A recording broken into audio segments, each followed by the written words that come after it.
and eat your fucking fazoo. Leave me alone, come on. Then do it yourself. You're freaking killing me over here, Falco. Leave it alone, eat your fucking fazoo. Yes, sir.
There we go.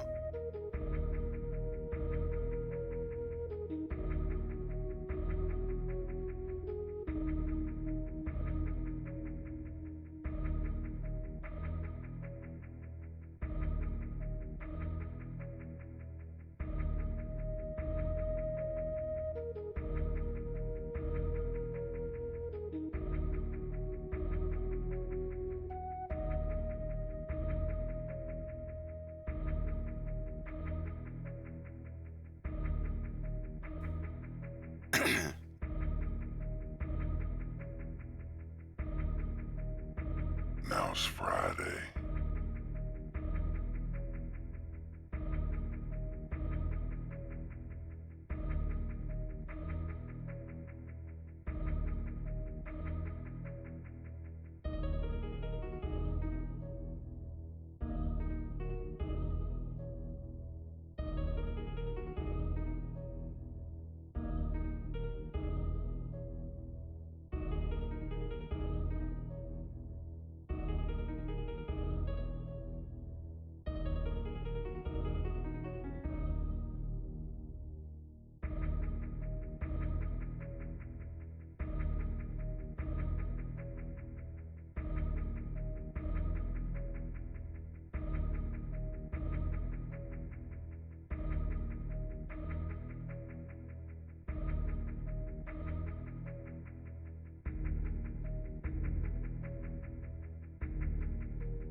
Can I see your legs? Jesus Christ, this early?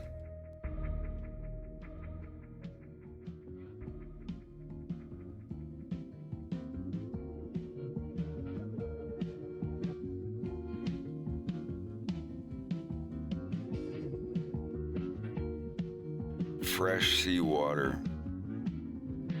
Fully exposed. Hot.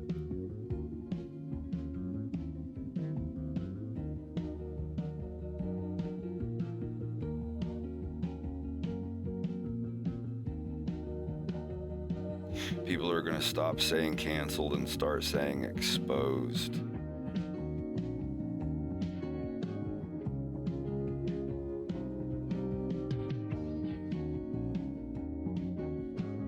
Canceling comes after. Big streamer exposed. Wonder what's gonna happen to him.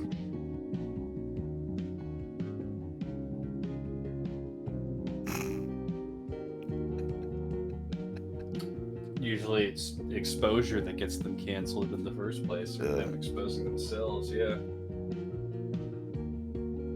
Top 10 streamers who have been canceled this year only. Like and subscribe. Top 10 times a streamer was disgraced and exposed among their viewers. You won't believe number 3.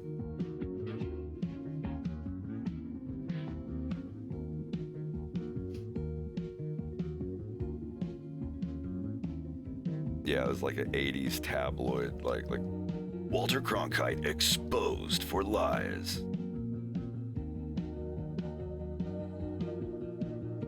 Top 10 times Top Gun financial advisor Mark Cuban was exposed to asbestos. Hey, I'm doing as best as I can.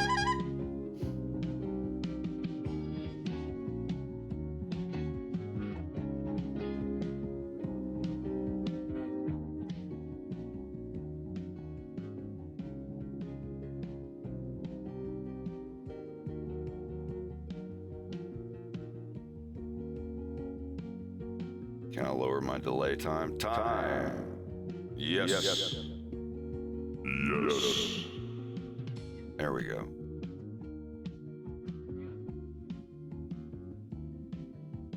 Sabine, this is God. Oh, wow. What would you like of me, my God? Stop playing with yourself.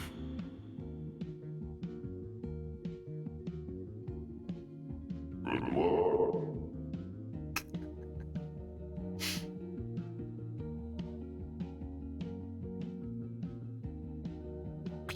I would be with these four probably.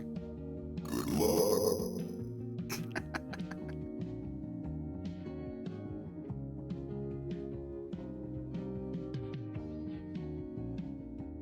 I see a smile coming on. I saw that smile.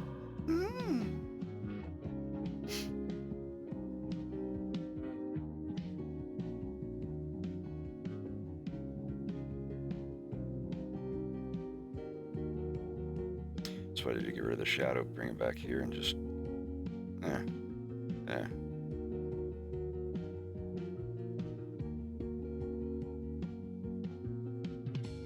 An Ekblade shirt? You mean like of the characters? No, I haven't. If that was today, you gotta understand, like, when I stopped streaming, I went upstairs, had some soup, and went straight to bed.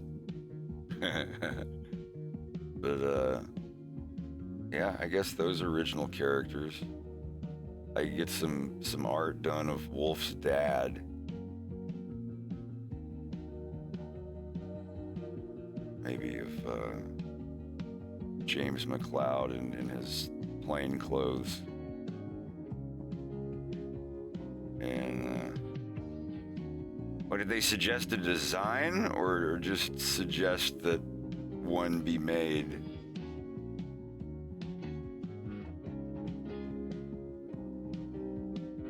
I don't know. I went for 12 hours yesterday and 12 hours the day before, and I'm going to try to go again.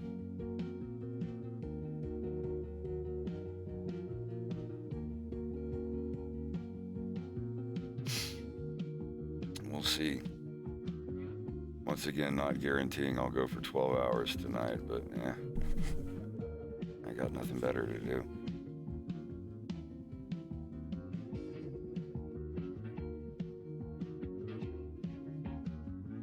Did they post it in an art? See, that's the thing, that we have like 9 channels on there. I have no idea where to look. Unless it was art or something or other. I don't know.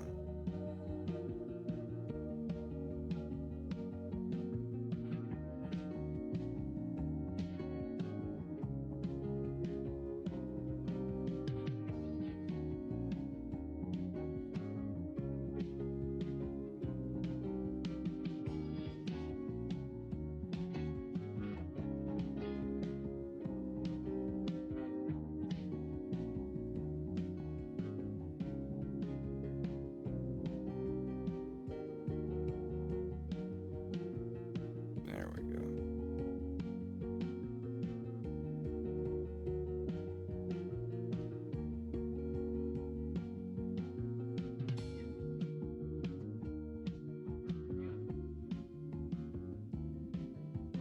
Well, all that needs finishing is this last portion of this scene here and the final scene and adding the credits. That's it. I might spend a week polishing stuff here and there, but that's it. The end of this scene, next scene, credits.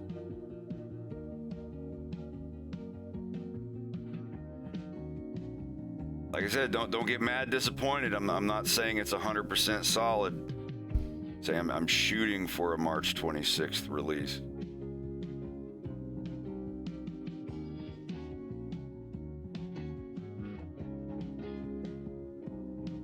If it's not out by March, it will be out by April. If I don't get it out by the 30th anniversary of Star Fox, I'll get it out on the 7th anniversary of episode 1. Exactly, almost to the day, 1 month later, like April 25th, I think it was.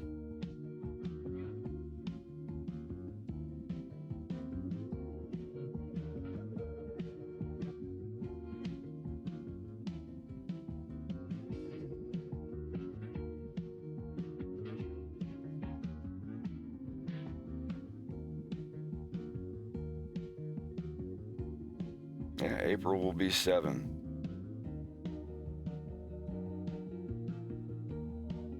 But just rest assured that this episode is basically the size of 3 episode 1s stuck together. You know, take it minus the credits at the end, of course. Taking off the intro and the credits, what I have already finished is already more than 3 times long as the guts of episode 1.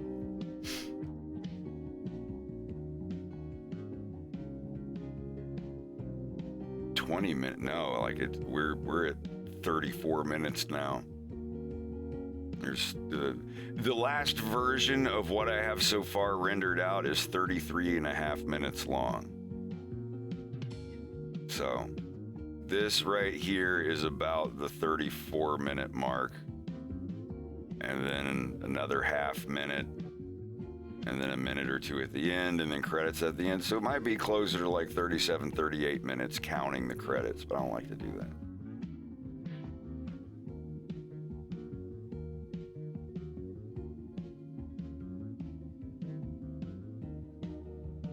I'm going to play a tiny muted version of the 33-minute clip I have put out up in the corner.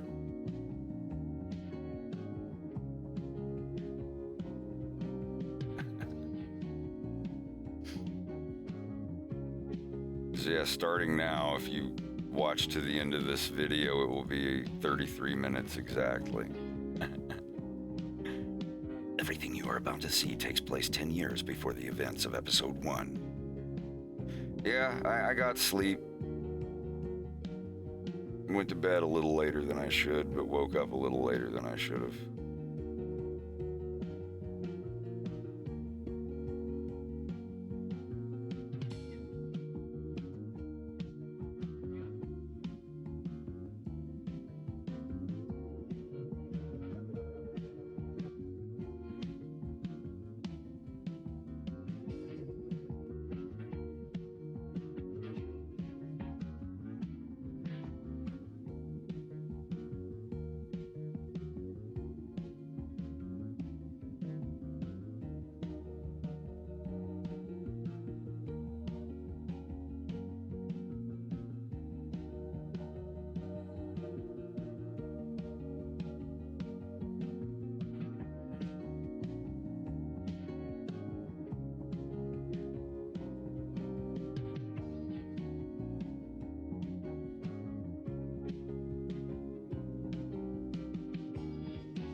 All right, Marby, have a good one.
Yeah, I have a little bit.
I didn't see you sneak in.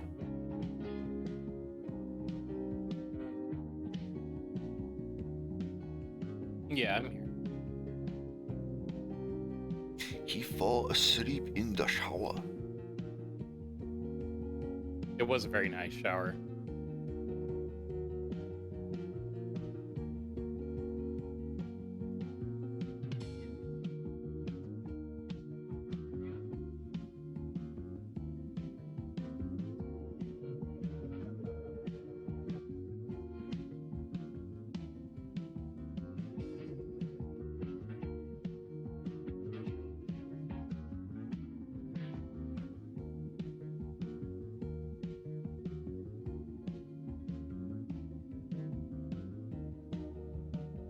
I'm gonna have a blender question for you here in a second.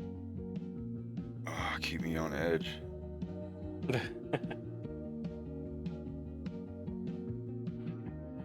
you want to share what you're doing?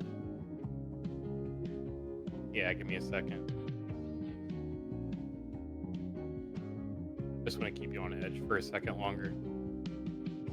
Just keeping on with the edge and Mm-hmm.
Okay, I can deal with that. I kind of like that being down there in the corner.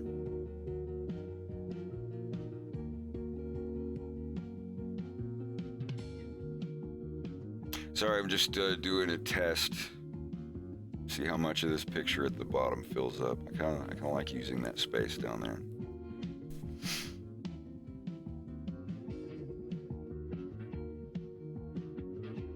Maybe make the chat less visible.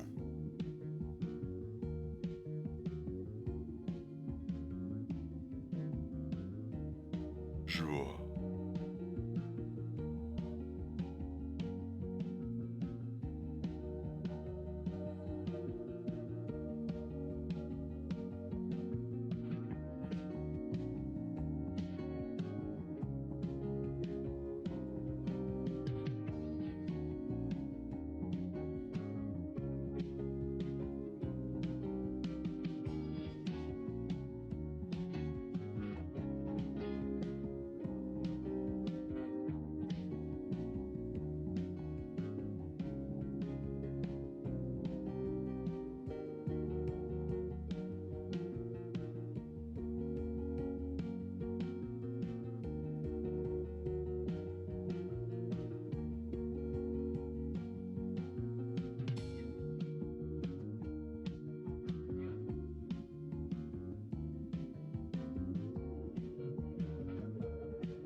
Might keep the shadow a little darker.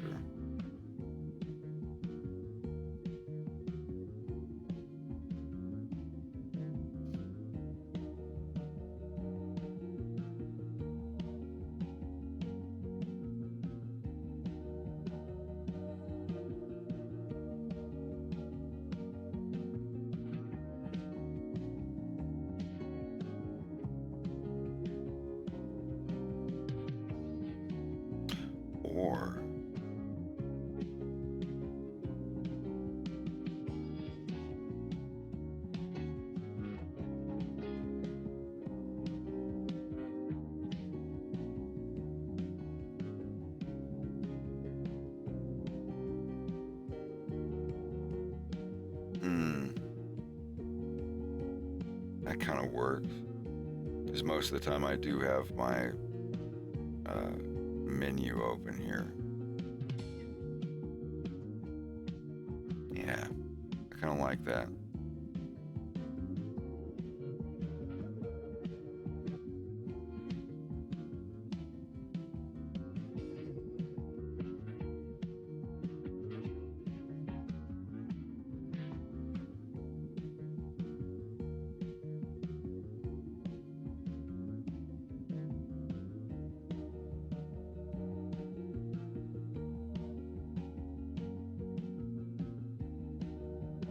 All right.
So here's my question.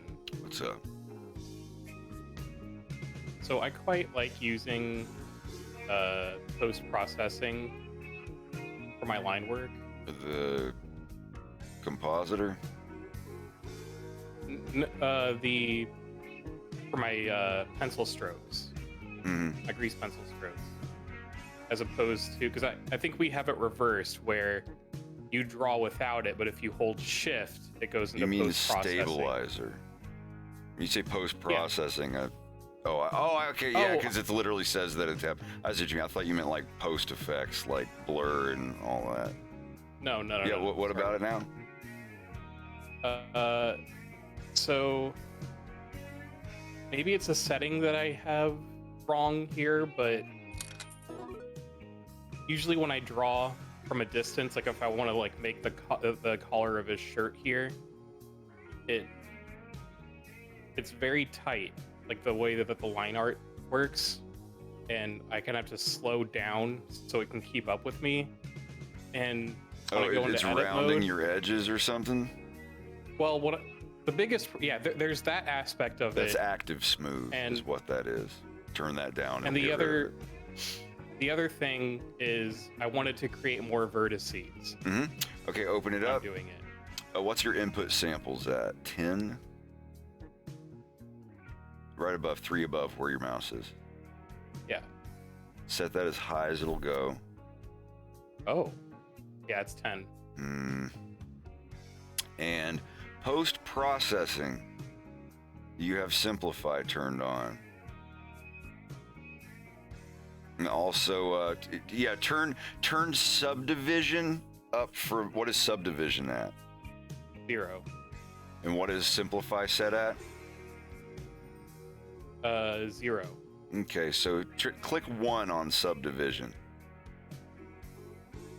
Just 1. Now draw a line again. Okay, I like that. That's much better. It literally just does, subdivide after you draw the line. Awesome. And Okay. now the corners that are cutting off, like there when you drew the corner of his collar and it kind of like Yeah, how it does that. Yeah, that is active smooth. My active smooth, let me see. I have it set to 0.3. What was yours at? That's this up here. Input samples, active smooth, angle factor, hardness under advanced. Oh, advanced. Oh, up here. Yeah, it should be called Active active smooth. smooth. It's set to 0.35. Yours is 0.1. Mine's 0.3. But here, like, look on my screen real quick. I'm gonna turn active smooth on, and when you go in to draw these, you'll see it hugs the corners for you, and you might not want it to do that. Like, see, I'm trying to make a complete right angle, and it keeps rounding it off like that. That's active smooth at 1. Active smooth at 0. Your lines, like every single little trimmer in your hand is going to be shown in the line here. But it's perfectly accurate to what you're doing. So you have to find kind of a medium in between there. I set mine to 0.3. So I just gotta play with that. Try it at 0.2, and if your lines look too shitty. Also, you're using the stabilizer thing anyway. I am.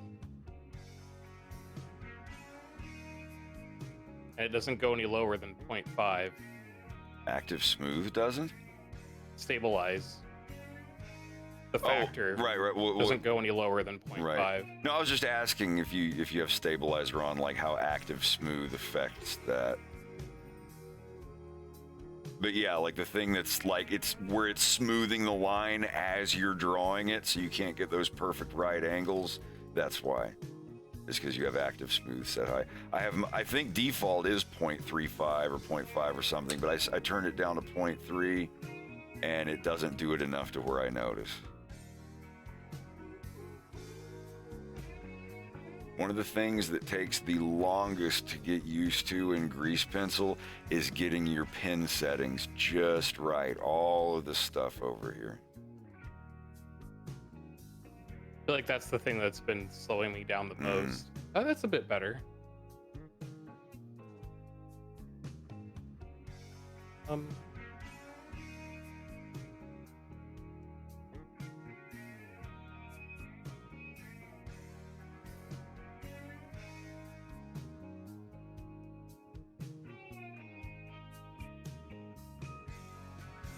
Okay, thank you. No problem.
Come on, Tim.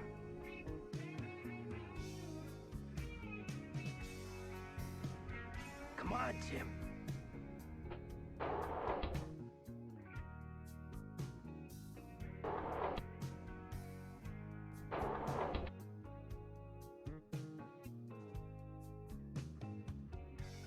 It's taken me 2 12-hour streams to get this far on Pigma. Granted, though, he has no holds. He has this one hold right here where he freezes for like 3 frames, and literally everything else is like a completely redrawn frame. Every single one, almost full body, pretty high detail in the clothes and pockets and everything.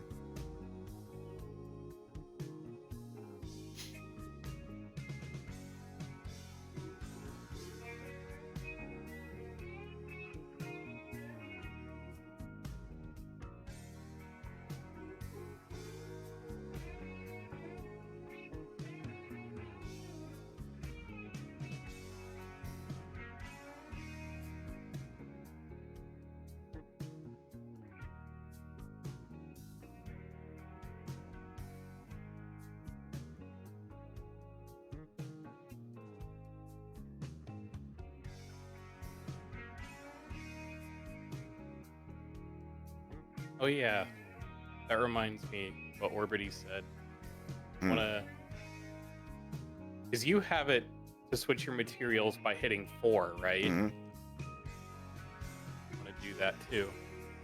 I have 3 as like Y and U respectively. I changed to 3 and 4. Yeah.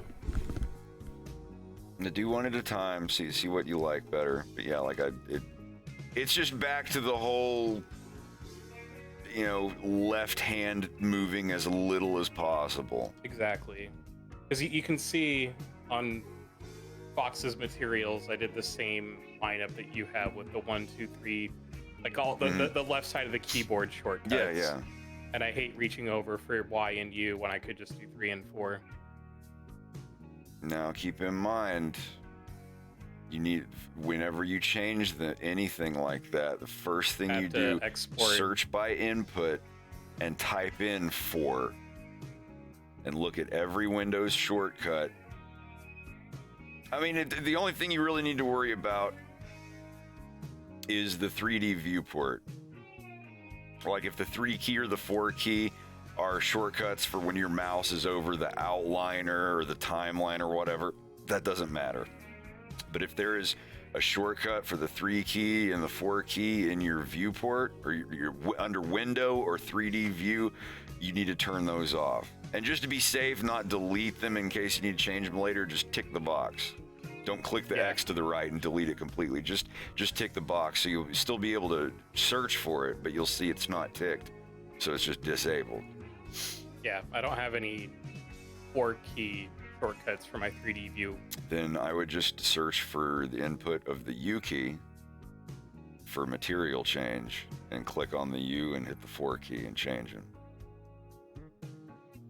As long as it's the thing that you're talking about. Everything will be grease pencil draw mode, grease pencil edit mode.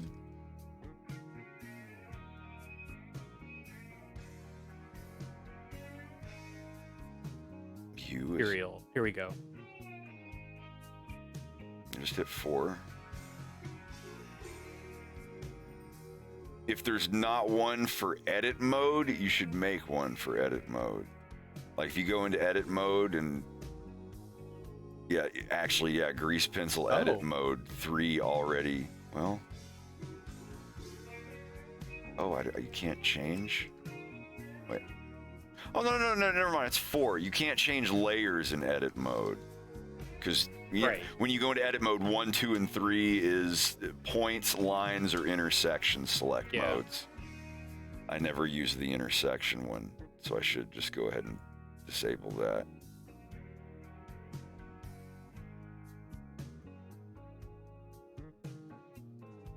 But yeah, you should be able to hit the 4 key in edit mode and change your material as well. That's important. You'll be doing that later.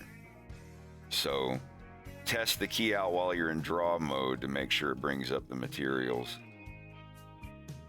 But also go into edit mode and hit 4 and see what it does.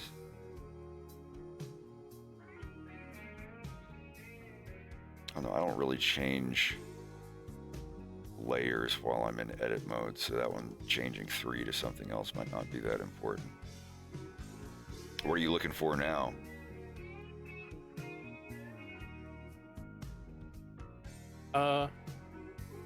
I want to get back to that menu I was just in. Well, All right, or we have a good Crap. one. let me see if I can't find it on my own.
All right, that works. Say what? I Is got it set to up? work. Don't Oh, forget to save your preferences. Click the Save Preferences button and export a new set of control settings and make sure the tick box is checked for all key maps. I think you remember that much, but I did mess something up. what did you do? When I clicked away, I accidentally somehow turned curve editing into my pen. That's the touch. U key. U key is U key is in edit mode. Did you do it while you're in edit mode? Yeah. Yeah, U key is curve editing shortcut when you're in edit mode. I'm actually going to turn that off too. That fucks up. Undo back before you hit it because it fucks up your lines. I hate curve editing. I don't know what it's used for, but it's not a friend of mine. Well, I accidentally changed the shortcut into whenever my pen touches my tablet. Oh, well, that's just look up left mouse and go search key binding and type in left mouse and scroll down to grease pencil stroke edit mode and you'll see it in there. Was it doing it while you're in edit mode? Yeah. Yeah, you changed it to left mouse. So just go to grease pencil stroke edit mode and look for left mouse in there. Here it is. And change it to I would just turn it off. I don't use curve editing. Me neither, now that you mention it. Yeah, you thought that U key input was for something else, I'm sure. But yeah, now that we're talking about it, I'm gonna go down there and find it as well.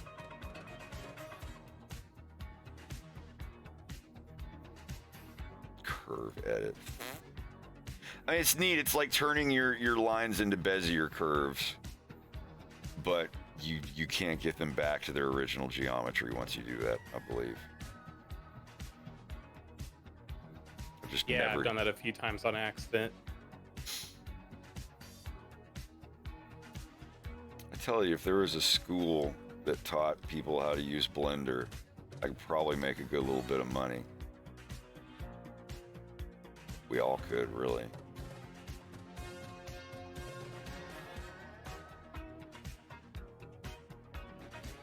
You know a good bit more about grease pencil than I do.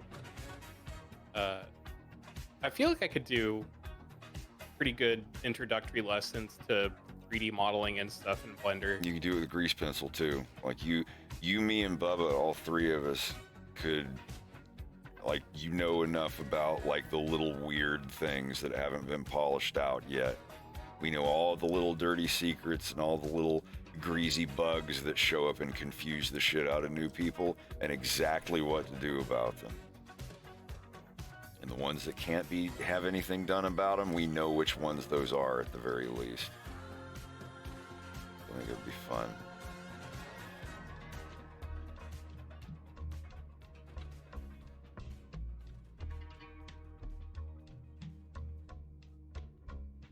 There.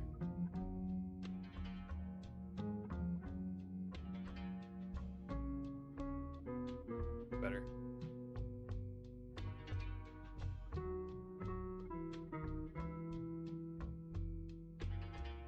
Oh, have a good night, Orbity. Good night, Orbity. Have a good one, dude.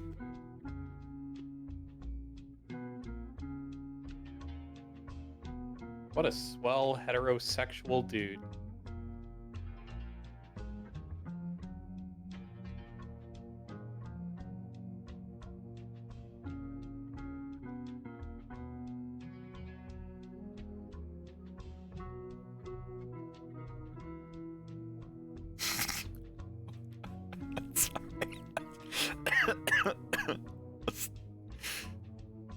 What? Just you.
Something to remember when Blender isn't doing what you want it to do, make sure your keyboard isn't in a different language Yep. somehow.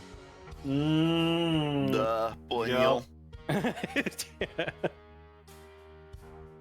Exactly.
Oh, the adventures, kiddo. It'll drive you into some Hey, nasty Seagull, habits. thanks for the bits. How y'all doing?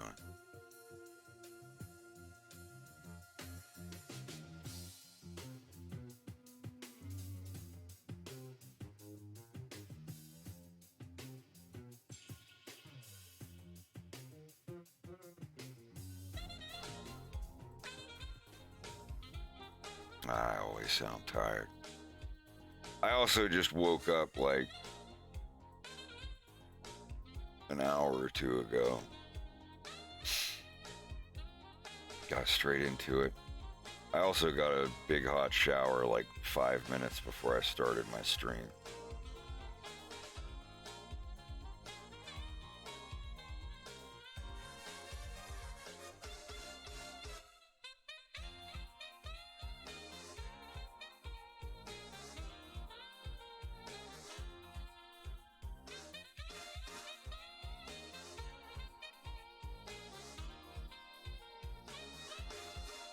I'll be right back. Go grab something to drink. My giant water jug.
Oh, are you familiar with Snatcher?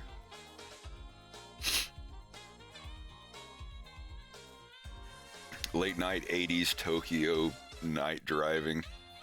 I love that kind of like vibe. That's what this song is. The song's called One Night in Neo Kobe City. I really do think my favorite console of all time was a Sega CD.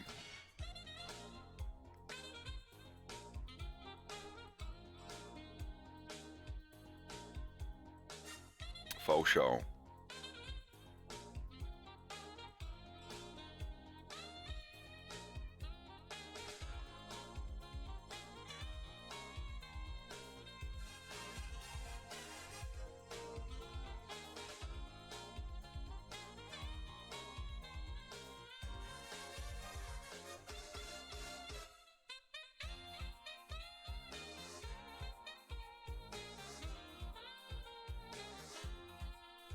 I wish I could go over there and check it out. You got it down, Rex? You're not stuck on anything? Yeah.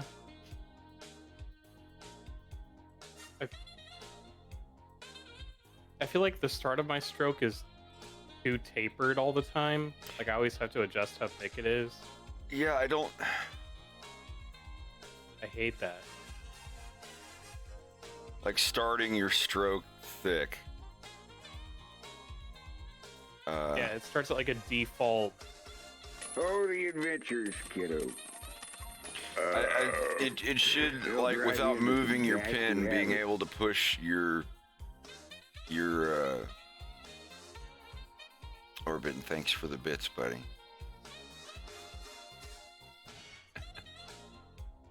I'm glad he's enjoying it. Yeah, I want to look that up. Blender grease pencil.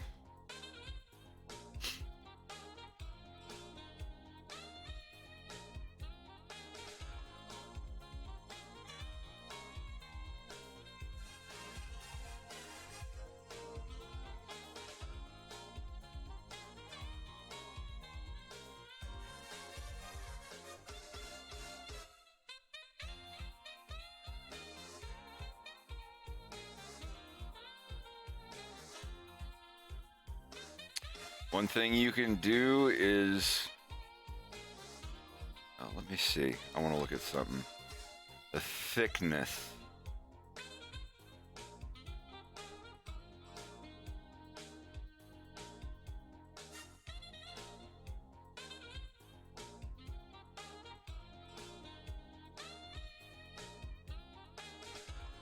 Hey, try making your curve something like this. See my curve? My pressure Oh my curve? gosh, that's so obvious. So start it like about right here. I mean, you can also set your minimum stroke thickness for the object, but this will help a little bit.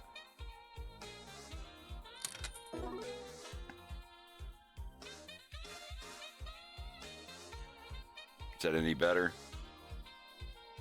Now, keep in mind, Loads better. you've got a dip. So that means I know. there's a point where the harder you press, it's going to be less thick. So always make sure it's always going up, like kind of like that, like what you're doing. God, like having a dip down.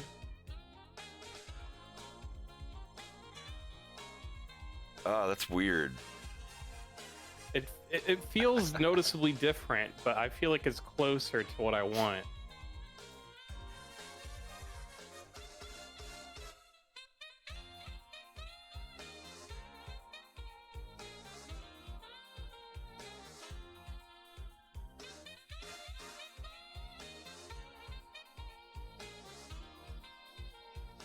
What I'm editing here, this is the pressure of the pin.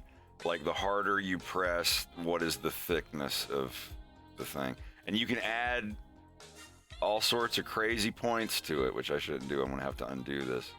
As I like slowly press harder and harder, it has like this thing. That's weird. Make your own custom random stroke Yeah. like that Yeah. for specific things.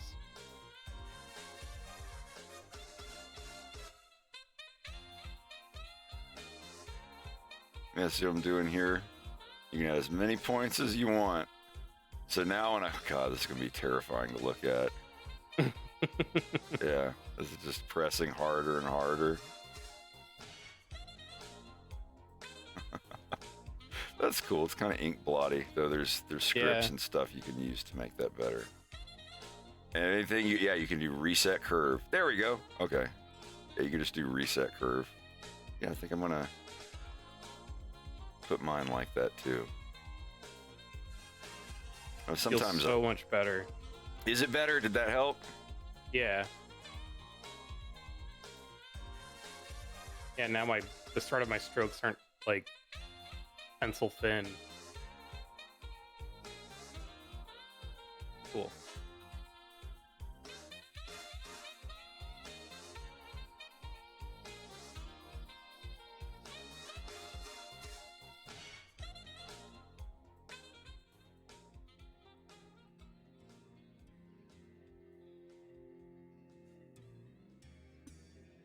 It hits different, no cap as fuck, for real.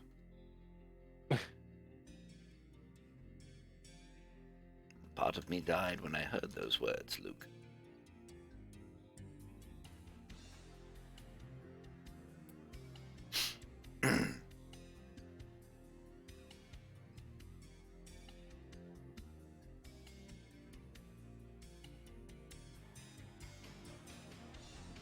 Come on, Jim.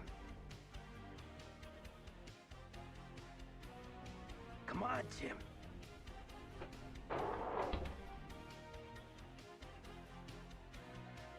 Did you see my scene so far?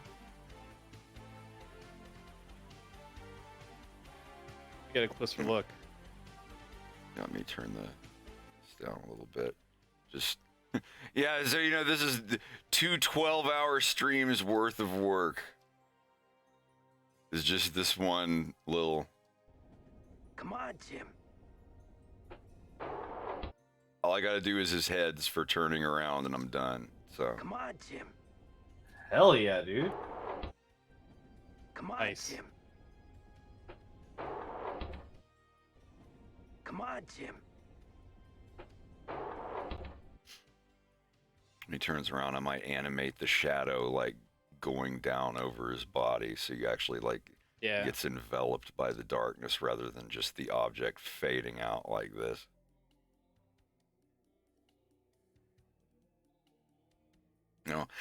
I have to add Reese's grease pencil object so I can put him in here. Yeah. Even though his first grease pencil object is just going to be his 2 eyes up at the corner. Hey, don't worry, I erased them because they were just in Pigma's object. Pigma's highlight layer I'm using for these little things in his eyes right there. Because even though he's in the dark, there's like light bulbs and fixtures out there that would be reflecting in his eye. I just think it helps it look a little creepy. Come on, Jim. Come on, Jim. I've just got those few little head frames. Come on, Jim. Come on, Jim.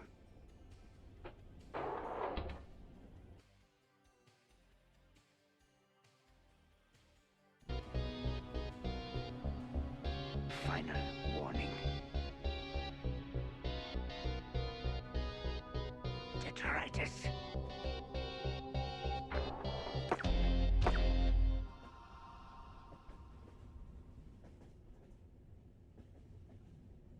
Come on.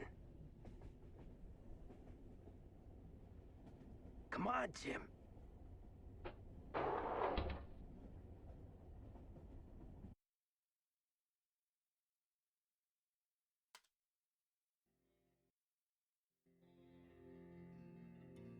Yeah, I think smaller, less popular channels don't notify you as soon. Like for huge, big-time streamers, the millisecond that they start streaming, everybody gets noticed. But if you're just like a little, hey guys, I'm just drawing one of my OCs. Like you'll eventually get the notification that they're streaming. I get a lot of people messaging me like, dude, how long have you been streaming? I just got the notifications on. I don't know if I had a thing with more people on my, you know, radar or whatever, like something where I could immediately alert everyone. So I did it on Patreon for a little bit, like, hey, I'm doing a thing, but like people, you know, I don't have any notifications on Patreon.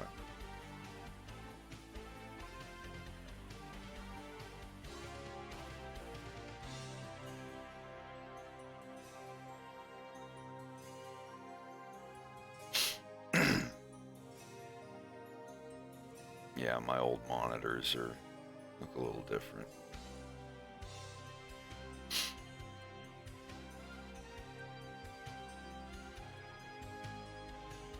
I'm probably gonna have to raise his brightness because after it gets rendered out from Blender, and then with the Studio RGB and CMYK conversion and uploaded to YouTube, might have to make him a little bit brighter here, but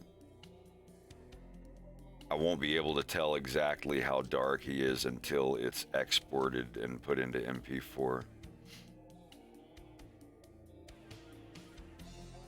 Oh, so it's every channel for you then, huh?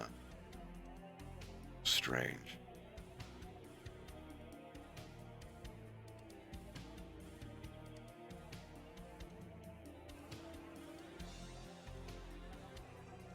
What key was this song originally in? A?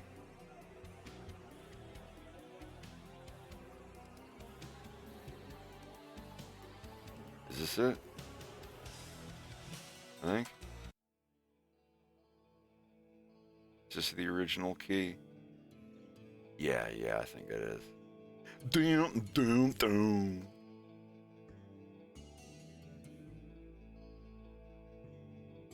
Oh man, when you render it, that like the compositor, you can add effects in the compositor and it just automatically changes them. I can't wait until I set up a master class for the. I wouldn't call it a master class though, because I'm not a master at Blender. I'm still a student, very much, but I am definitely skilled enough to where I could hold a seminar at, you know, MagFest or a furry convention or something. Be like, hey, you guys want to learn how to do what I do in like 3 days? Come on in and you know, get some McDonald's chicken sandwiches.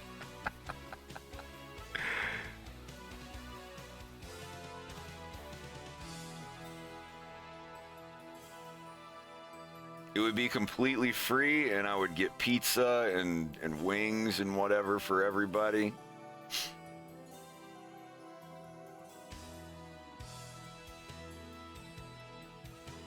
Oh, wait, that's all I want. Like, I don't want to go to any panels. I want to have a panel and show people how to animate. Like, I don't know, well, not how to animate. Like, you're going to be doing stuff like this in your own style, but I can at least show you how to set it up.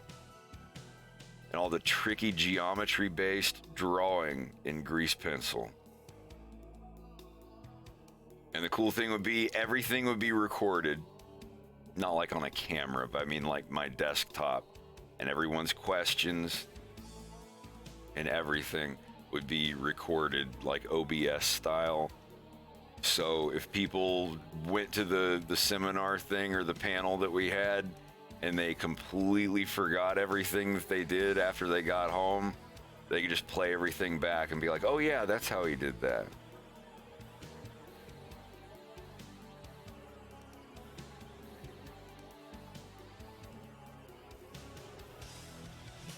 Yeah. Rhythm, maybe we can trade knowledge. We can pick each other's brains. 'Cause if I make any more avatars, I want to do them in VC face, not face rigs. Face rigs dead. Like, they're not updating it anymore. I don't want animes. I don't want some subscription-based thing. I was like, keep paying for the same app, even though you already. It's like this game utilizes the keep paying for it after you've already bought it engine. I think that was from a Penny Arcade comic strip, and I've held on to that for like 10 years. It's like, this game utilizes the keep paying for the game after you've bought it engine, which costs a lot of money. It's like, no. Oh, keep paying. Like the fucking Notepad app. I went to the Google Play Store and downloaded, just a Notepad thing. I was like, I just want something on my phone that I can, just like, oh, I have an idea for a cartoon or something. Better like pull out my phone, type it in before I forget it.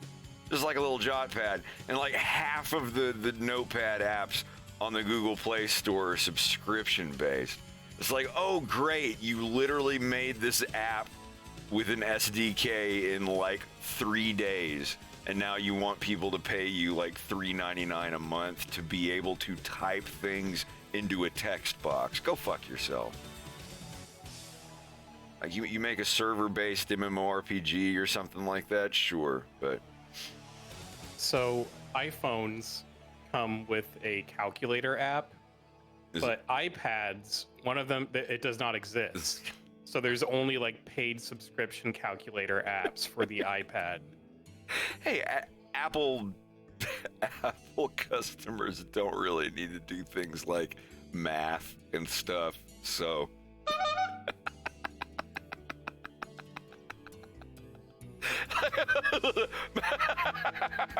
I'm sorry. No offense to Apple users. What the hell did you need a calculator for? You use Apple products. You're not really the... Yeah! God, sorry. Okay, look. I used an iPhone 4, and then I didn't. The end. No. I'm not one of those, oh, PC Master Race, bro. It's like, you like PlayStation, you come home from work, you want to sit down and grab a controller and use a PlayStation console and just game with your friends on a console instead of a PC or whatever. That's fine. I was PC in 1994. 95, 96, when I found out that emulators were a thing, I was like, oh, well, shit. I don't need anything but a computer anymore. But yeah, like I get it. Apple's great for movie production and music production and multimedia production. Like, they're great. They're not shitty. They're apps and they're one-button mouse and all that stuff. And I know you can get a two-button mouse. I'm not stupid, but it's not that I don't like about them. It's the planned obsolescence shit. I don't know. And you can't modify your stuff. Like, I like a phone where I can take it apart and fix it, change the battery if I need to, and on their stuff it's like, no, you've got to take it into an Apple Genius or whatever the fuck they're called and all that. It just like I said, like, oh, you use iOS, you use Mac OS, you're on what, Ocelot? Well, you gotta be based like what are you gonna be, a little virgin Ocelot or the based ice cream sandwich or based jelly bean? I'm talking about shit from like 2014. I'm sorry. What was it? The Android stuff that comes out, it was like it went in alphabetical order and it was edible things. There's like hot chocolate, ice cream sandwich, jelly bean. So it was like H-I-J. Like, does anybody remember this? And I think all of the Apple stuff is different cats. Like Cheetah, Ocelot, Lynx, and something like that. I had a MacBook Pro 2. I had crossover and parallels and a bunch of other stuff so I could play some Steam games and Windows stuff. Like the actual software is fine. I jumped into Final Cut Pro never using it before, and my buddy got all huffy with me because I was figuring everything out so quick. It was very well designed. Like, their software, like the functions that they do, I like, but it is so blatantly obvious that if you have an Apple iPhone, like the iPhone 3, the iPhone 4, and all of those, there just comes a point when you upgrade to a certain version that everything on purposely, deliberately runs like shit and forces you to buy a new one. So, the newest iPhone is set up so you're like, oh man, the battery's not working. I guess I'll. And if you have the skill and the knowledge and the tools to replace the battery on your own, your phone will start acting weird. Even if you just like buy like a knockoff battery, I guess, but it would still work normally. Your phone will start acting kind of weird. It's Like, got it starts somebody funky. else's stank on it. But the video that I watched, the dude tested it. He's like, all right, I bought 2 of the newest iPhones, the same exact phones. I'm gonna swap batteries, and it did the same exact thing. So not only does it recognize hardware when it's not Apple, which is obvious, but it even recognizes when you did something to it. Like, even if you put an actual Apple product into it, like an actual component, it starts like, oh, your GPS isn't working suddenly, and it just starts like flipping its own circuit breaker on certain things. That's it's like, all. you need to take that. That shit right there. Yeah, Harley Arms. Like they literally got in trouble for it. They got caught and admitted to it and apologized, and like, I mean, this was years ago. Nobody cares anymore. Everybody's got ADD now. It's like, oh, new news cycle. What did Apple do? Anyway, Kardashians, you know, but like, yeah, that kind of shit. The Android PC, open sourcey kind of stuff is so decentralized. Like, you can get a Google phone or an Android phone and just flash the whole thing and upload your own custom OS on it. And it's just, what you see is what you get. Like saying like, oh, Apple software is all shit. It's like, no, like I'd probably be an Apple user to some extent if all this extra like proprietary sleazy shit that they did, if they didn't do that stuff, hell yeah, I'd probably have a MacBook on the side for like video and music production. Absolutely. But like, while their company's doing all this like really dystopian, sleazy, proprietary bullshit, I will have nothing to do with them. I do not judge anybody else for it. It's just like, hey, well, it's just whenever I meet someone that uses Apple products all the time, I just assume that they have money. It's like, okay, you can afford to, you know, like, oh, my touch screen is a little laggy. Better take it in for a $600 maintenance trip. You know, like if you can afford that shit, you know, more power to you. Like, enjoy your convenience and ergonometry. But, you know, I like having a phone, like my old phone that I've had for like 5 years. Still nothing wrong with it. Still perfect condition. It has the old tempered glass that my fingers have chipped away for years and years. I've had this phone for like 4 years now. I have my old phone before this phone. I still have that Android. Still runs perfectly. Anything wrong with my phones is because they got wet or they got exposed to dirt or something like that. But this one I've took really good care of. Like when I got it, I was like, I just don't leave. I don't go anywhere.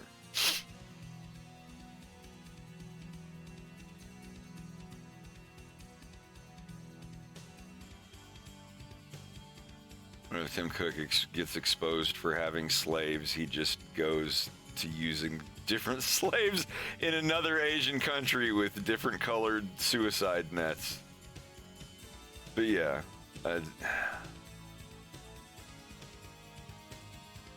now if you can somehow flash an Apple iPhone, because that's what they need. They need to find some way to break those things and have some hacker do like, here is my homebrew Apple iOS homebrew operating system or something.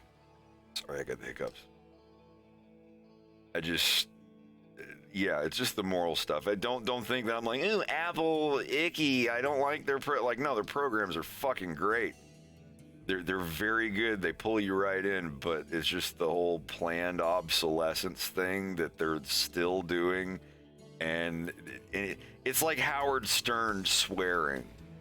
Back when, you know, it was like, oh, if you accidentally say the F word, you've got to pay, you know, $5,000 per F word said on the air. He just cussed regularly anyway and just paid the fines. Or like when it would happen, he would just pay the fines. It wouldn't be like, oh, okay, well, wow, lesson learned. I'll never do that again. It's just like, oh, if we get caught, they probably have fucking insurance for that shit now. Like, I got in trouble insurance or whatever.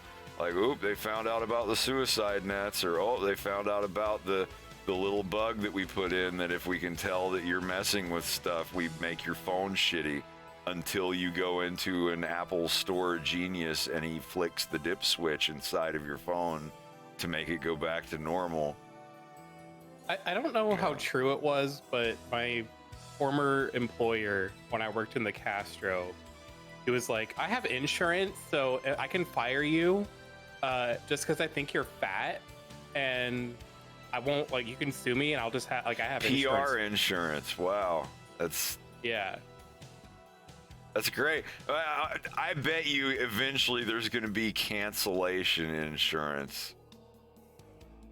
You pay insurance, like, if you get canceled by definition of our terms, we will pay your unemployment until you can go on your apology tour and go through sensitivity retraining. But then there'll be cancellation fraud.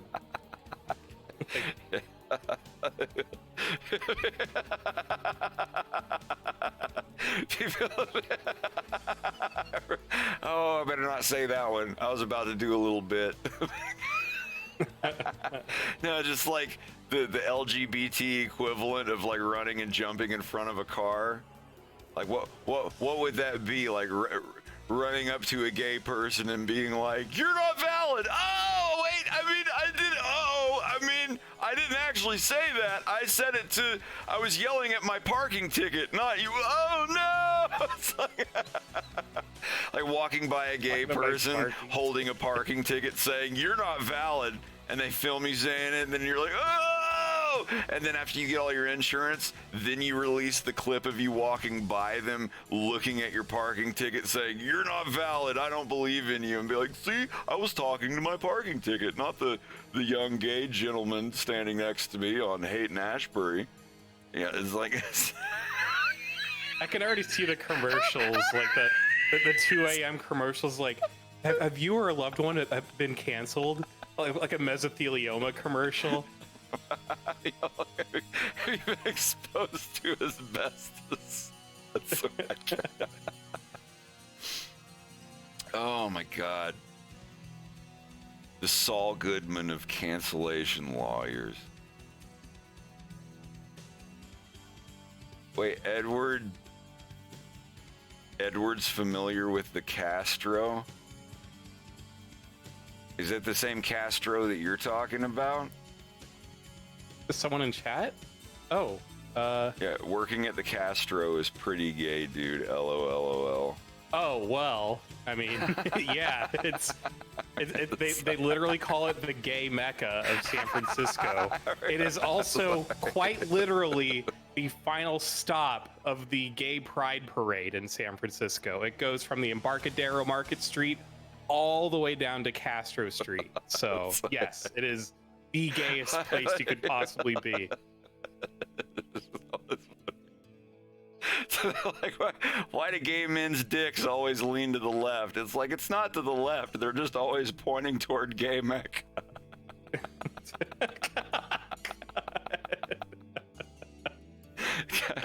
Guys, gather around. We have to pray. All right, everybody, whip out your divining rod. I'm still reeling from Bo's taste your finish thing last night. Like you had like a triple combo last night that just fucking rode, dude. I hope someone clipped it. I will never be that funny ever again. Yeah, you will. It'll happen sometimes. Every now and then I'll get one where I'm like, yeah, that did the thing. Like, you guys see that? What was it? Congratulate me! What was that from? I don't know. Oh, wait, no, I'm thinking of... Ignore me! Oh God. That Venture dude's Brothers. terrifying, and I don't know why. It seemed like some villain from some like 1940s Flash Gordon thing, but it was terrifying.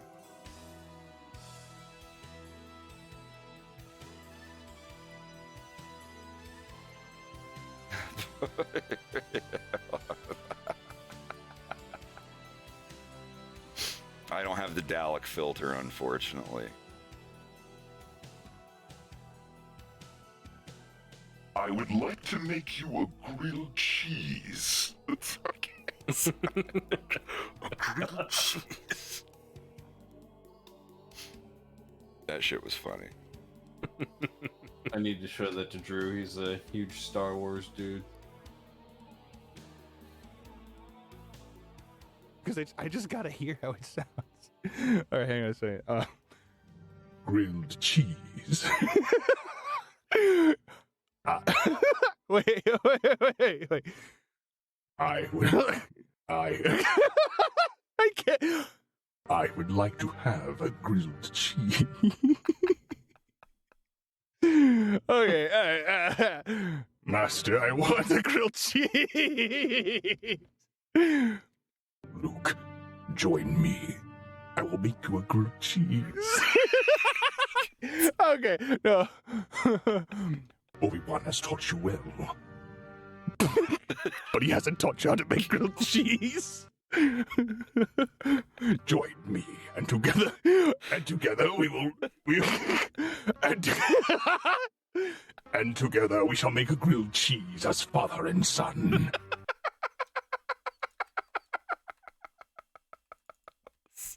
Jesus Christ. Here right now.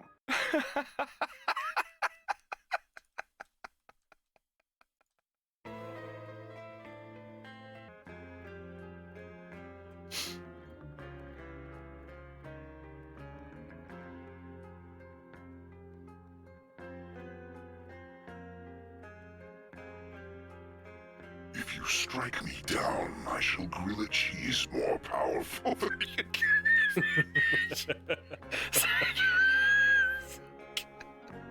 I had a grilled cheese today. It was really good. Hell yeah. Had one yesterday. Or, I mean, yeah, actually, yeah, this morning. I was up past 1 in the afternoon, so I had my brunch. Breakfast, lunch, dinner thing. I don't know, like, what it is if it's lunch and you have a breakfast meal as you're going to bed. I don't even know how to... There's not a word for Yeah. that. Like, I think you're the only one who's ever done that.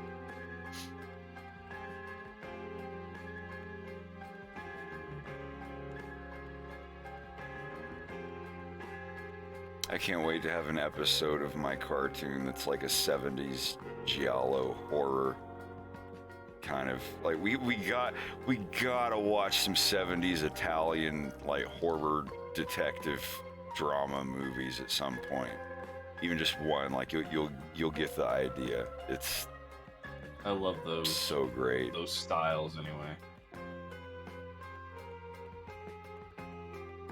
Like any movie, any horror movie by Dario Argento. You ever heard of him? He did the original Suspiria. I know you've heard of Suspiria. Oh, I watched the original and the remake. What did you think? What was it? Because I haven't seen the new one. Oh man, dude, the new one. I've seen some of the new one. It's Ooh. incredibly disturbing, like the body breaking, snapping. That's part just like what I was that. thinking God. of. Yeah. Yeah, and the ending, the ending scene, like the ceremony. I don't even want to spoil anything. Like we should. I've totally never seen watch it either. together. I've never seen God. It's great. It's so good. I used to have a nightmare about falling into a room full of razor wire as someone's actively chasing me to kill me. That shit's terrifying. But yeah, the original has the Jennifer Hale, or not Jennifer Hale.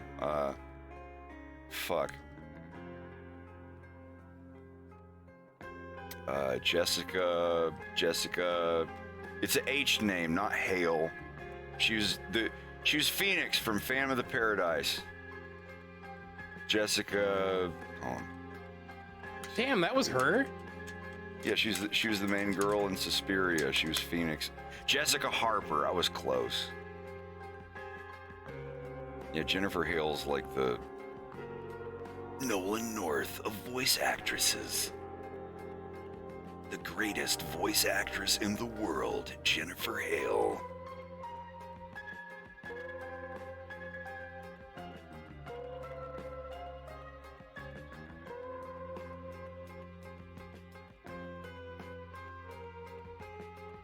So did everybody end up boycotting Bayonetta 3, or did people buy it and it was good, or did it suck anyway? It was great. For other reasons.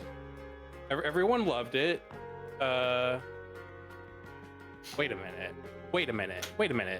Did they? Jennifer Hale? Maybe. That was Jennifer Hale? Well, what, in the third one? Like from Suspiria and Phantom of the Paradise and Bayonetta? I said Jessica Harper. Oh my gosh, okay, I'm sorry. My wires crossed. She's like in her 70s now. Like, no, Okay. Jennifer Hale's like, Mass Effect and Bayonetta 3 and... Okay, right.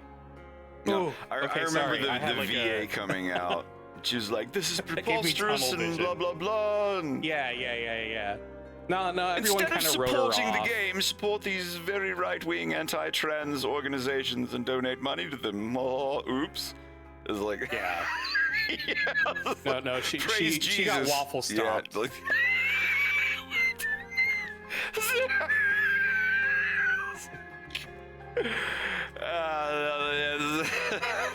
She's like, this is it. This is my one chance. It's like, no. Like, way to show people. Like, when I first saw it, I was like, oh, well, damn. Even at the same time, like, as I sympathized with her at the beginning, I was like, well, these are, like, older millionaire Japanese businessmen that you're dealing with, and you are British pomp white lady or whatever who is posh and of the times or what. But then, yeah. I remember everyone getting all hot and bothered over the whole thing, and I was like, man, that would really suck if that's what happened. But then, let's like, wait. 3 days later, We only it's know like, her yeah. side. Like, this might be much worse than we think it is. And then, lo and behold, Yeah. that was the moment on Twitter where I was like, all right, like, grain of salt with everything that I hear from now on. Like, Yeah. I didn't immediately side with it. Like, I was like, well, this is where, like, British lady getting mad at Japanese businessmen and not knowing exactly how the process of stuff goes. But it's like, Charles Martinet or Martinet or however you pronounce it. the Mario Man. The Mario guy, like, he did he jump up and go like, oh, well, you have to give me millions of dollars for every Mario game you sell now because I'm Mario.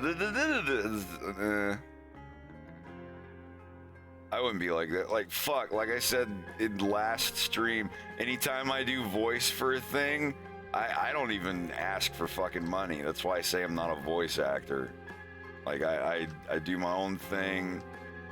And if I just, the main reason being, like, most of the time I do voices for stuff, it's usually a friend, or at the very least, the rest of the time it's just somebody being like, hey, we're doing this and it's this, and if you like it, we'd like you to voice this. Like, 4 out of 5 times that somebody sends me a voice acting thing, I decline. I'm just like, thanks, but I'm just not in the market right now. But if it's like a buddy of mine or an animator buddy that's like, hey, could you do this like tiny little bit part or voice this character, whatever, I was like, yeah. And they're like, well, what are your rates? I was like, I don't have rates. I'm not a voice actor. I'm just glad to do it. Like I said last night, if it's, a video game company or something where they're contractually required to pay me money for my voice lines, then yeah, it's like, all right, then you know, I get like $400 or $200 or something like that. I got like $300 something for Elite Dangerous for like 2 hours of work. It's like $300 or $400. So it's like, fuck. I sat in a booth for like 2 hours and made over $100 an hour for just doing my Wolf O'Donnell voice into a microphone saying Yankee Kilo Foxtrot and whatnot. Slow your speed, Commander, and whatnot. And you think I said that, well, since you've got me in this game, I want to have a percentage and da-da-da-da-da-da and all this stuff. It's just, no. I know it's some people getting too big and be like, oh, I could turn this into a social justice thing. And she ended up turning it into the opposite of that. And now she's gonna have to, like, I don't know, real estate or Well, apparently televangelism or whatever the fuck is her digs. I don't fucking know. she's gone back to theater. Like, I guess she was doing theater for a while. Good for her. She can do that shit with a theater crowd. I don't care. Like people get emotional. People make mistakes. People do stupid shit on the internet when they're emotional. I can look past that. I'm not gonna look at her and be like, oh, she's ruined her entire career. She's ruined her life or whatever. It's like, no. Top 10 times that voice actors ruined their career in 5 seconds. And no, like yeah, she probably hangs out with a bunch of conservative theater people that are all on her side. You know, find your tribe, I guess. It is 2023. But no, like the it didn't do anything good for voice actors. It's like her saying that she's doing stuff for voice actors is like saying Kevin Spacey's doing stuff for gay people. Sorry, that might be an extreme comparison, but Jesus. No, but I know it's what like, you mean. oh, dude, it's for the voice actors, and it's like, no, baby, please stop. Take our name out your mouth, baby, please. It's like literally the same reaction that gay people are having with Kevin Spacey. Like, no, we don't claim you. Please don't. You're not doing us any fucking favors. Kevin Spacey's like, I'm doing this for the children. I'm it's doing like, this for the children. Okay. Like, oops, I fell over. Does one of these sexy kids want to help me pull up my underwear? Mr. Spacey, please leave the set. So like, oh, I fell over again. I'm Kevin. Marty. Kevin, Marty, safe come over here and help me lift up these pants. Like, Mr. Spacey, please leave the set. Please leave. Because as a homosexual man, I've like cut his mic. God. I remember reading that, and he's like, as a homosexual man, I've always believed in the young. It's like, please stop. Like, no. Like, you are literally dragging us back years per second of your speech. It's like, tell that young man to come over here and get a bite of this Georgia peach. You're not even from Georgia, Mr. Spacey, but not with that attitude. Come on, use your imagination. I used to be able to do a good Kevin Spacey when I watched House of Cards, and then it's just like, no, I can't anymore. Oh my God. But yeah, like this is why I believe that Twitter is not good. I won't get into the deepness of it, but every single one of these situations, like with the voice actress and all the drama and all of this other shit going on, it's just like Twitter. Twitter is always like, I go and look at the news now, and it's just newscasters reading people's tweets that have like 70 likes. It's like user finger in the butthole monkey 69's tweeted, you better watch out, Mr. Biden, because some of us don't blah blah blah. It's like you're reading a random person yelling at the void plus 70 people on a syndicated news network. whatever happened to like going out and like asking people that are in the real world about stuff like blah blah blah. Like as soon as Trump released the blah blah blah, user pinch hitter 420 SpongeBob tweeted, Mr. Trump, you better watch out because blah blah blah. Or like the other user tweet, it's like, dude, I don't want to like turn on the news and listen to people reading random tweets, like completely random. They're not even a blue check mark, which absolutely means horseshit now. That's the one thing, like anyone, like I just see on Twitter when I read stuff like that, there's just like monkey butt finger 69 and he's got a blue check mark. It's like, oh, is this the real monkey butt finger 69? Oh, Elon's getting rid of the blue check mark completely now. Like I don't know, I got rid of my Twitter like 3 years ago and things have never been better. I was watching an interview of, I think it was a dude who was somehow ripped off by George Santos. Oh no. And the guy they were interviewing, he was like, yeah, like when I heard about what he did, it just blew my mind. Like, you know that emoji with the mind-blowing like face on it? That was me. That's what I looked like. Wow. Speaking in emojis in real life. I know, that's exactly. I was like, I mean, I get it. That I guess that sucks that happened to you. But directly gauge my perceived intelligence of a person based on how many emojis they use. If you say a sentence and use an emoji at the end of it, it's whatever. I do a smiley or like an X.X or like, oh, this is fucked up or whatever. But it's rare and it's like at the end of a sentence, but people just sitting there just speaking in emojis. Like the people who just like blindly, like every time they type a word, like, oh, we're gonna light a fire emoji in the backyard and have a fun party favor emoji time when we, because like every time that you fucking type this, or you type like the word fire and hit space, it gives you the option like, hey, you just type the word fire. Do you want to put a little fire emoji after the word fire? And then, or you go to like the next step of debauchery when instead of like the word and the emoji, you just use the emoji. It's like they're teaching us to type like a 3-year-old's picture book.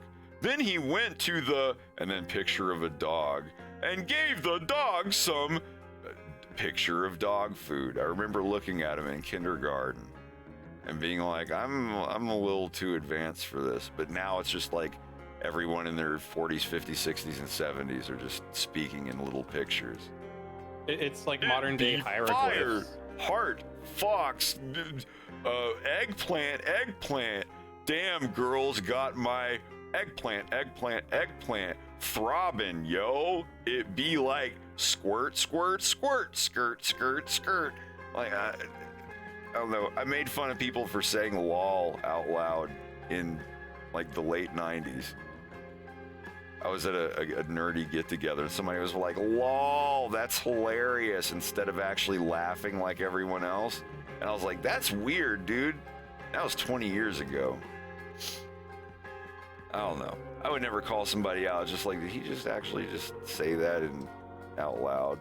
And now I go to the store and the Slim Jim flavors they have are like P.regular. It's like, I guess that means pretty regular. What is the spicy one called? And it's called Hot AF. Like the Slim Jim flavors here are like P mild and Hot AF, and with like a fire emoji and shit. I'm just like, okay. My name is Pierre. It's like a dick fart.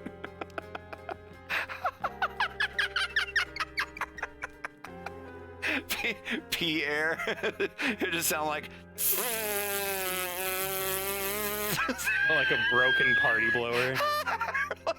A little beef queef. You pull on the sides of your dickhead and it's like Like a squeaky balloon. Make it play Twinkle Twinkle Little Star or some shit. tingle, queef Tinkle, tinkle, is allowed. star.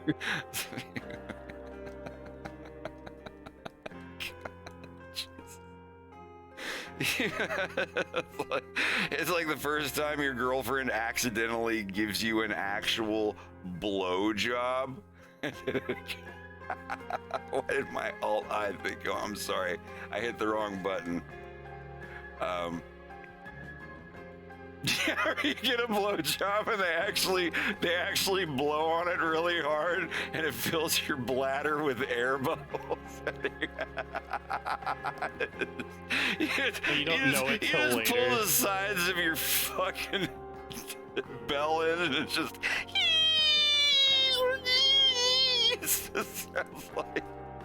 sounds like Jordan Peterson when he's crying.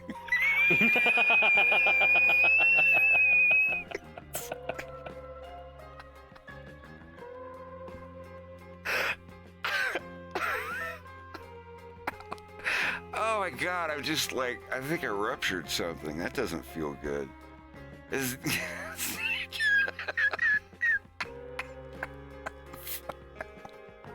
It's the rupture when all the good Christians fly up into the hole in the sky. I remember I was telling you last night, like the girl in second grade, Rachel, that told me about it. Like, if you're not Christian, then you'll be taken into hell and your skin will be melted for infinity years.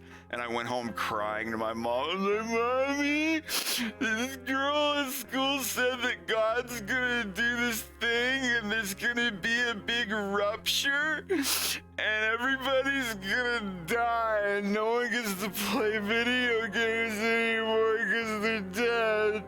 And I was like 7 years old. And my sister's sitting there laughing. She's like, Matthew, you mean the rapture? And I was like, that's not really true, is it? So my mom is mum on the whole thing because she's devout Christian, just like, well, she might have made it sound a little worse than it's. I can't remember. All I remember is that my mom did not come out and say, no, Matthew, there's not going to be a rupture. Everything's going to be fine. She did not say that because she was Christian. She was like, well, I mean, the girl probably knows what she's talking about because, I read the same book. No, but she consoled me, but she did not tell me that there was not going to be a rupture. But yeah, I came home, I forgot what it was. I was crying. I was like, there's gonna be a rupture and all the good Christians are gonna float into the sky. And yeah, I was so scared. Because the girl was a really nice girl and she was one of the only people in that class that was nice to me. And we were friends. She wasn't telling me ooh, you're going to, she's just like, my mom told me that, we go to church and blah, blah, blah. Yeah, it just, I don't know. I got upset at Superman 2 when Lois died in the earthquake thing and Clark had Spoilers. to zip around the earth and make it go backwards. I didn't watch that part of the movie. I just turned it off and started freaking out. I was like, I don't want this. I was 5. That was my first moment in life when I realized I was going to die one day and that there's nothing anyone can do about it. And yeah, dude, I wazzed out. And so my mom tried to console me with the God stuff.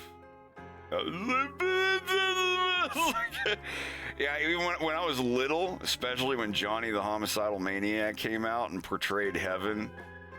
Oh, yeah. The more I thought about heaven, the less I wanted to be there. Not that I wanted to be, in the other place or whatever, but. I had a the concept of death never really scared me that much as a kid, because I was like, man, heaven sounds fucking dope. And then as I kept getting older and older, because I was like, oh man, I can get all the vanilla ice cream I want, and apparently I get my own house and I can fly, hell yeah, and dude. Listen to one or two of your favorite family members screaming and crying as they're burning in hell because they forgot to do one or two of these specific things before they died. That's when I was just like, now wait a Number second. 3 will shock you. It's when I got older that I was like, they're like, yeah, like angels don't have penises, and I was like, wait, I lose my dick when I go to heaven, and like they just kept telling me all these other things that just there's no suck. need. You're always coming. You're coming right now. We're coming right now. All of the angels. It feels that good to be in heaven. It's just like. Why do you think heaven is so white? Oh God.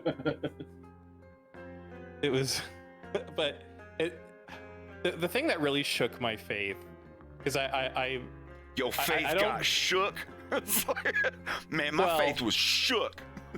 It's kind of lame, I guess. What did it? It was the movie Contact. I was like 20, maybe 21 years old. That was a cool movie. My boyfriend at the time put it on. Yeah, well, it just made me think about things that I never thought about before.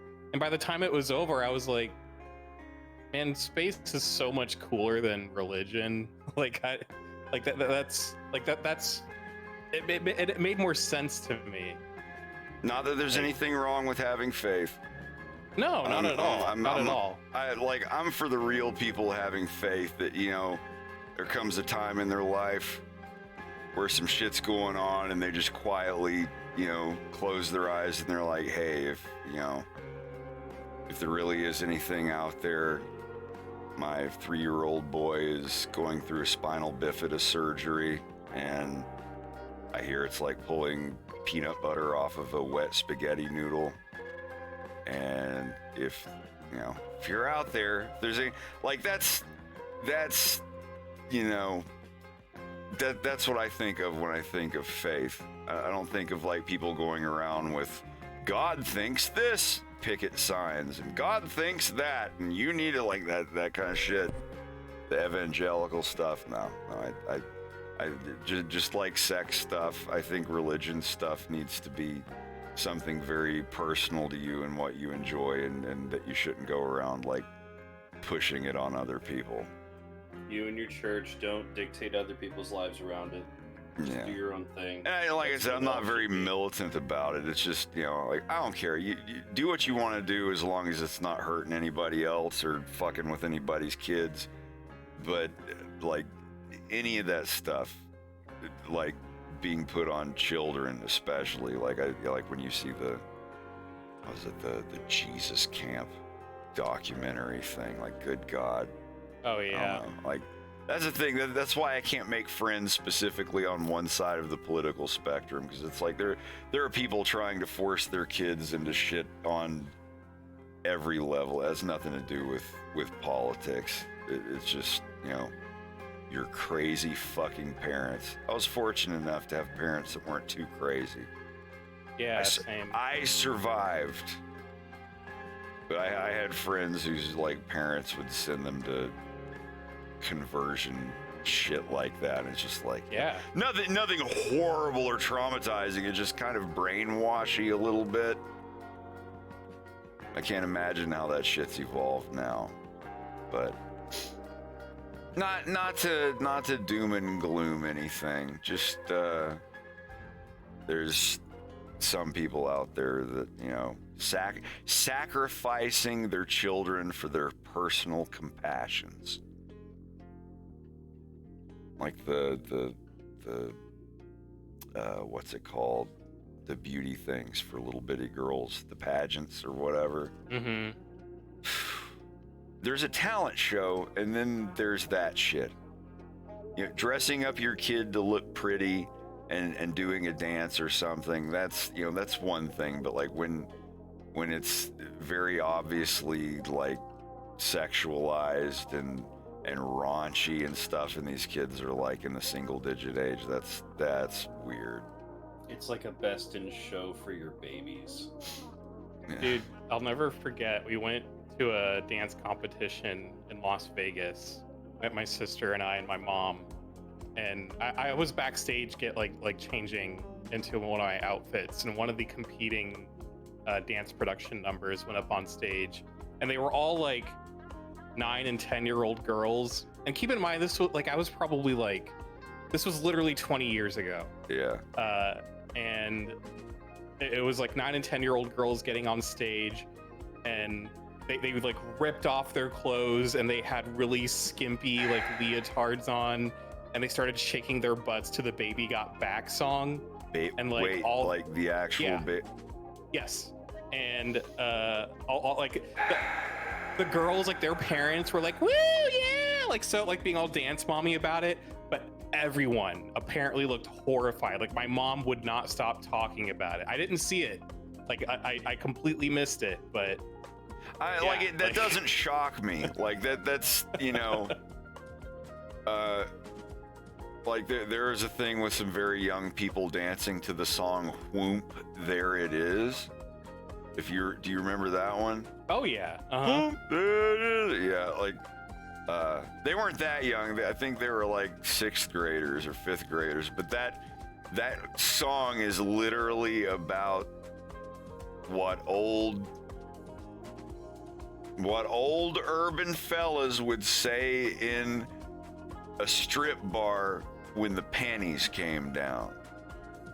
Jesus Christ. Oh my God. Literally what, like, I don't even know what's on Wikipedia. This is from asking people in elementary school, in middle school, and like that song came out when I was in like 3rd grade. Tag Team and the Quad City DJs and all those dudes. Dude, you know, let me see that Tootsie Roll. And come on, ride that train. It's the choo-choo, ride it. Choo-choo, come on, ride that train. And ride it.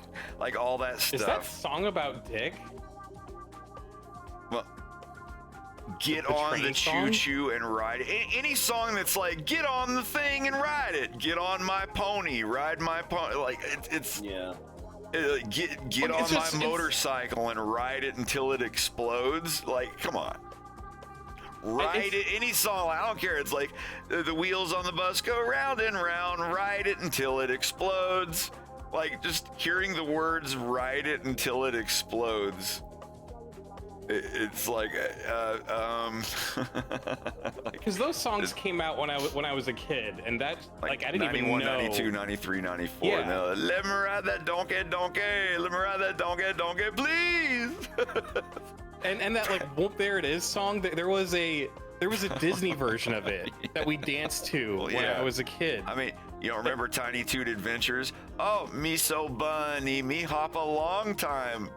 I never saw that. Oh, yeah, like Babs Bunny singing. What? Oh, me so bunny. Oh, me so bunny. Me hop a long time. Wasn't that the one where her mom was telling her to do the funny thing? Yeah, do you think like her grandparents came over or whatever? The neighbor. Yeah, like let me find it. Let me find it. That bit I can was play awesome, that. by the way.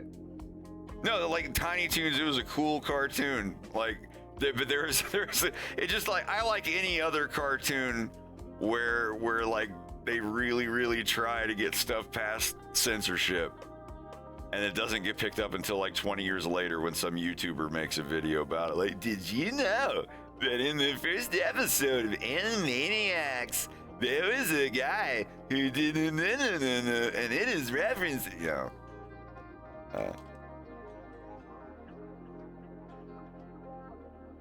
I'll find the clip. I think I can. Like, you've never seen that? No, I've never heard of it. Well, here.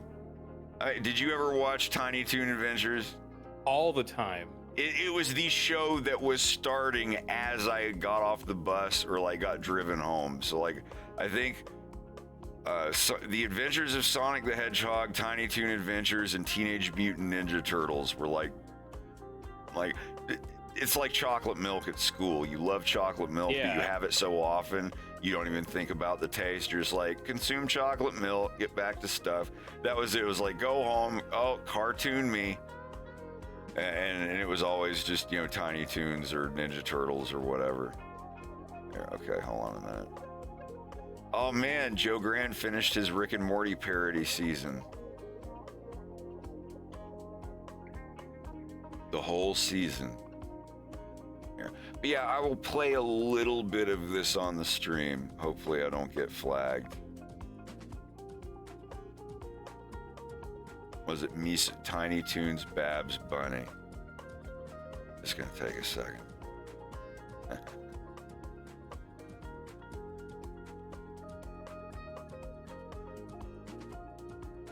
That was a joke with me as a kid. I'd be like, miso bani, oh, miso bani. Like I didn't even know what it was from. I'm sure a lot of kids would. I'm sure somewhere some kid did that in front of their dad, and he's like, "Where'd you learn that? What? That sounds real familiar." And the wife, who's also heard the song, is like, "Why, George? Well, What have you been listening to?" I'm just saying, I think I know it from somewhere. You better not know it from somewhere. Even though she knows exactly what he's talking about, and that's why she's saying it. Oh no, they're gonna fight again. We learned the song from Kevin Spacey. Tell me why you're so horny. Mr. Spacey, that is not what I was talking about. Me love you long time. Cut his mic. Get him off the set. Oh, it seems I fell over. My underwear's down past the crack of my ass. Steven. Come on, Mr. Spacey, please. My nephews are in the green room. They don't need to walk out here and see this. Oh, what grades are they in? I'm feeling froggy. Someone said that's a great way to get out of going to some neighbor's kids things. It's like, hey, you want to come to my kids' dance or something? Blah blah blah. Just like, oh, what grade are they in? Like, just the request stops there.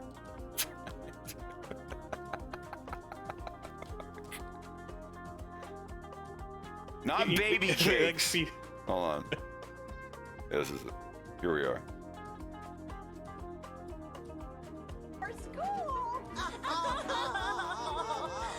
You're gonna love this. Oh, it is so funny.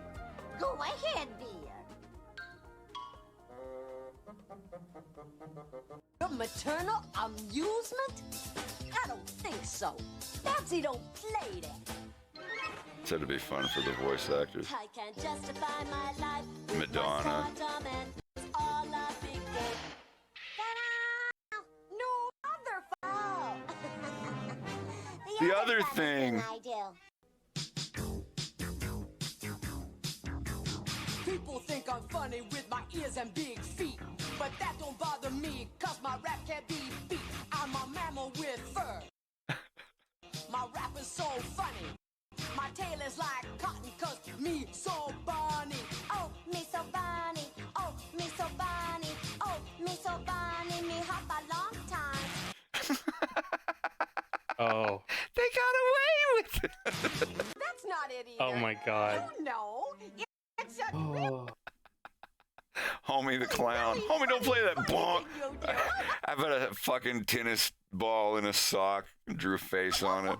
Oh, it makes me laugh just thinking about it. In Living Color was that show that my mom would let us start watching, but by the time they got into the raunchy skits, she'd be like, all right, that's enough of that. That really I'm like, what's a condom?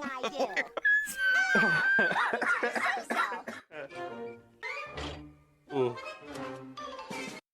Doesn't. This is kind of funny. Do you wanna rock? Do you wanna roll? Anyway, but yeah, that was parodying a song about being horny. Wasn't that the frog's name in that one video game on Sega CD? Yeah, I remember knowing that that was a bad word.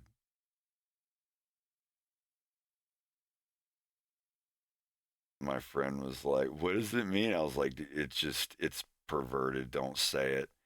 Because we were looking at yeah, that's what it was, The Adventures of Willie Beamish on Sega CD.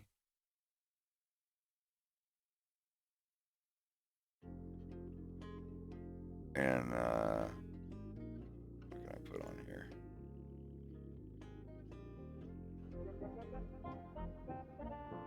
And he was like, yeah, horny Horny the Toad. I think he was like a horned toad or whatever. So it was Willie Beamish's pet. You had to not go to military school. You had to be a good kid and remember to do your homework and all this. And he had a pet frog named Horny.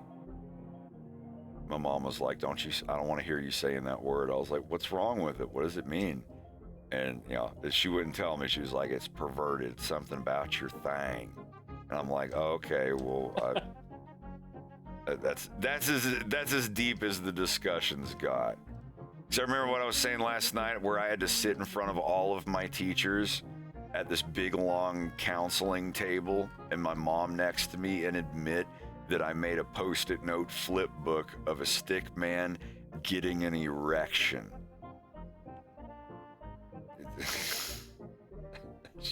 She got off the phone the day before and she's like, did you make a flip book of a man having an erection?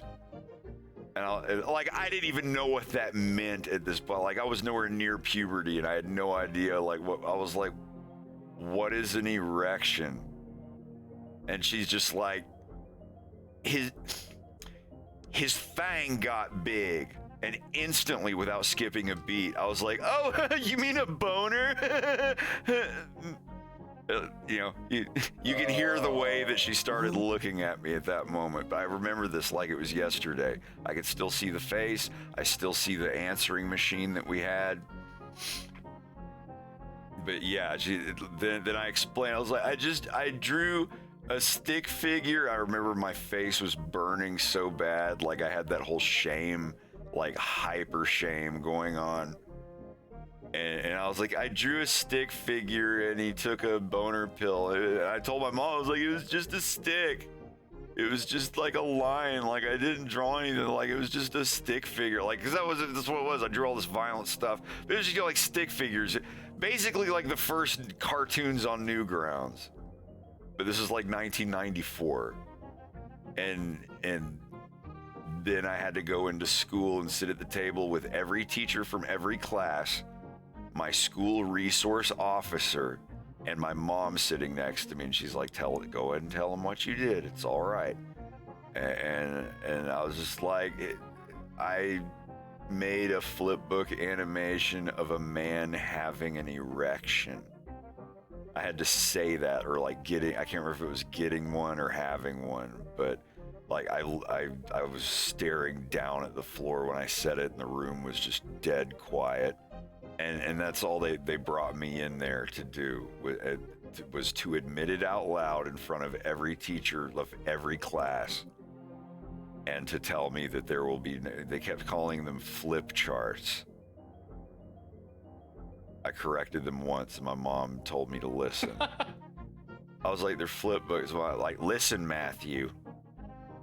Yeah, God, you talk about like something that slows down to like Max Payne bullet time speed, and then it's like, wow, this is definitely one for the long-term memory banks.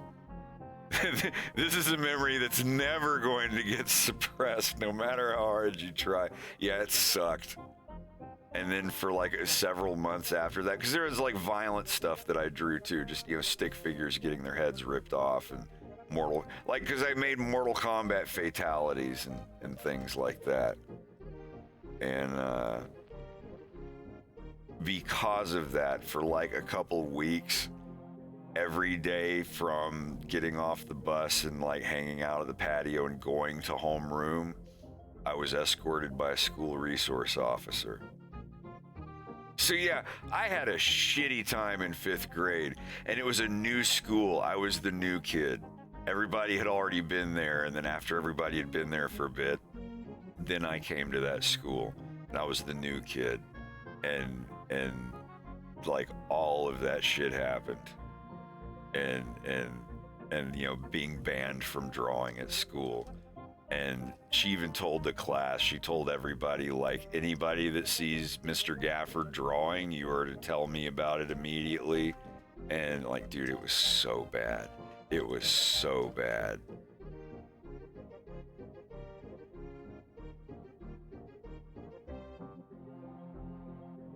But like I said, it wasn't trauma for me. It was just like, it was like, going to the Easter Bunny and sitting on his lap at the mall and getting your picture taken. It was just like maximum embarrassment for, a couple weeks.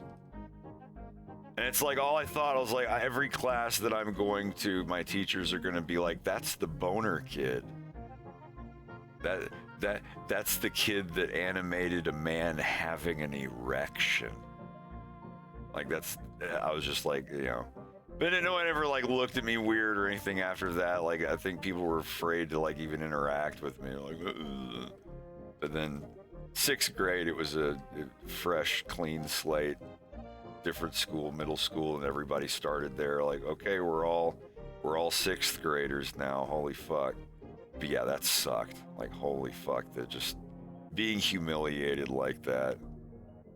Looking back, like, I handled it well. I handled it just fine. I got out alive. But, man, sitting at that table, just like saying that, like, because it was a new word, and I knew that was like, okay, I guess that's a technical term for your wiener getting big or whatever. There was no smirk. There was no grin. I was like, yeah, that sucked. But I look back on it now and laugh my ass off. It's like, looking at my younger self and being like, yeah, get some. It's good for you. It puts hair on your chest. So it's some good old-fashioned shaming and trauma from childhood. But, yeah. But then, like, later that year, like, I had a notebook that a kid was trying to, like, he grabbed from me, and I jumped up on the picnic table to try to get it back from him. And that same teacher, she was so mad, she, like, grabbed me and pulled me up off the ground and dragged me over behind, like, next to a palm tree and shoved me down by my arm, and it left a bruise on my arm. I even bruise easily now. And it was a Friday, and my mom got so mad at me. She was mad. She was furious with me because I waited until Friday night when I was in bed to be like, Mommy, the teacher left a bruise on my arm today when she grabbed me and made me sit under a palm tree with bees in it. Like, I showed her the bruise, and she got so mad. She got so mad at me. Like not punishing mad. She was just like, why in the name of Christ did you wait and tell me this at 9:30 at night when I'm tucking you in? Monday morning, that was sure interesting. I remember sitting out in the office reading an Incredible Hulk comic, listening through, like, muffled through the wall, just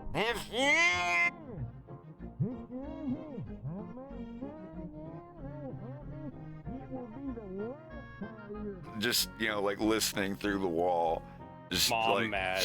Yeah. That was great because that happened after the other stuff where it's like, bad son for drawing boner pill flip books, and then later in the year she like bruised me. Like, it didn't hurt that bad, but it did leave a bruise on my arm for like, a week. It was the size of like the end knuckle of your thumb, like a thumbprint, and that's what it was. Where she grabbed me pretty hard. She grabbed me just as hard as my mom would have if she was furious with me and was about to give me a whooping.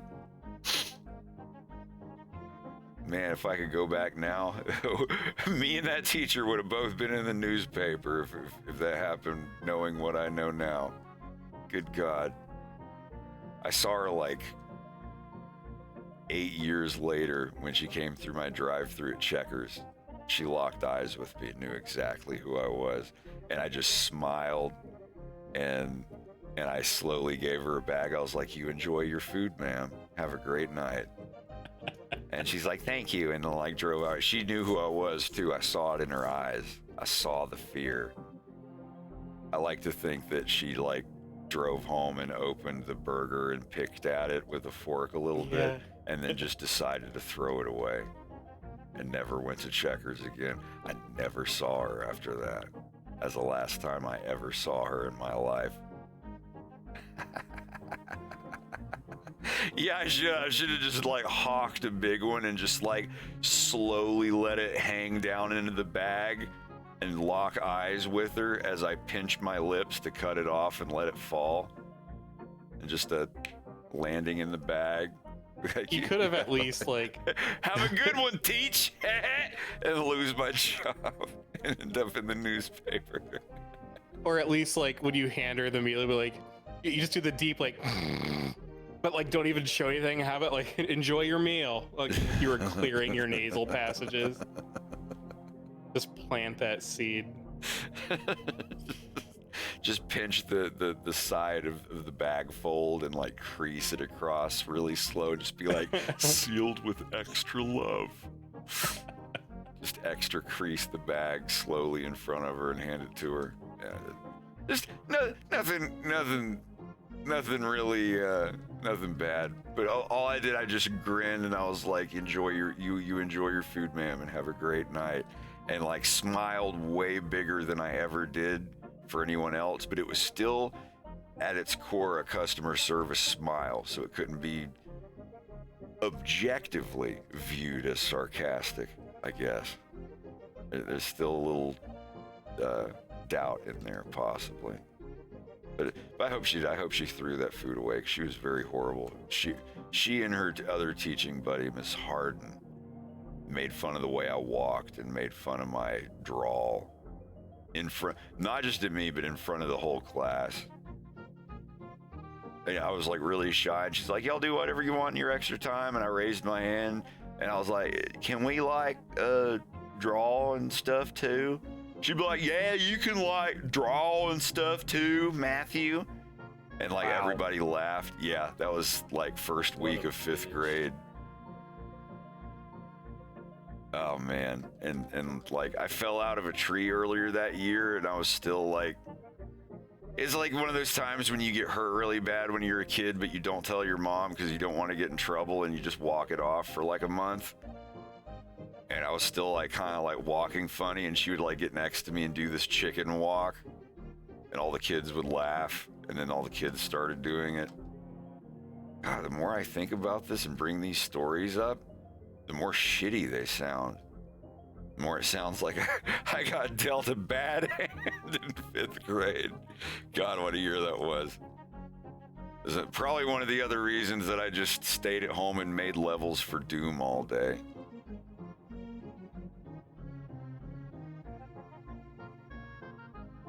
No, I was definitely one of those kids that if they ever, you know, if I ever ended up on the news, everyone would be like, yeah, he was one of those guys, but I didn't. I fell into my own fantasy worlds. That's when I was still into, you know, Sonic the Hedgehog and Star Fox and fan fiction and all that stuff. This is 1994, back when there were like 5 fan fiction things. That was like, what, like, you writing stories about Sonic the Hedgehog and these aren't even like from the game? It's like walking away, shaking his head. What, you mean like water from out the toilet? Why does Sonic have muscles? Why is he wearing clothes and carrying an AK-47? What? He didn't have a gun in the video game. 6th grade for me in a nutshell. What was that? Is that Star Fox? Wait, what do you mean it's your fox? What, you have a little character? Like, what? You were like the dinosaur girl, but for Sonic characters. I still haven't shown that on stream. Hold on. Hey, Dino Girl. Stupid motherfucking piece of shit. Piece of shit.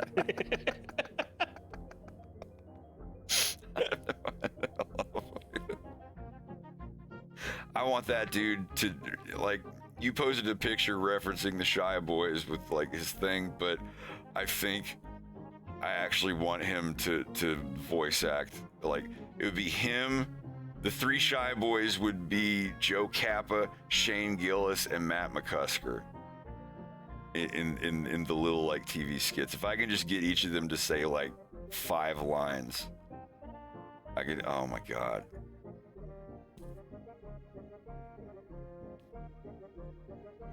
Let me find him.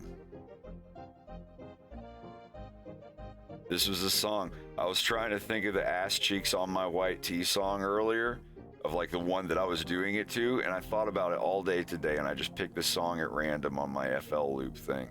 And I'm just sitting here, and just out of nowhere, it's just like, I got all these ass cheeks on my white tee, all of them hoes that be grinding on me, coming to the club every night of the week, keeping me popping them crispy white tees. Like, ass cheeks all of my white tee, all of my white tee, all these hoes up on me.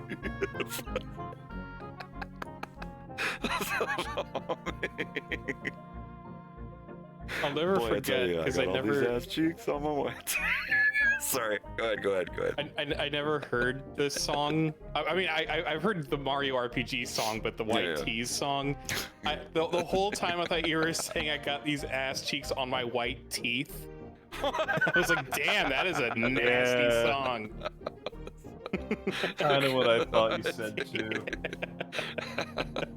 I need an apple chomping cartoon sound effect.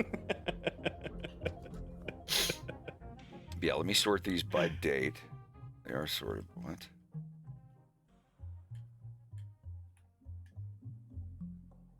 Okay, I got my playlist ready. Snapbacks at the ready.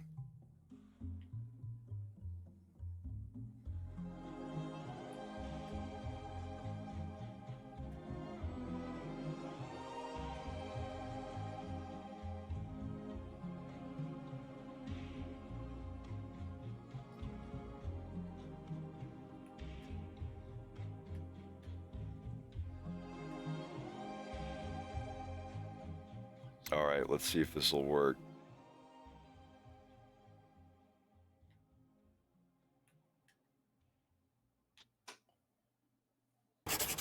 Rachel.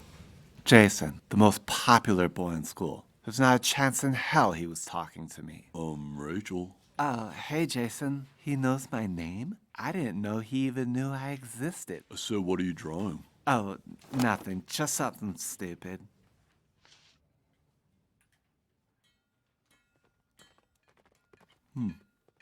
You drew all these?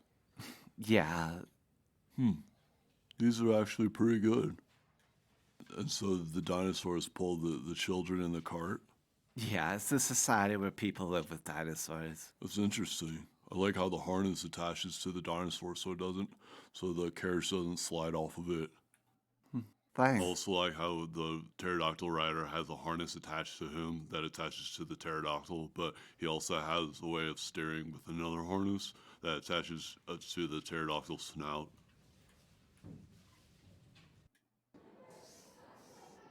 Hey, Dino Girl. Grow up, Mark and Nathan. Stupid, dumb motherfucking pieces of shit. Rachel. Oh, hey, Jason. So in the last period, I wasn't able to concentrate because I kept thinking about the dinosaurs. And Jason, captain of the football team. He's the last person I expect to talk to twice in one day. thinking that maybe you could illustrate some of the pages. Illustrate? Yeah, for my book. Oh, right. Your book. I love your book. Or, I mean, not like It's a love. society that harnesses dino power, and admittedly, the trilogy would be pretty grandiose in scale, but it actually centers around a family unit that's struggling to make ends meet, which basically means providing the basic. Somebody's jealous. Race against the clock before all the dinosaurs create sheer havoc, and quite honestly, threaten to sow seeds of distrust, especially among the common folk.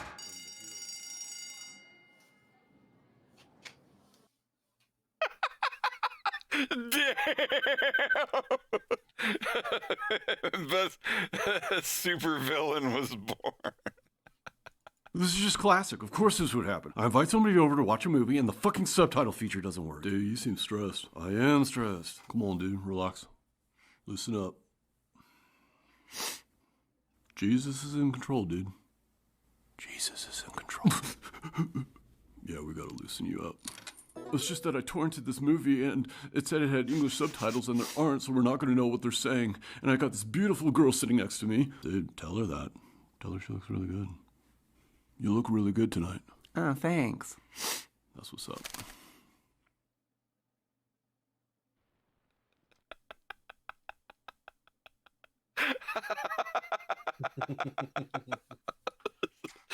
Jesus is in control, dude. That's what's up. God almighty.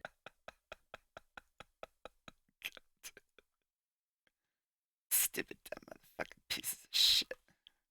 Let me get the channel. It's Joe Kappa.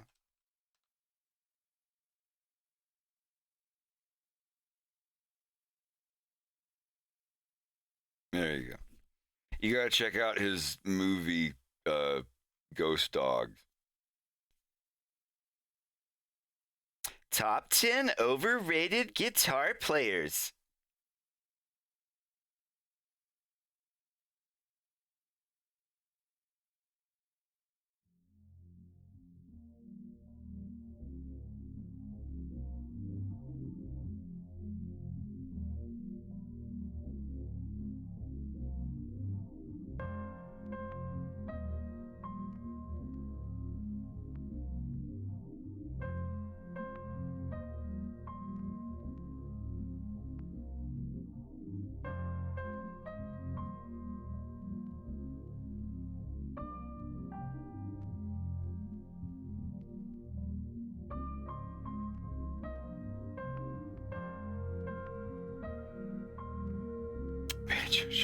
I don't know. I feel like I've worn that one out a little bit. We should watch something else like Dog Police. Or not. You know, we could pretend that we did.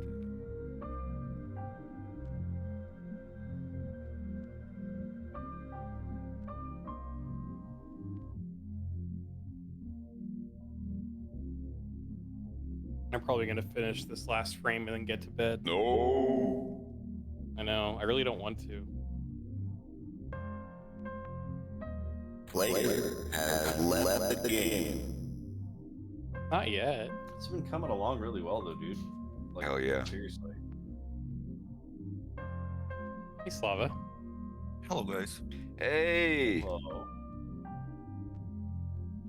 I'm probably gonna mute myself right now because, like, I'm gonna play one game of Tarkov and then I'm gonna be here. Okay. No, I'm still like listening to you, but just in case, I might not answer because I'm gonna mute Discord completely. Well, now I'm just suspicious.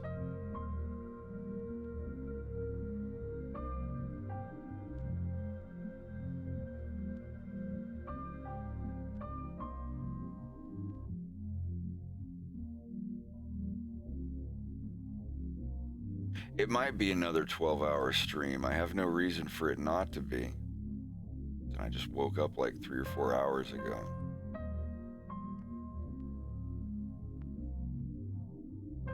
I had a full night's sleep and woke up at like 7 a.m. I started working and I had a lot of work done and it wasn't even like 10:30 a.m. yet. I was like, damn, what the hell? This is either Midnight in a Perfect World or Stem Long Stem. Or Long Stem or whatever, the longer version. This actual track, I mean, this is sampled from David Axelrod, but the song is Midnight in a Perfect World, but there's like another sort of thingy that on the track or on the CD that's it's a sample from that without all the midnight stuff, which I think completely slaughtered that otherwise awesome song. Are we self-employed? Yeah, I guess you could say that. Actually, yeah, I think everybody, all 4 people in this voice chat are paying their rent with what they do in computer programs at home. Mm-hmm. Blessed. Yep. Oh, we are so blessed. Ugly baby contest where you win based on how slowly the judge says, "Oh, bless its little heart."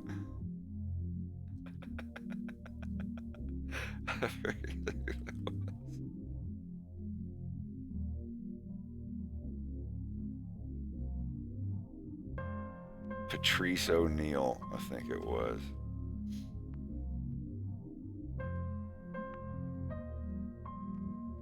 He said, you can tell you have an ugly baby if an old lady looks at it and goes, oh, bless this little heart. They'll sit and talk about how pretty a baby is, but if somebody says, oh, bless this little heart, that means you got an ugly baby.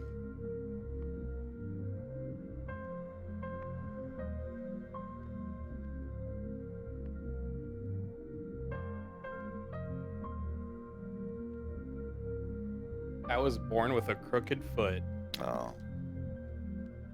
I was born with raccoon eyes. I looked like a heroin baby. I was malnourished. My mom put me on cabbage water and cow's milk for... Cow's milk is in, like, from the cow, like, milked that morning, and said I got over it. I was, like, bleeding internally or something. I don't know. I had hair growing up the back of my ears and bless over this my little... shoulders. Oh no, I looked like a fucking wolf baby. Basically. That's awesome. I was also, by the way, born on the first night of a full moon, so I'm just saying, one of these days, I hope. You were born with that same welcome mat, that hairy patch that's above your ass. Yeah, basically. Yeah, I know any songs where the remix is better than the original.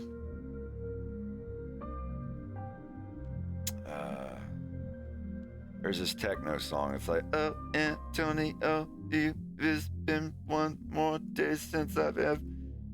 Okay, let me find it.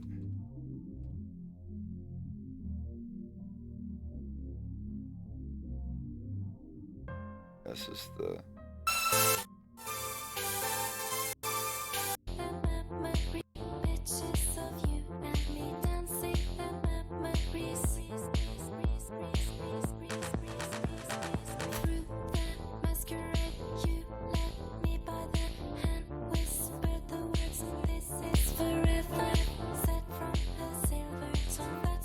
Listen to this. I think this is the best example of like...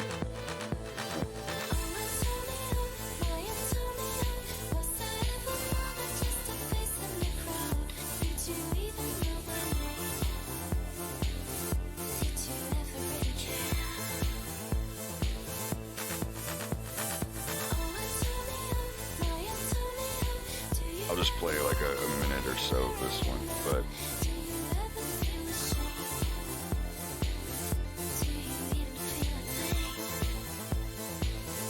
It's not bad, but...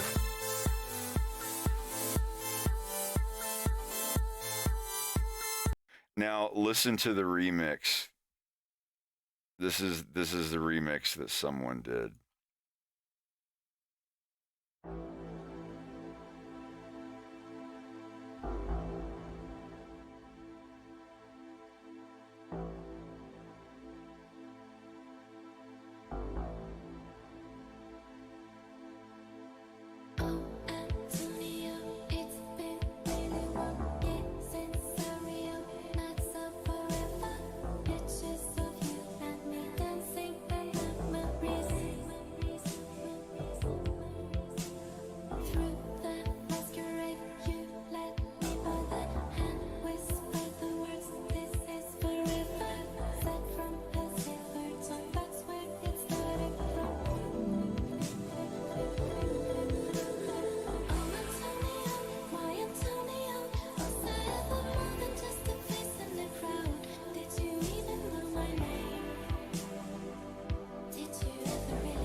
I kind of like this one better. It sounds like this one is the original.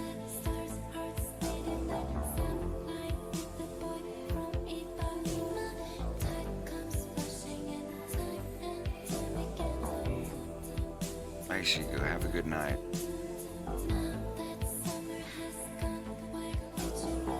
luck Good night, with the Seago. sleep.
Or this other song,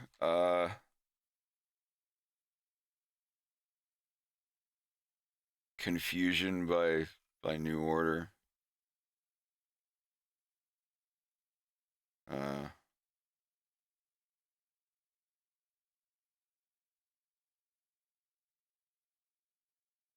Was the original of that?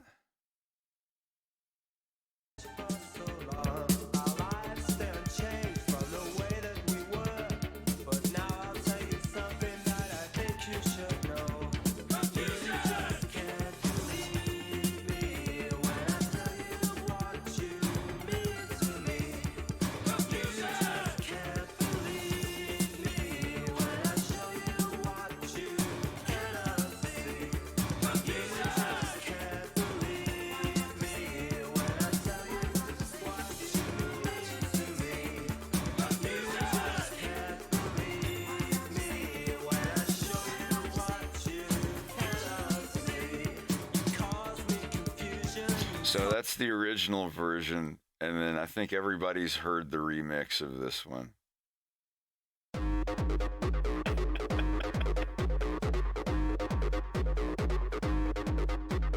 Yeah. This was my jam for like several years. I like something that'll raise the hair up on your neck.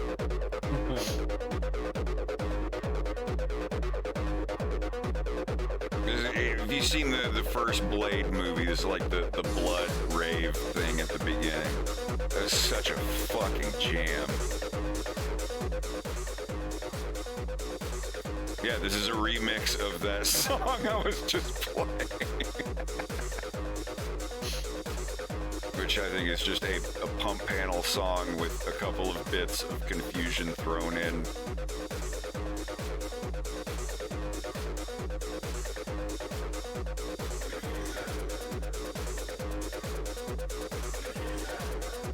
Oh, I left a comment on this. This is the first song I ever ripped to MP3 from a CD.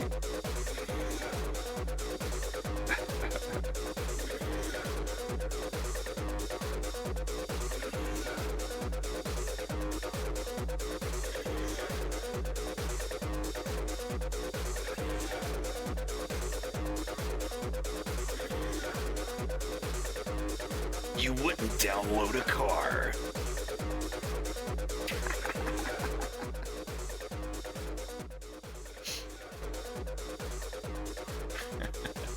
But yeah, this is actually a remix of that.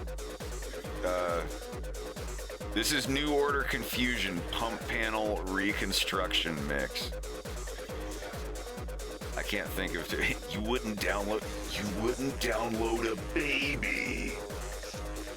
I need a baby crying sound effect. My soundboard is lacking.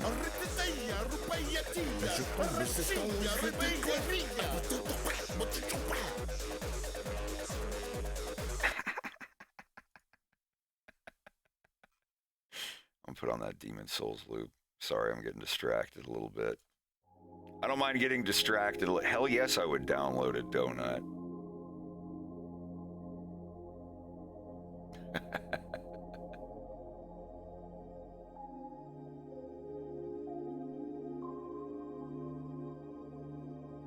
covers that are better than the original. That's kind of a bigger list, probably. You name dozens of songs that, like, songs where I heard it where I'm like, wait, this is a cover of something? I thought that, wait, who originally wrote Downtown Train? So Tom Waits wrote Downtown Train, and then Rod Stewart did a cover of Downtown Train, which is a good cover, but sorry, I'm gonna have to go with Waits on that one. I have a couple 3D printers. I just don't really have time to use them.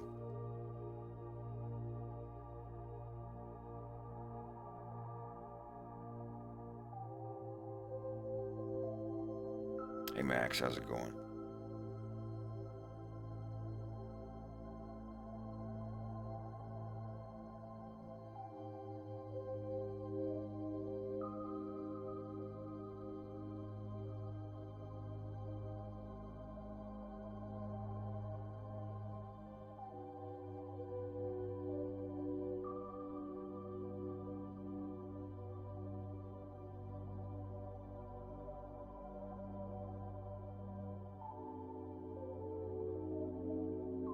I'm pretty good. Gonna try to do another long stream tonight.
I really like this song, Pitch Down. I keep forgetting that it is.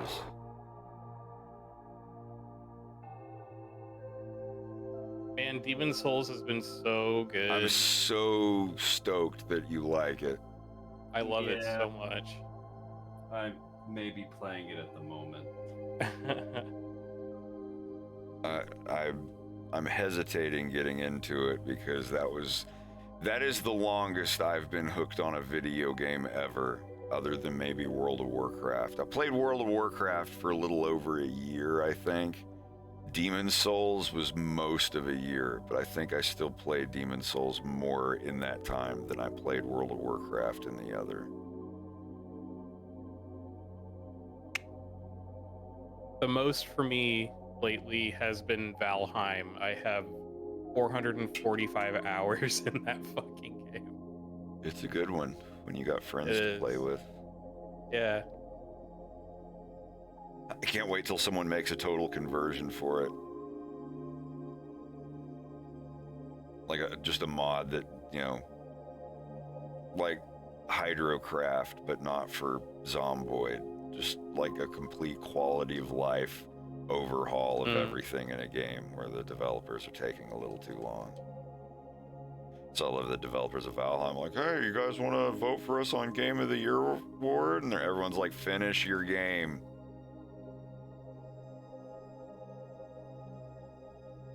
It's like with Hidden Deep, I got so excited, but like still years later, Hidden Deep still doesn't have co-op. That game would be perfect. Yeah, like if they would just like suck it up and take the time to do like a full overhaul and add internet co-op to that game, someone's gonna end up programming the game from scratch and being like, there, I did it, now buy my version of it. And well, it's literally one dude, isn't it? Well, with the number of copies and amount of money that dude probably made, he could one person could have added co-op by now over 2 years. Sorry, like I have a right to be impatient with game programmers because I know exactly what's involved in game programming. And if I made a Steam game that still needed some features in it, and I just made like $1 million off of that game, knowing that if I added this feature that sales would triple, I wouldn't lay back on my ass and just like, oh, we added some cosmetics and now I fixed the bug where the blood splatters don't clip through the bubble. Like, don't do, yeah, come on.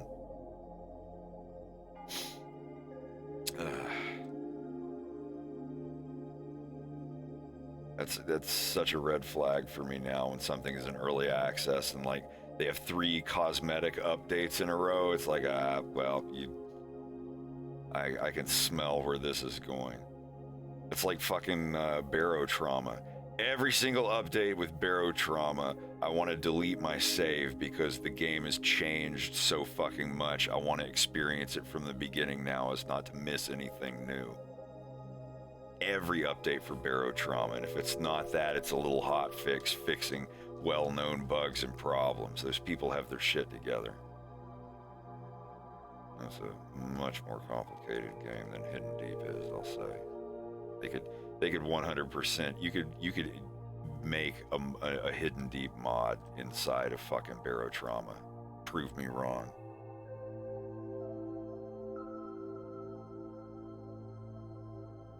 Rather, I wish somebody would prove me right. But Hidden Deep is an awesome game. But yeah, if it's been 2 years and it's all like, oh, cosmetic and little tiny fixes every 6 months, it's like, no. All right.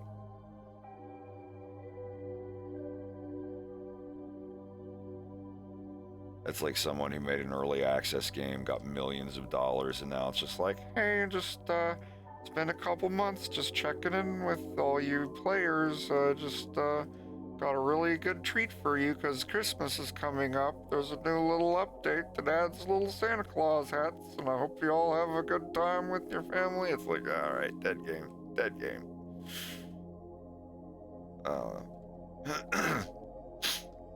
None of it is unfixable. None of it is unfixable.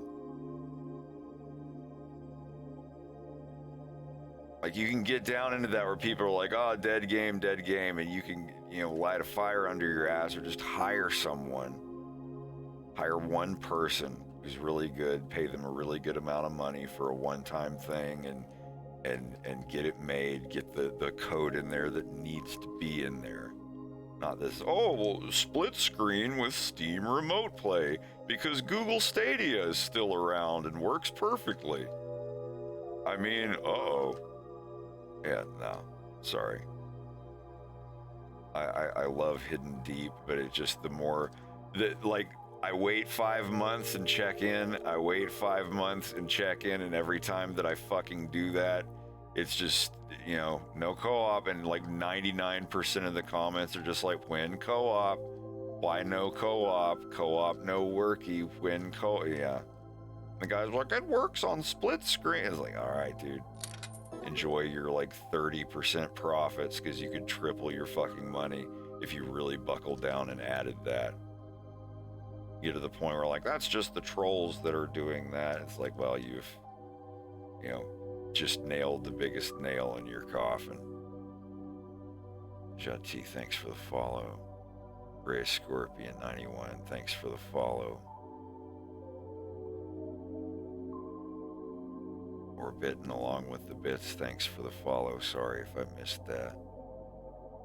Silver Fox 747, Twink Bus 69. I think the rest were before I even started.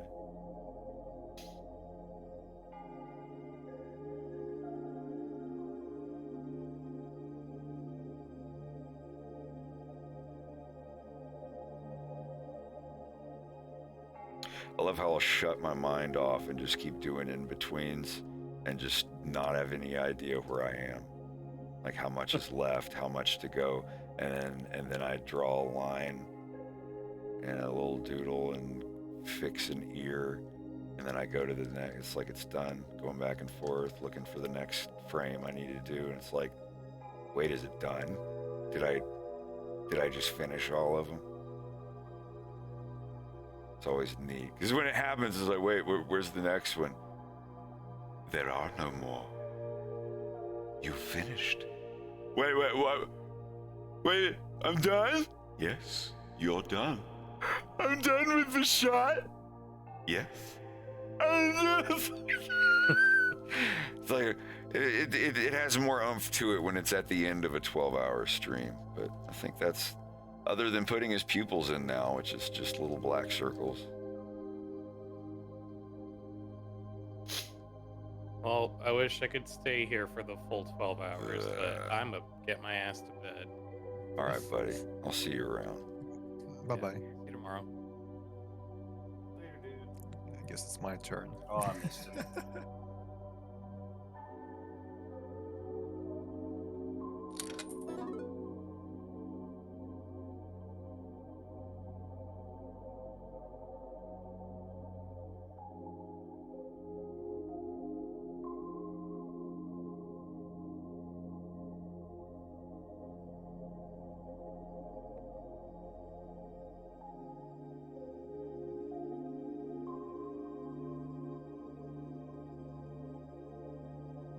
Slava, I don't guess you would be up for playing Demon Souls with us, would you? I don't have Demon Souls. But if you did, I'm talking about the old one, the very first Souls game. You don't have to. Wait, isn't it like PS3 exclusive? Yes. We're still playing it over the internet on PC. I don't want to talk about it too much, but it's 100% doable and playthroughable. It is my favorite. It was my first Souls game. It's my favorite Souls game of all time. Just this music will endlessly give me chills when I turn it on for the first time.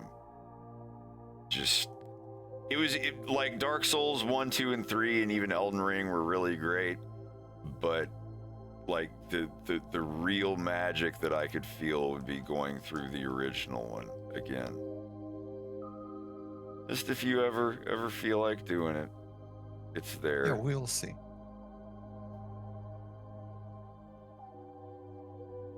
Did you ever play the first one? Of course not. I didn't have PlayStation 3. Oh.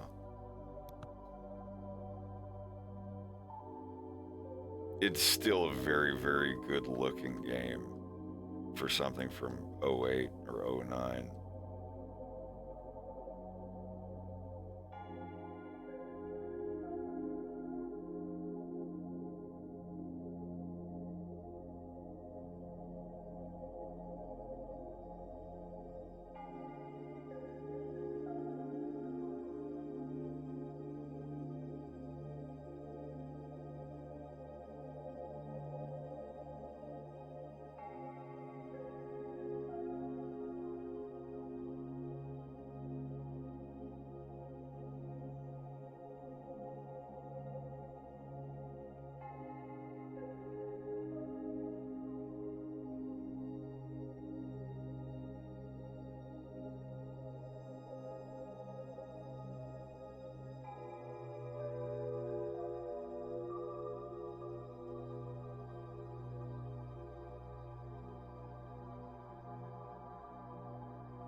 Come on, Tim.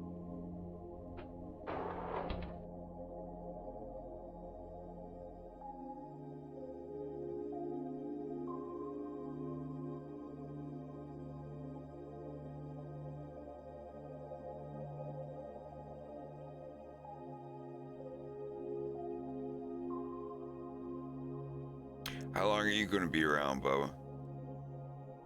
Oh, at least until I finish this fight. And I've died like 6 times already, Damn. so yeah.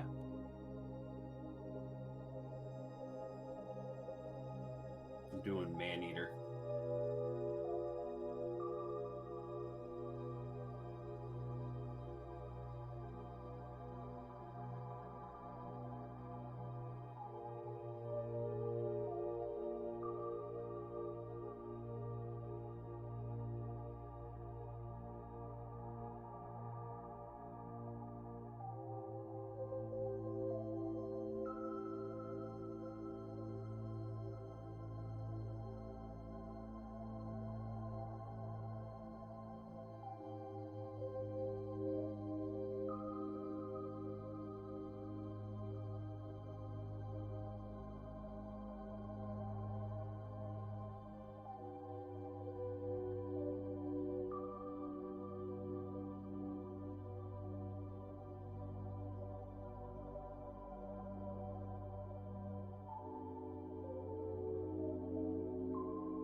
We were informed that you carry it.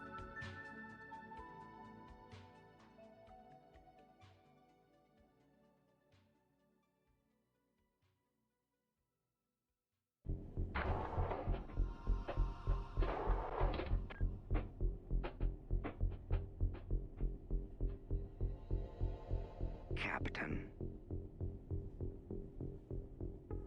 Your friend looks tired.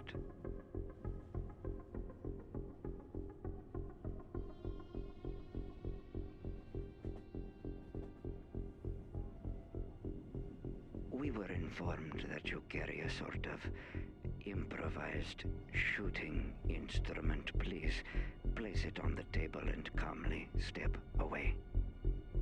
I might need some help with that. Your compliance, Captain. I do not want a fuss. I don't want to kill you, Ekblade.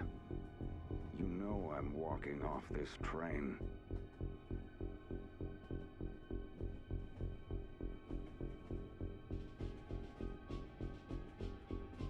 My partner seems to think that I know what he said. Final warning. Detritus.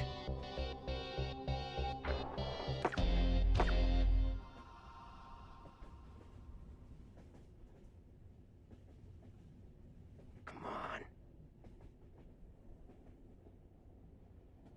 Come on, Tim. Hell yeah.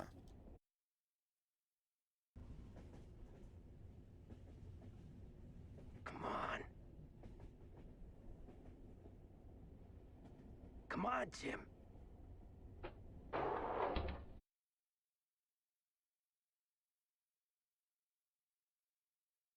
Yeah, oh yeah, right. on, Jim.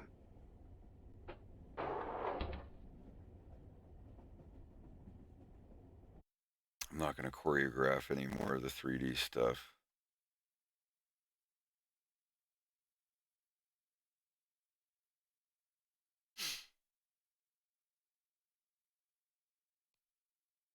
Yeah, I've got episode 1 and 2 down here. Just as an ambient thing, I guess.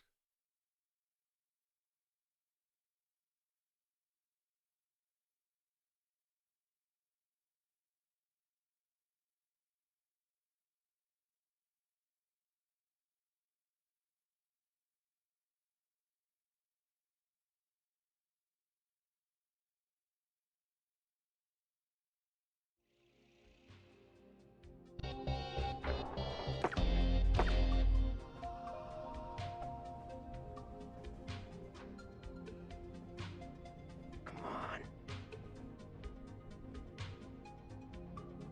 Come on, Jim.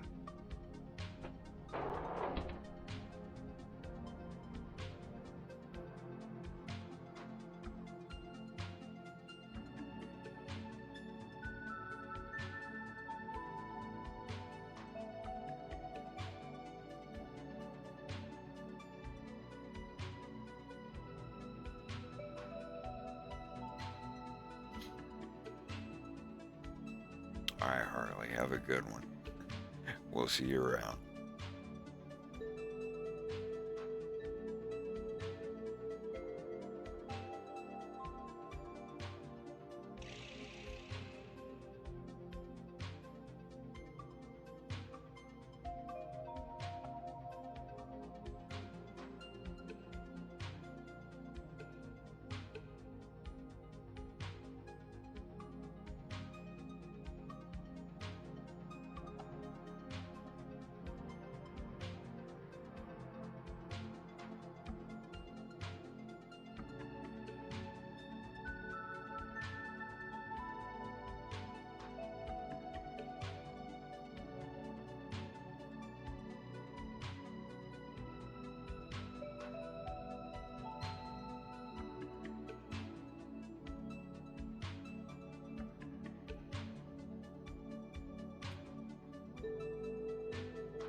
Already kills, thank you for the follow.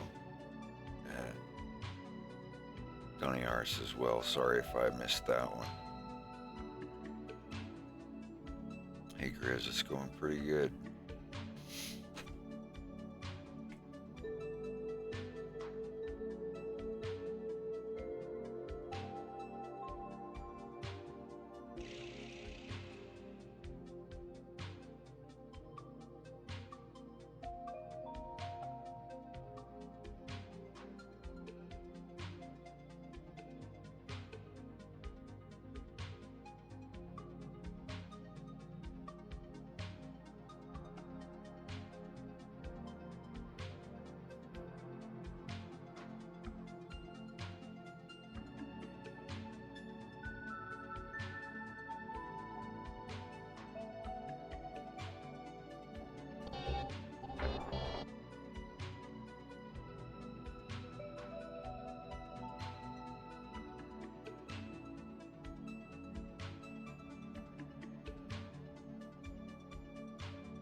Did I change my channel URL? I don't think so.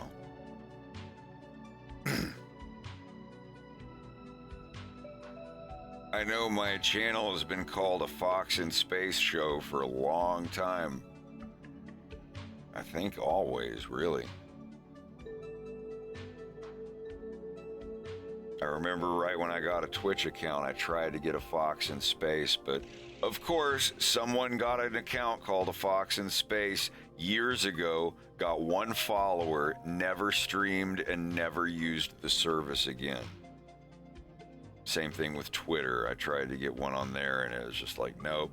Some guy in Sweden that tweeted once 8 years ago and never used it again. That's all right. But no, I've been here. I don't see why it would have been taken down.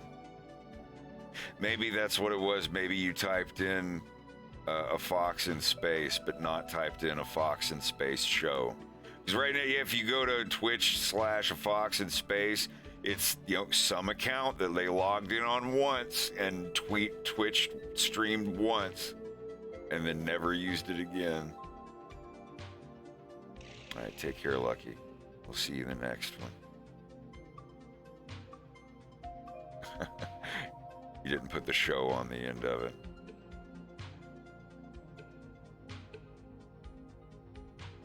Well, a Fox in Space isn't the most original of names. I'm sure it was done long before I thought of it.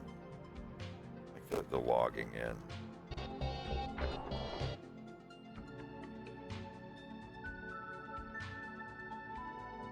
It's like CG Pigma has taken Grease Pencil Pigma hostage.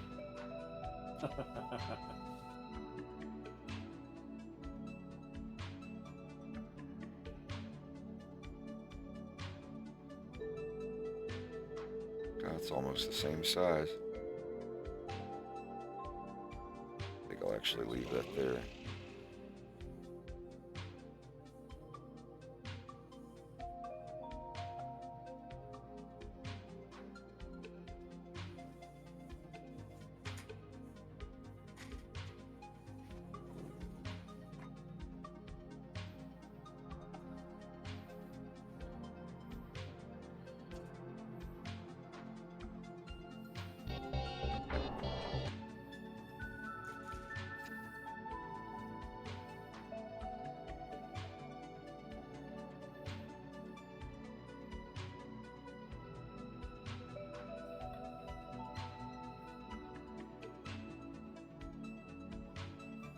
All right, Norbert.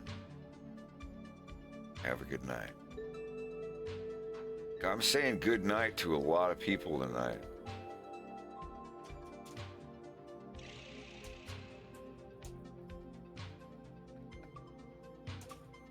Why am I lighting up?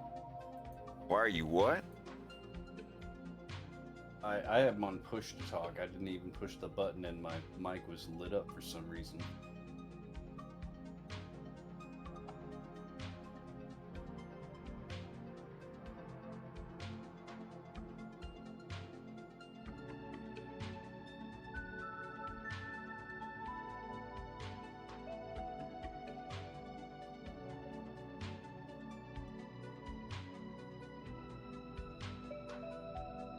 I've only been here for 3 hours compared to the past couple days. That's just now getting here. I'm not going anywhere.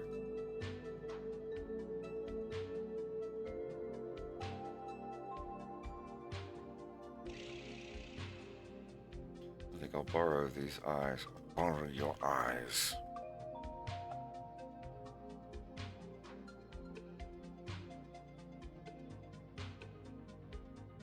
Hell yeah.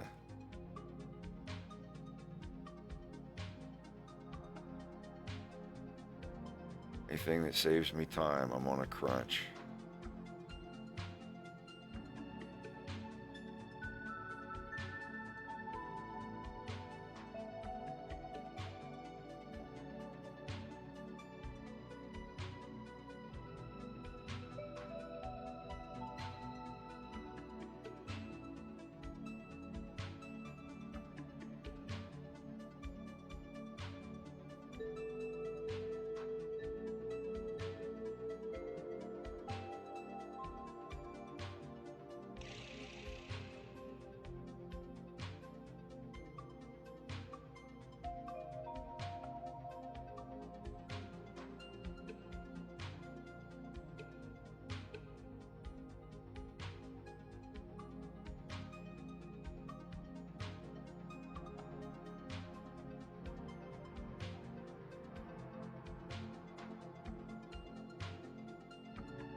Alrighty, I beat the boss, and I have a doctor's appointment in 8.5 hours, so I'm going to bed. All right, buddy. I'll talk to you tomorrow or later today. Probably later today. You take care. All right, take it easy.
You're already cutting in the time that you need to sleep for work. You should go to bed.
Yeah, I don't try to advertise the Twitch so much because I kind of like it being a smaller audience.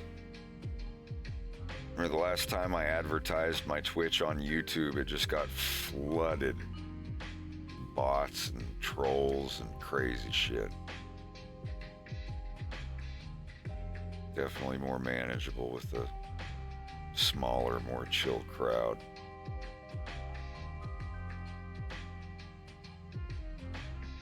That's the good thing, though. It's incredibly boring. So when all of those people flood in, they're only here for like a week and then they're gone because it's so boring and nothing's going on.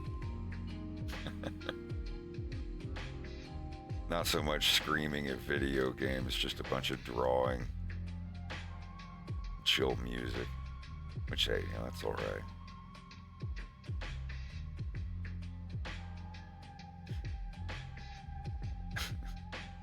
When's he gonna do something? When's he gonna react to a video? Play a video and react to it. F in chat. Post booba.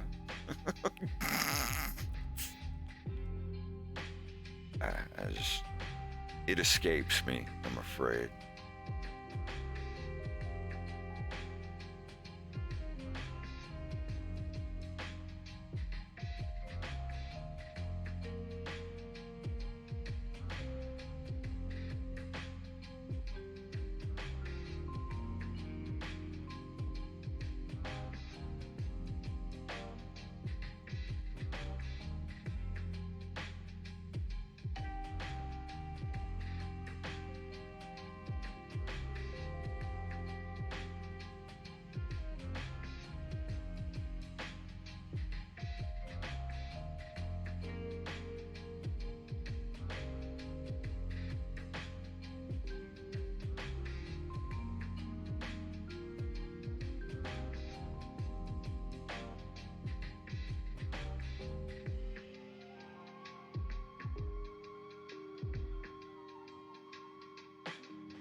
This will actually be really easy to animate.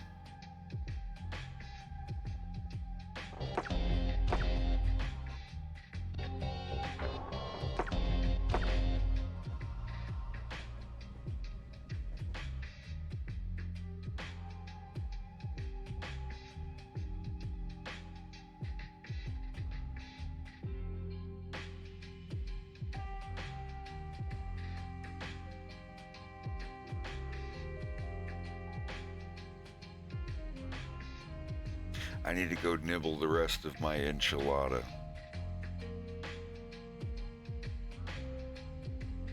Give me like a minute or two. Yeah.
All right.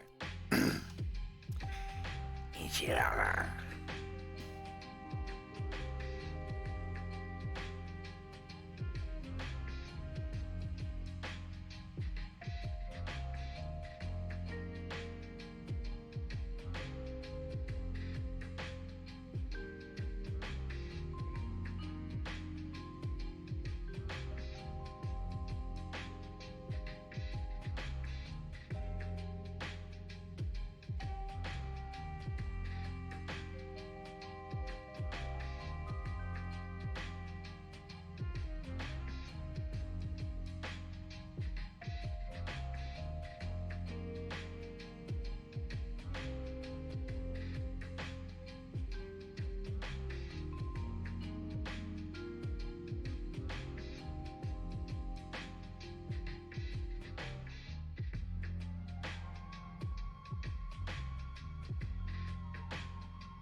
Does Starlink count as a Star Fox game? I don't know. I haven't played that one.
All right, bud. Have a good one.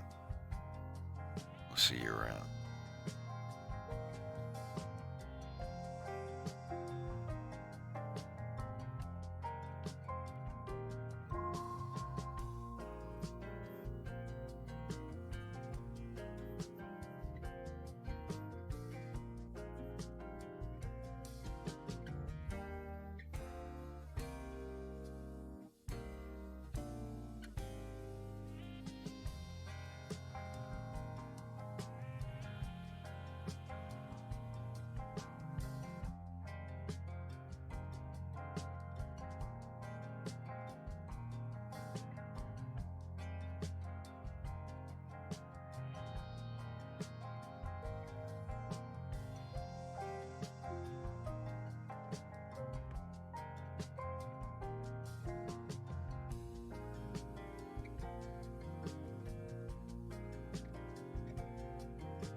Have a good night, Carm. We'll see you around.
I know what he said.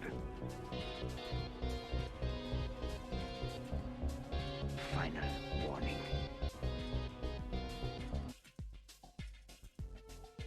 I think right here the tunnel's gonna go by.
final warning.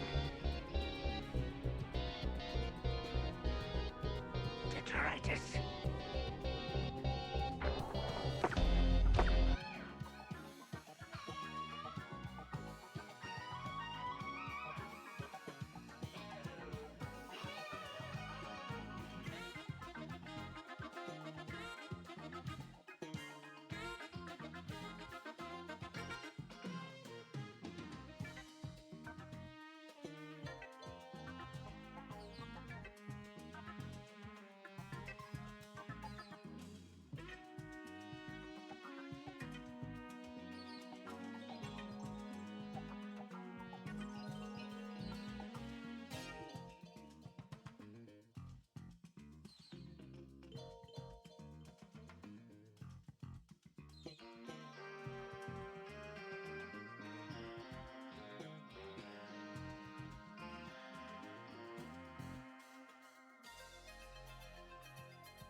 that muzzle flash a lot brighter, but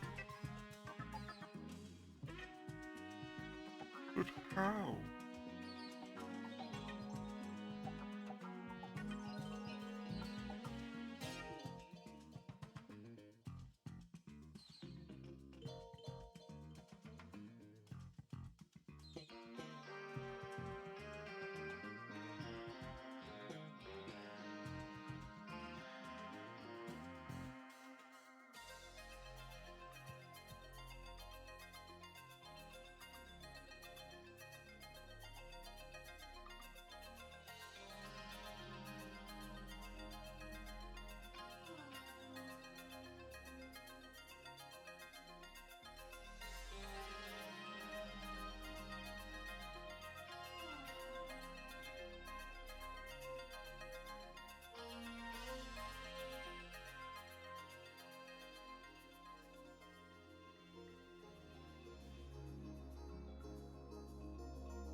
Fred, Yo. have you used Pose library for the animation?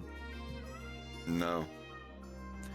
Can you look on my stream, because I figured out this yesterday and it's so easy, and oh my god, it's so useful, especially for you if you're gonna animate a lot of hands or shit like that.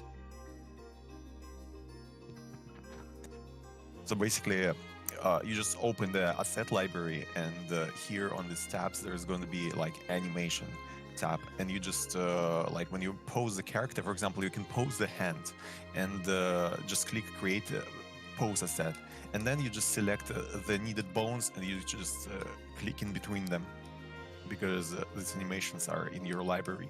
So like imagine you have a bunch of like hand gestures, and you can just like add them as different like assets basically, and just click between them if you need specific like So it's like a pose browser instead of an asset browser.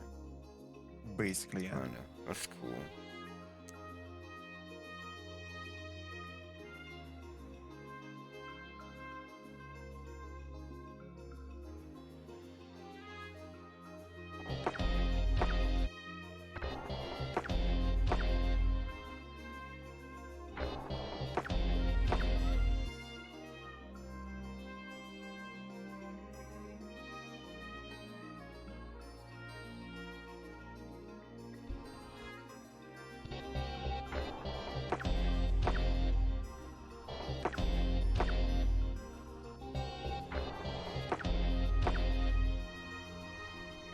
That looks pretty good.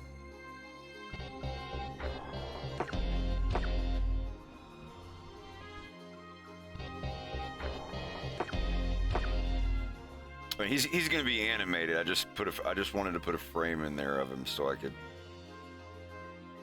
just get all this stuff ready, then go back to animating.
How'd I get this focused work ethic? I'm getting paid for it. The streaming every day of 12 hours and whatnot. If you're talking about in Blender, well, I don't know. I get dopamine from working in Blender.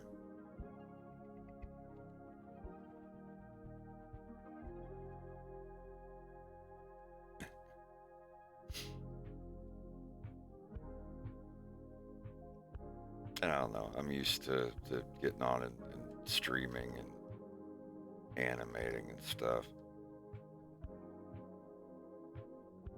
But yeah, like the knowing I have a Patreon for this, and if I don't keep things interesting, I'll lose it and have to go get my old regular job back. That's my biggest motivation. If I went just straight to having a Patreon from I don't know, landing a cushy job straight out of college and I never had to work for my tuition or anything like that, I'd probably be a little more lazy and unmotivated. It's the want to not go back to the old job I had, or any of those old jobs, really.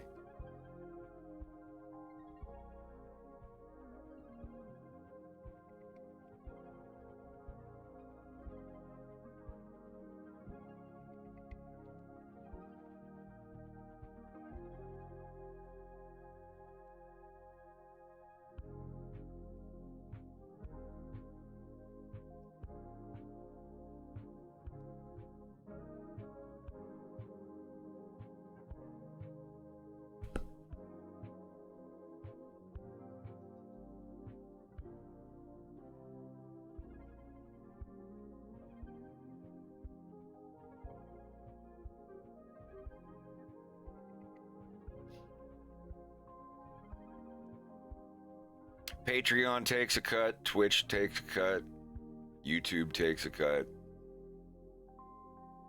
Although I have I get like $30 a month from YouTube.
Hey, how's it going?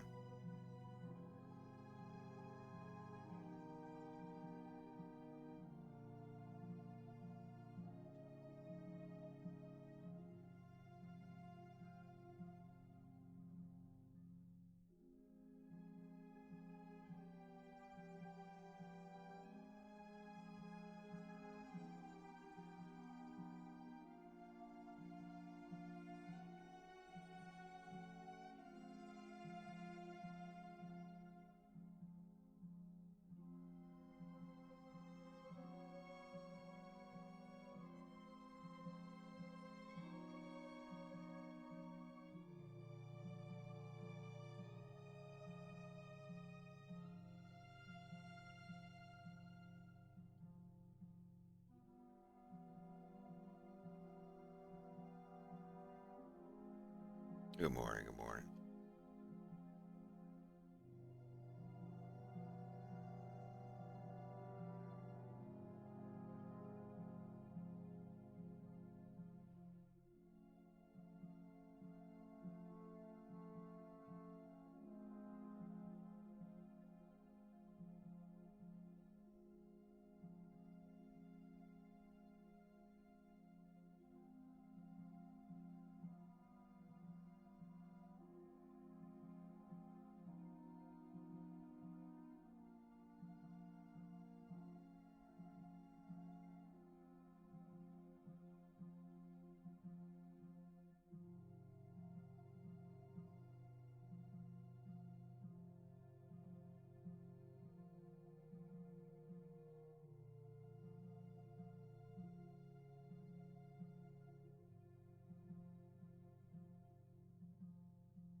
Getting close to halftime.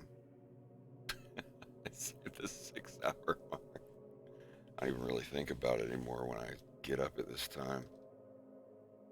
Going from 12 to 12.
Like I said yesterday, to do on episode 3, I haven't done anything of episode 3 yet. I start on episode 3 when this one gets done.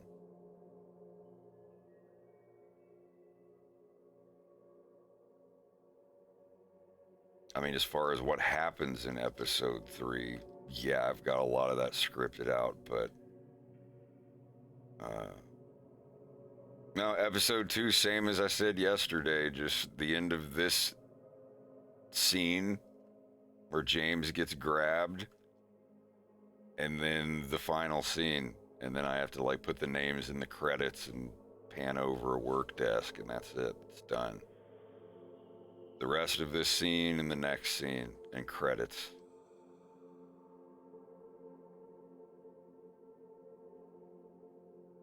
And then I'll probably spend a week or so polishing it up.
I'm doing all right, Mir.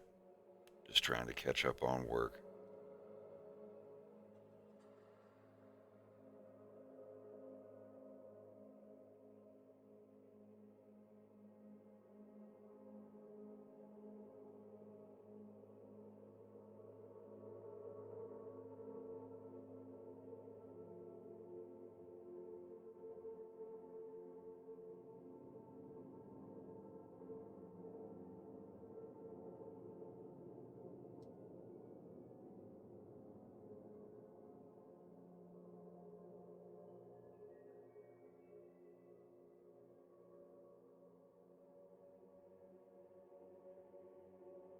Y'all want some more doomer porn? I suppose I can share that.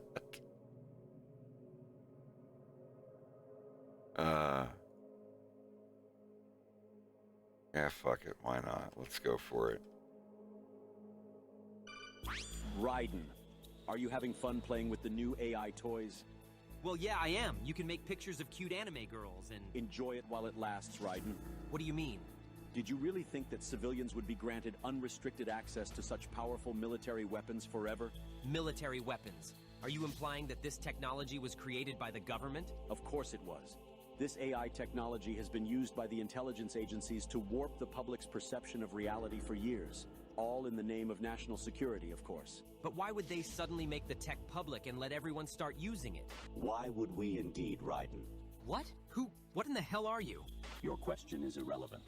By creating a new problem, we can cultivate a desired reaction to it in order to manufacture consent for our preferred solutions. In short, it's justification for a war. A war? On who or what? A war on misinformation. By arming the public with these AI weapons, everyone becomes a potential enemy combatant. Then we will have justification for unprecedented security measures. It all comes down to confusion and identity, Raiden. Identity? Identity. This AI technology is Pandora's box. Pretty soon the internet will be mired in total illusion. Perfect AI speech, audio, and video synthesis will drown out reality. Then AI bots will flood social media. No one will be able to tell the difference between interacting with an AI machine or a real human online. Even telephone calls will become totally untrustworthy. That is when we will present our solution. Mandatory digital identity verification for all humans at all times. The only way to ensure that you're dealing with a real flesh and blood human being and not an AI-generated mirage. But why? Total information control. For too long, the internet has acted as a double-edged sword. Its potential for anonymous user activity allows anyone at all to spread any thoughts, ideas, or information patterns that they please with impunity. State secrets, dangerous ideas, ludicrous conspiracy theories, misinformation, and disinformation. Until now, there has been no easy solution to this problem. Our digital identity platform will finally put an end to anonymity online. It will allow us to trace misinformation and other dangerous communications to its source and exact appropriate justice. That's crap! I won't go along with it, and others will resist. You won't have a choice, Raiden. Do you think your bank is willing to risk doing business with an artificial human instead of a real one?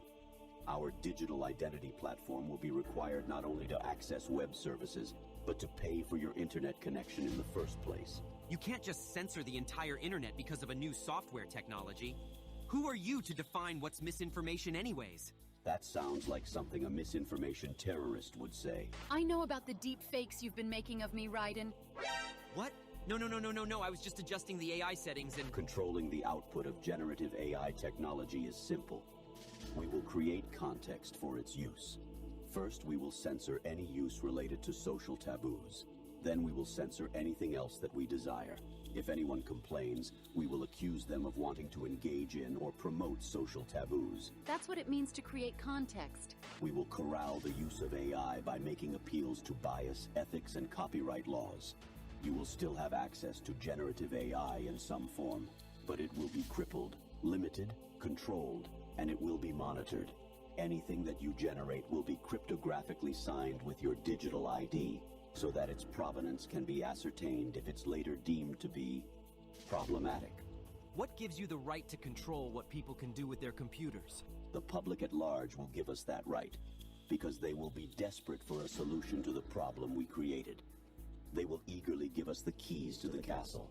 Then, we alone will define what is fiction and what is reality, what is human and what is machine. After letting you get a brief taste of our power, we will reclaim our monopoly on misinformation and put an end to misuse of the internet once and for all.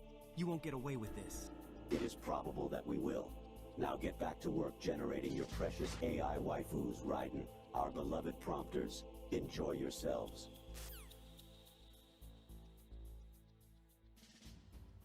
Snake, wake up! It's an emergency. Rose knows about the deepfakes. Snake! Snake! I guess he stayed up late AI catfishing again.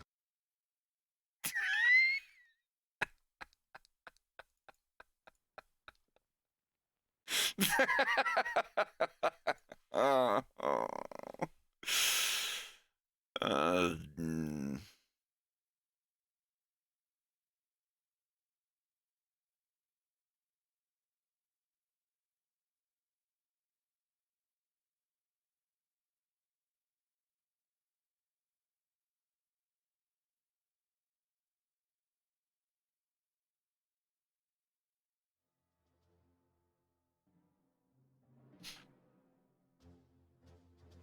Yeah, it is some pretty doomer stuff, but I mean, does it really seem far-fetched? I don't know, I listened to it instead of going like, oh my god, we've got, I'm just like, it's, you know, be interesting to see how things go in about 10 years. Just think about it, 10, 15 years ago, smartphones were pretty brand new. A lot of people didn't even have one. Now it's like you buy one and throw it away in 6 months.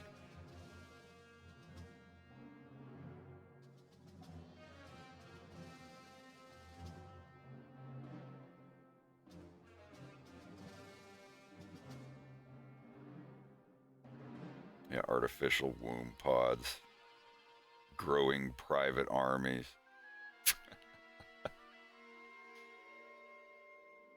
I always feel like if what we're seeing is that advanced, imagine how advanced there's stuff that like nobody's really seen publicly. That's the shit that scares me.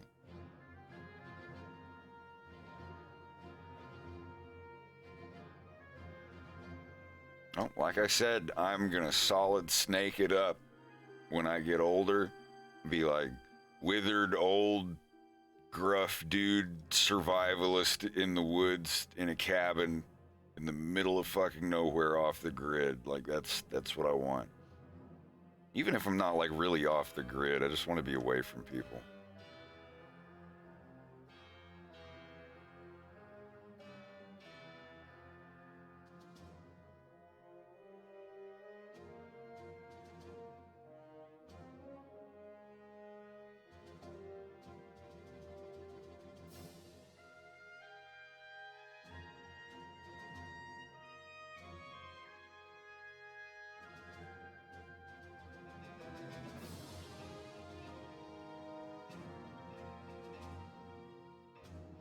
I used to see myself as a base Shrek living in my swamp with a sidekick who fucked a dragon and didn't even care.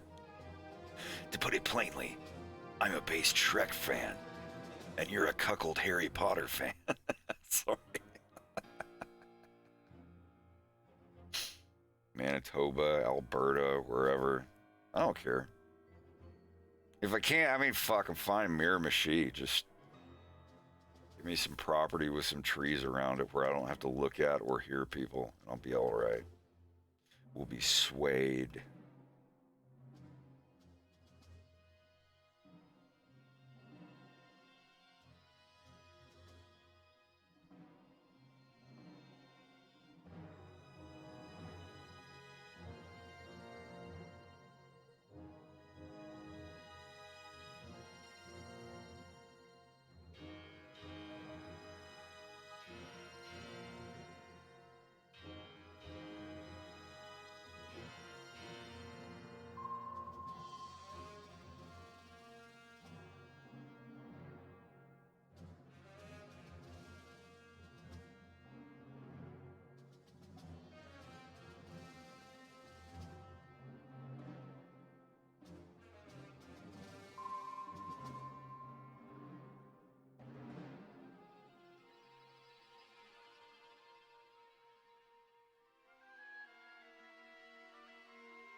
You wouldn't download your grandmother.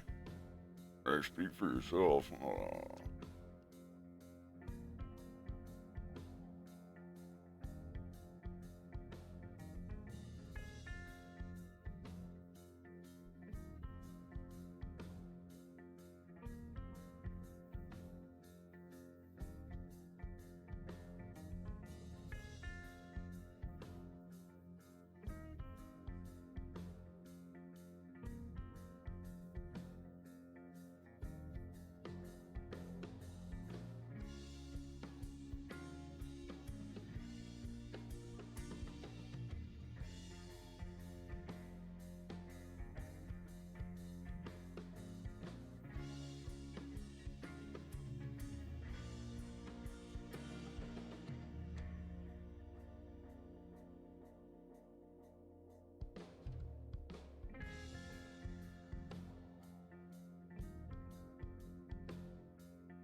BRB enchilada break.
All right.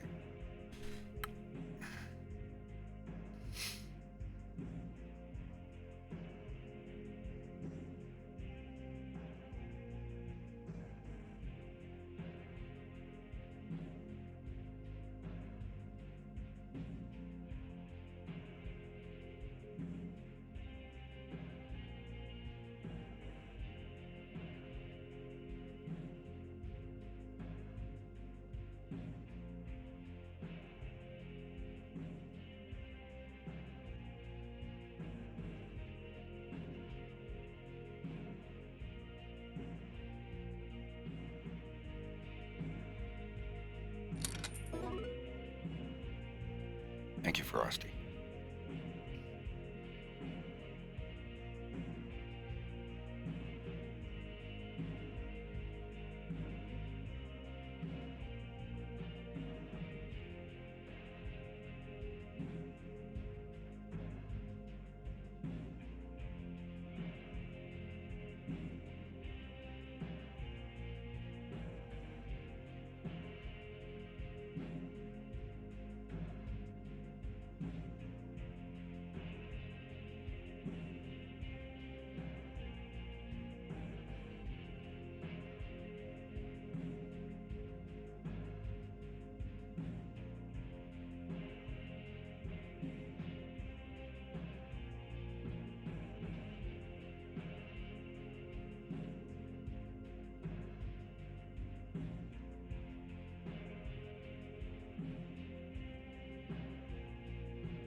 That's looking real good.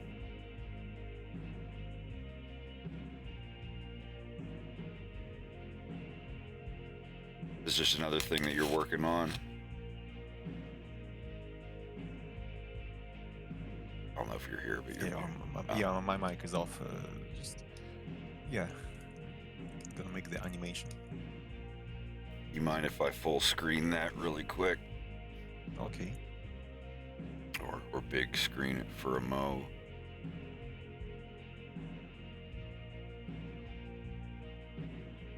Like I still need to finish textures because like I don't like some parts. You know, basically.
It's really awesome. Thank you.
I don't want to kill you, Ekblade. You know I'm walking off this train.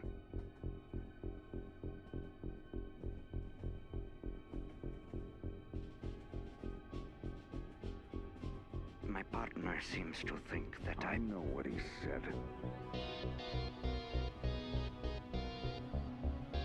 Final warning. Detritus.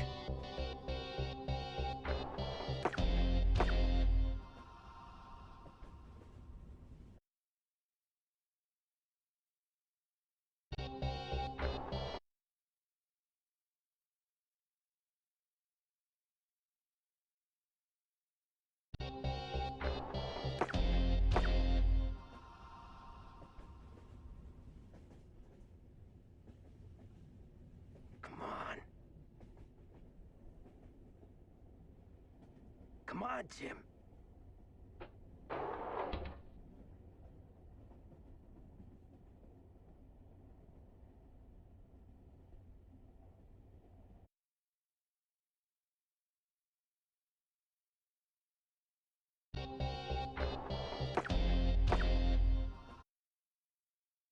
I hate the frame skip.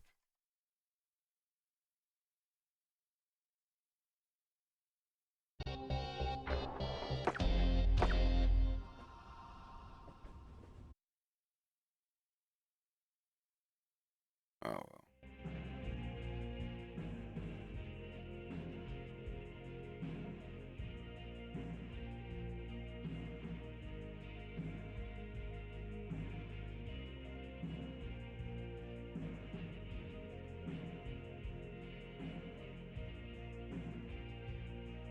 I'm gonna render this and see what it looks like.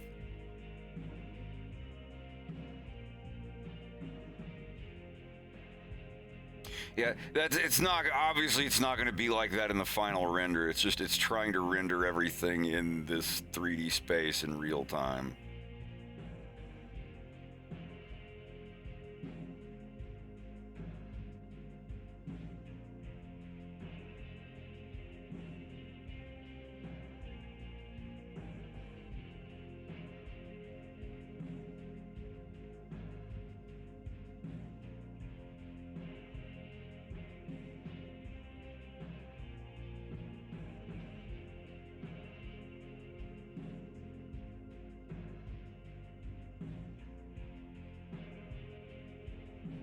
Come on, Jim. That looks cool. Come on, Jim.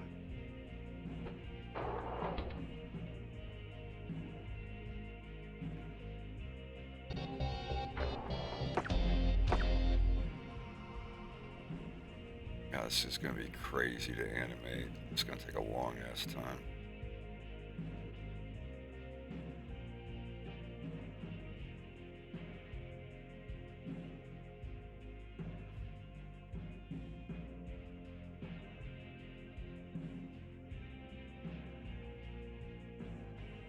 I think it's still cool that I got that much stuff done.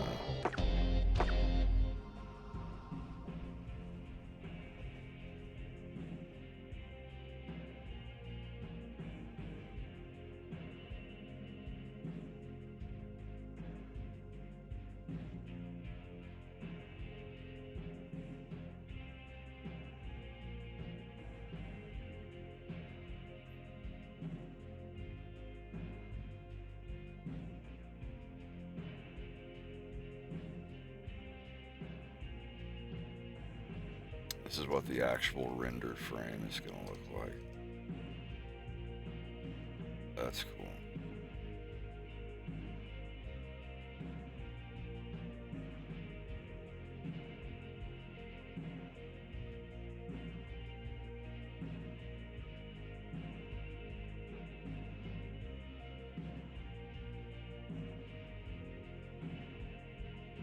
This is in 4K.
Detritus.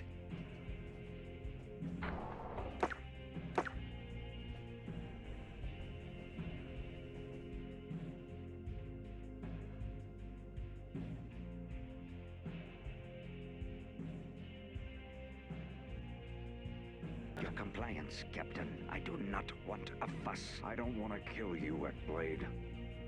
You know I'm walking off this train.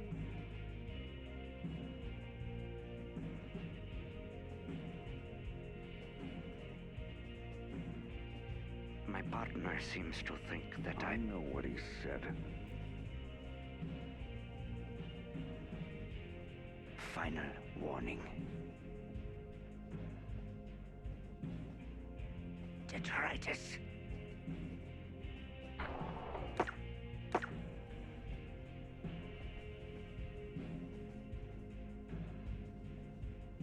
Come on.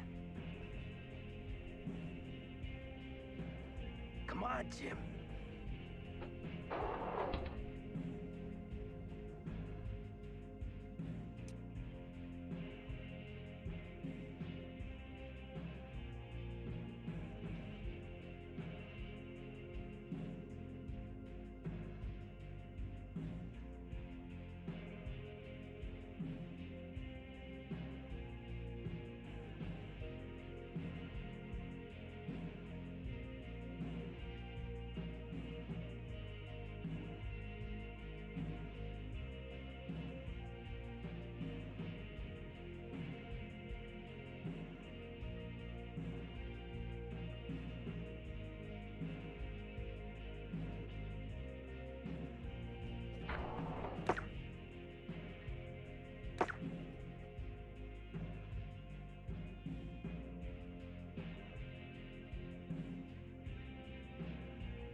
Are you okay?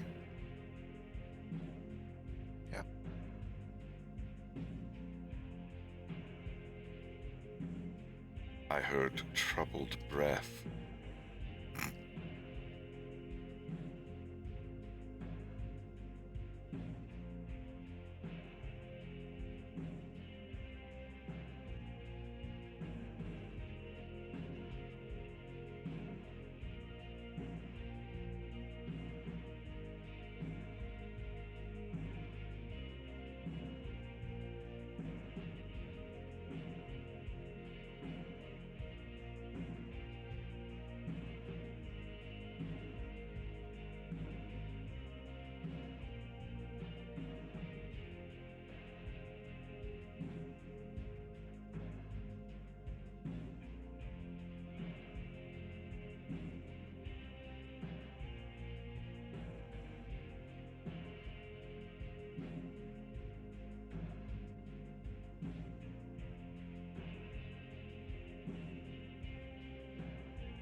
It's just my computer. I mean, I'm also streaming. It wouldn't do the frame skip if I wasn't on OBS. But anyway.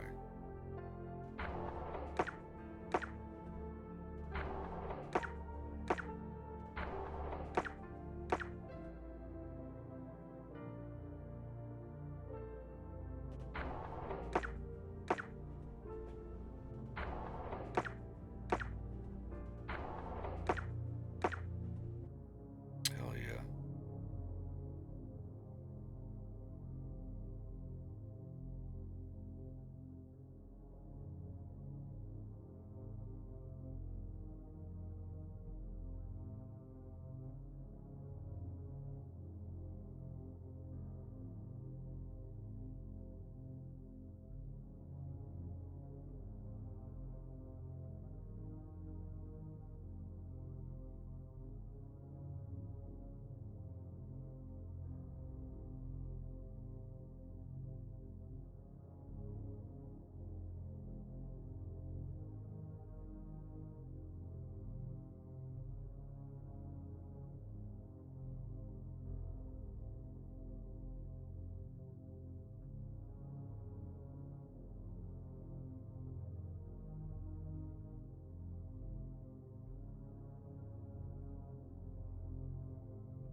right, bud. Have a good one.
Thanks, Foxtron.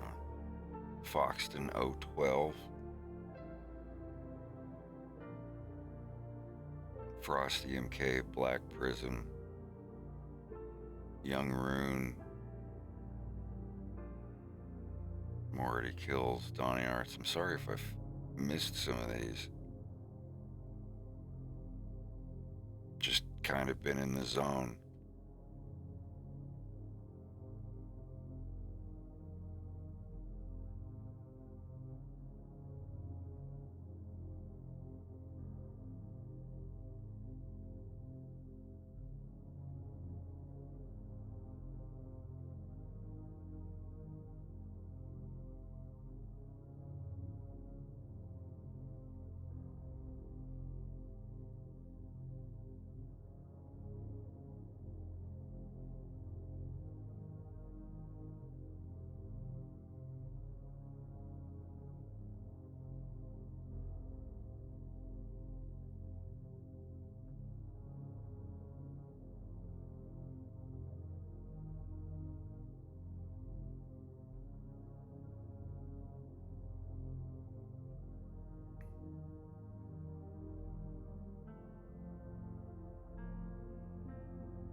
Warp. Hey, Swag and friends, how's it going?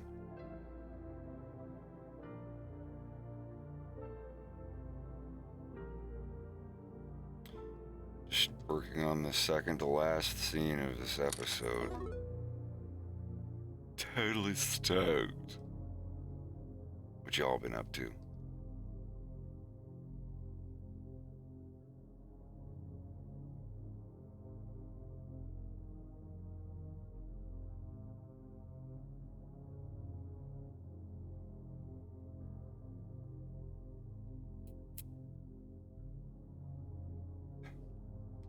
Intruders. I'm Fred. I make a cartoon.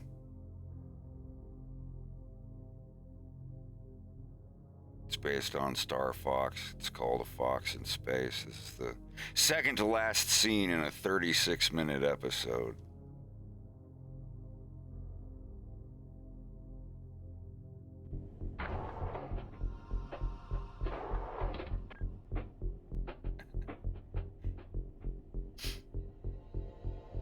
Captain.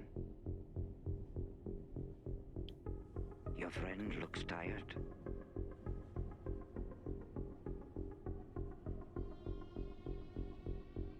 All right, on. Have a lot of fun in their We stream. were informed that you carry a sort of improvised shooting instrument. Please place it on the table and calmly step away. I might need some help with that. Your compliance, Captain. I do not want a fuss. I don't want to kill you, Ekblade. You know I'm walking off this train.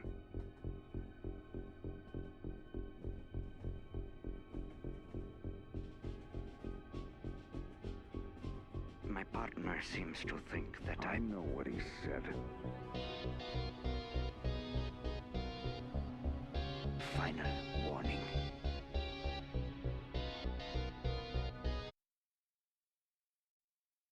And this is the unanimated part. Detritus.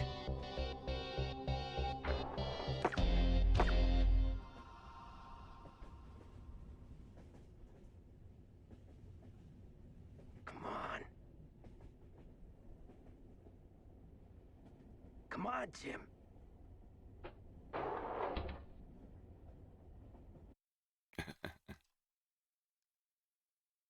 He's not supposed to be seen through that door.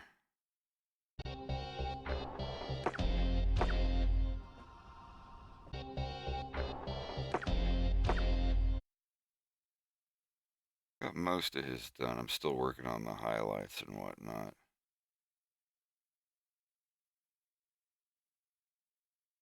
And I've got to animate all these buggers over here.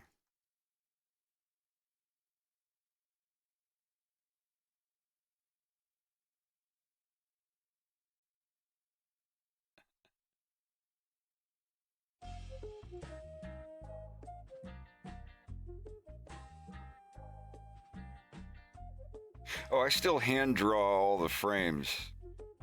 I just have very basic models of, like I said, I don't even animate the fingers or anything. They're just really shitty model moving around. Seems to think that I know what he said. Final warning. Just kind of a reference of where to draw the characters and keep perfect perspective, I guess.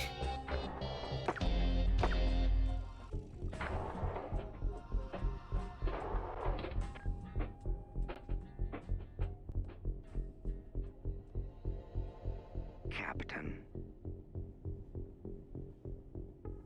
Your friend looks tired.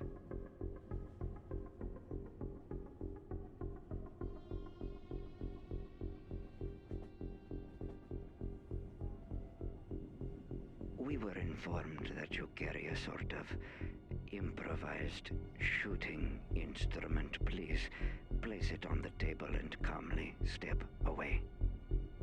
I might need some help with that. Your compliance, Captain. I do not want a fuss. I don't want to kill you, Ekblade. You know I'm walking off this train.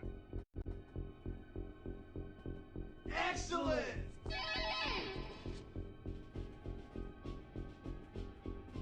My partner seems to think that I know what he said.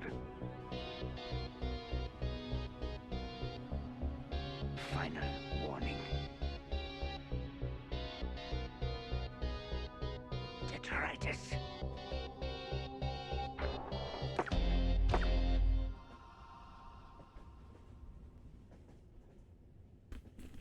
This is the part I'm animating right now.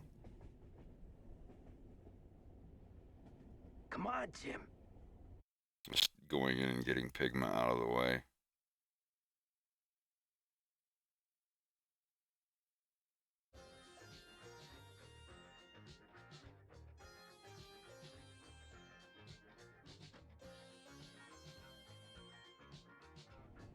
Come on, Jim. Come on, Jim.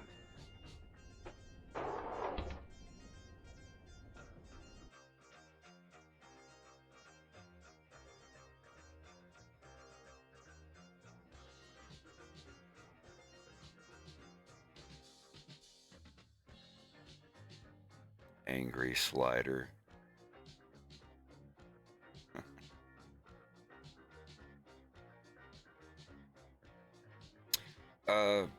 Devin Mack voices Pigma, and I voice James McLeod and Clem Ekblade, this guy. I guess I technically voice this guy too.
I've been going for almost 7 hours, but I think I'm going to try to go for 12 again. There'll be 3 days in a row. I've been working on this for 12 hours. On stream, at least.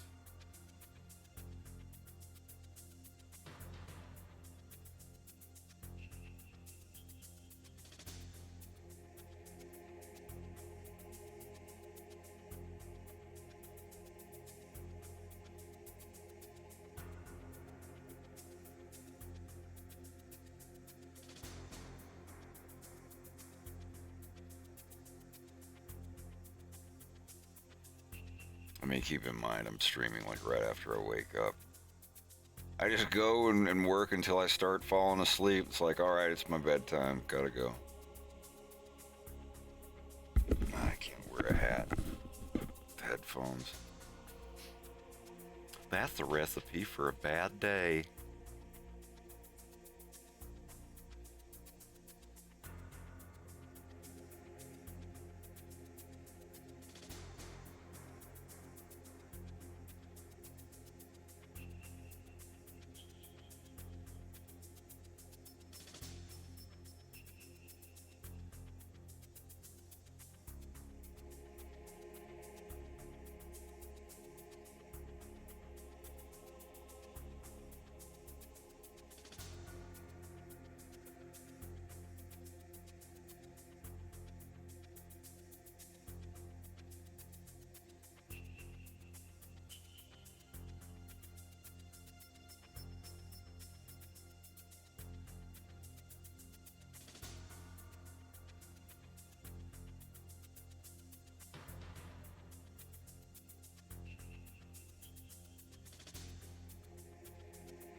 Oh yeah, my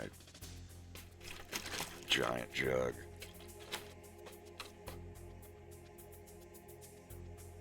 How big is this? It's big. It's a 10 liter. Good God.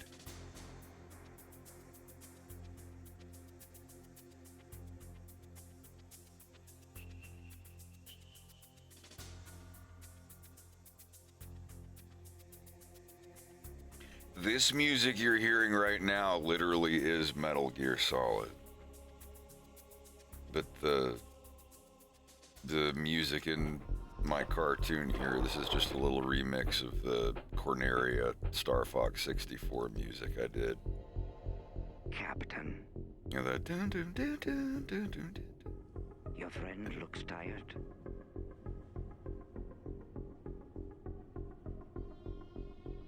I just put the little ditty of the Corneria one in. We were informed that you carry a sort of improvised shooting instrument. Please place it on the table and calmly step away.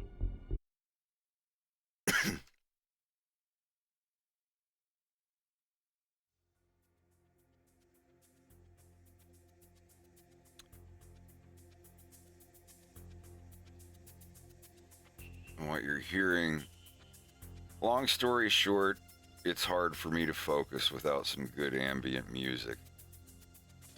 So I have, over the past year or so, I've been working on a collection of these little seamless loops that I've made. I have a big, long list of them. I made every single one of these just from video games I like.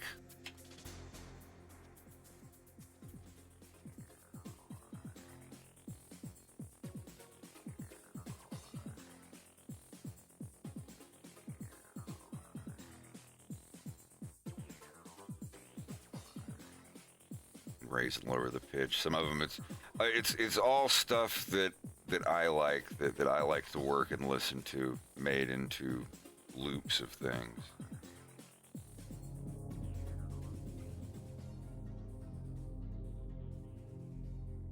And everything is pitched to the same key, so they fade into each other pretty good.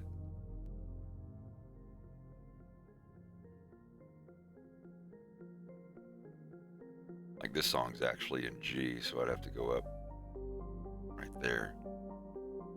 I'm pretty sure that's the original key. I don't know. This is like the toys that I play with. Like when I get a new loop in here, I'm like, oh, I have a new loop that I added to it. I can't wait to wake up tomorrow and start working to that loop.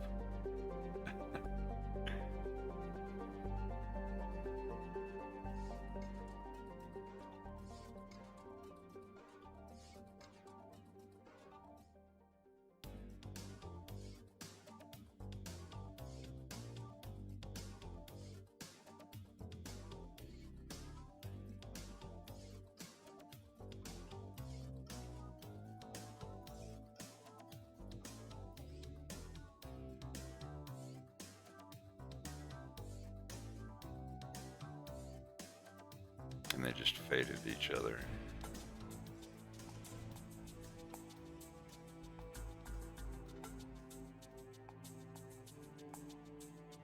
It takes like almost a full minute to load every morning.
Well, anyway, I don't want to get distracted.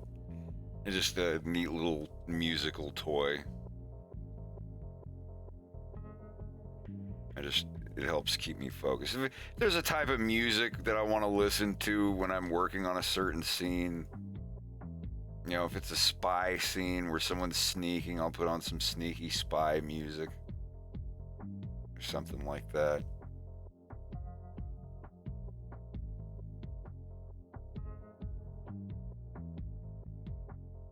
It's excellent for focus, though.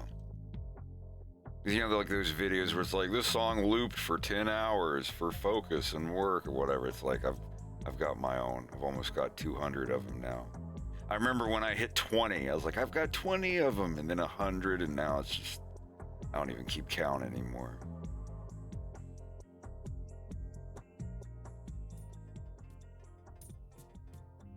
But they just loop forever until I don't want to loop anymore.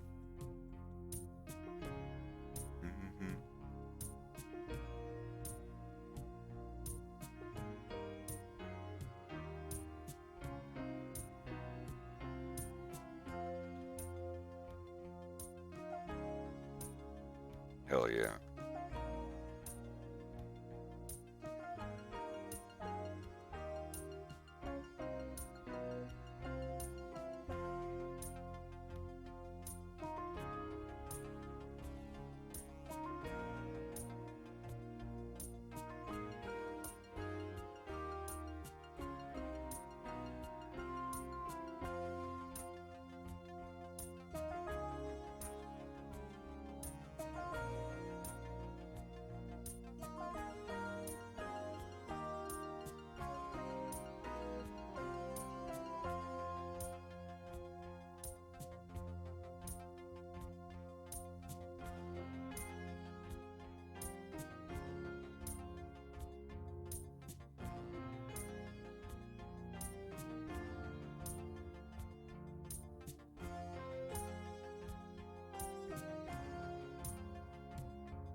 Oh, my bad. It didn't.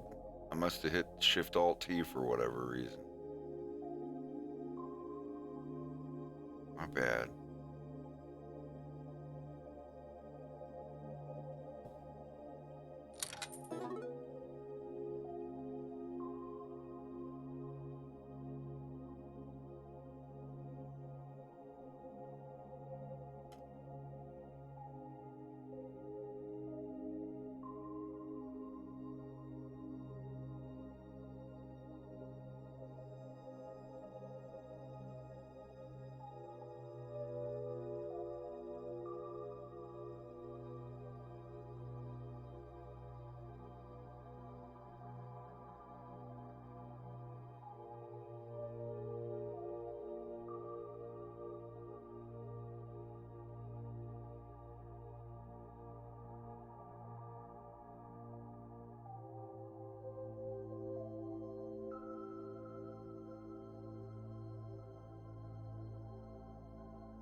Professor Dime, thanks for the follow.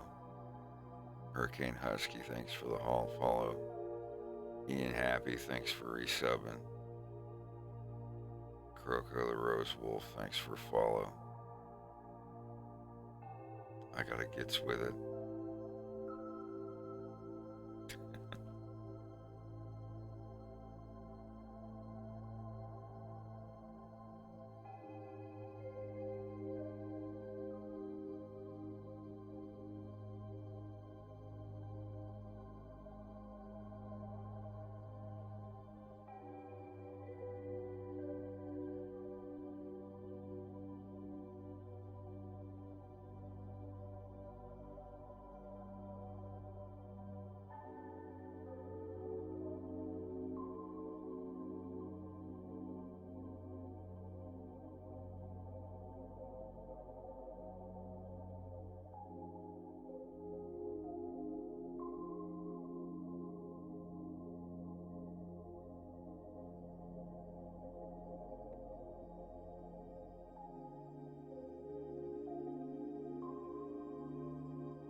Yeah, all the music in A Fox in Space is done by me. Most of it's based on actual Star Fox songs, but I do all of it in FL Studio.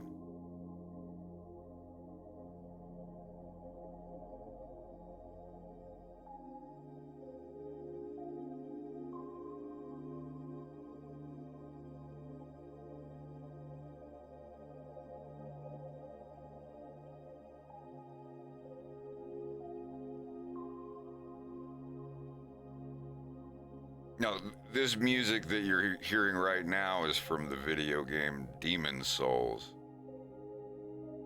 Like the music I'm playing on my stream mostly is just from movies and video games that I like, but I'm just talking about the music in my cartoon.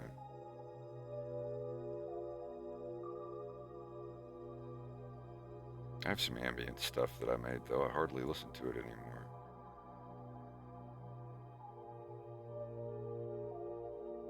As you see, I have this big thing of loops where I can just pick something to listen to if I want to.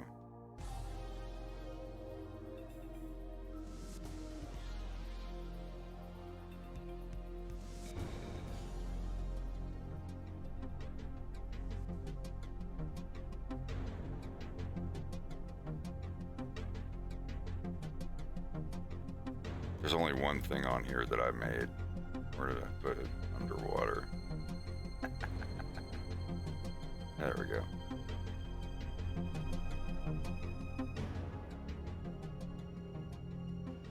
The pedal and a 12 string.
I've been rewarding myself with delivery breakfast every day that I go for 12 hours.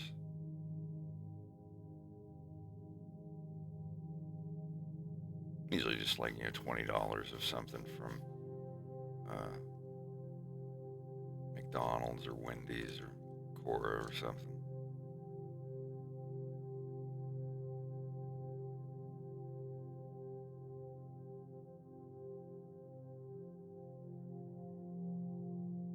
I'm not really into the habit of, rewarding myself for my work. It's just like, you did work, Good job. There's your reward. Go to sleep and get up and do it again. I mean, I'll relax and play a video game or something, but that's more stress relief than like a reward for work. That's the thing. I can't play a video game for any more than 3 hours anyway. I think that's my cutoff now.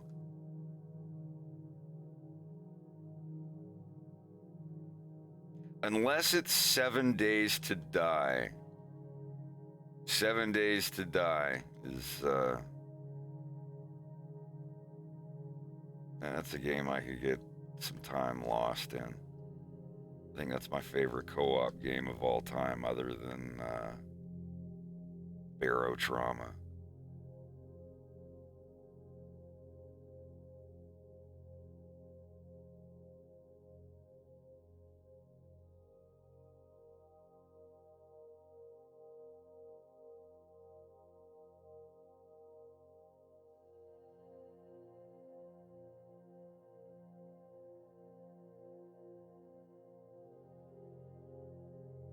Hidden Deep is pretty cool. I just wish they would add real co-op to it. They'd make so much more money.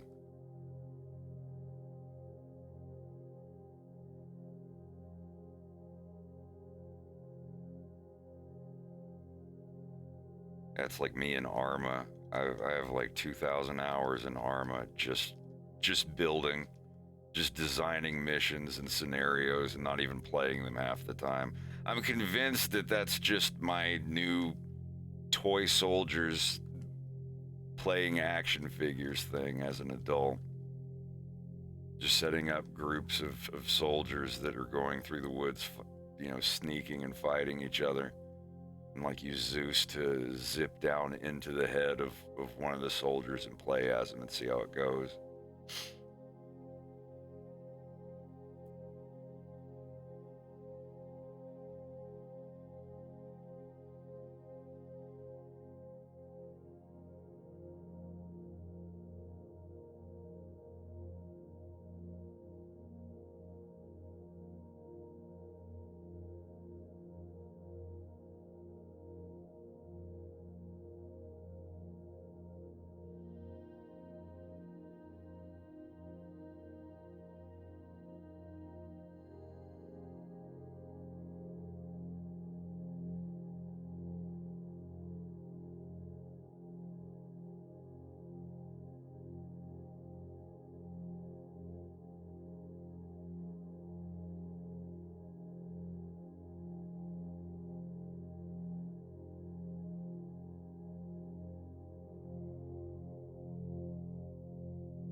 Yeah, I don't think I'll go back to vanilla either after playing one of the total conversions. It's pretty fun.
Same old.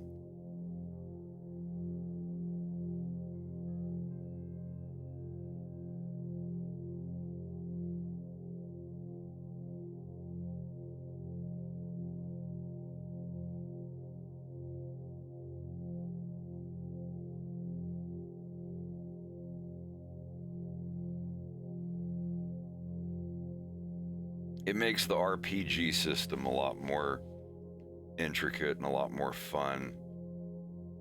And it puts some restrictions on water too. Like you can't drink water out of rivers anymore. It's radiated water. You have to get it out of toilets or make drinks out of other stuff to hydrate you, like yucca fruit and whatnot. It's not impossibly hard, but it does force you to kind of move your base around a little. I like that. It's not just, oh, I found a cube of water in a lake that we can drink forever now. I want to get a completable game. A game with a final goal of Project Zomboid. I still think that's the best zombie game ever made. It's the most realistic, at least.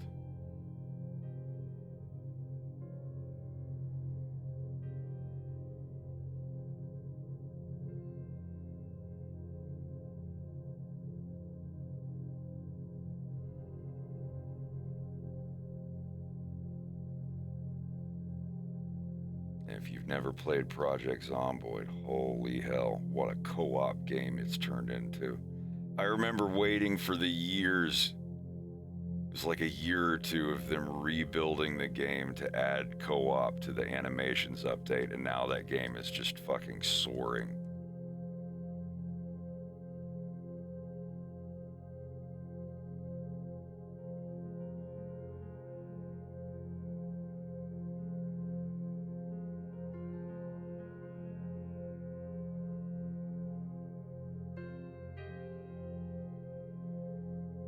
Salt and Sanctuary. Someone mentioned that to me before.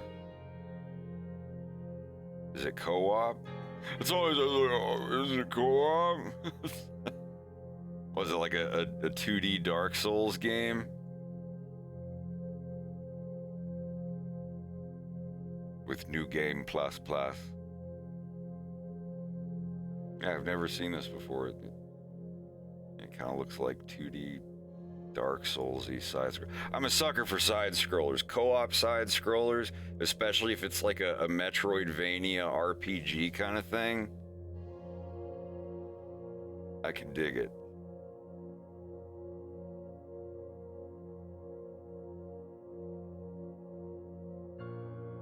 How many players can play together? Is it just 2-player? Sorry, I'll definitely want to check that out later, at least just to look at it.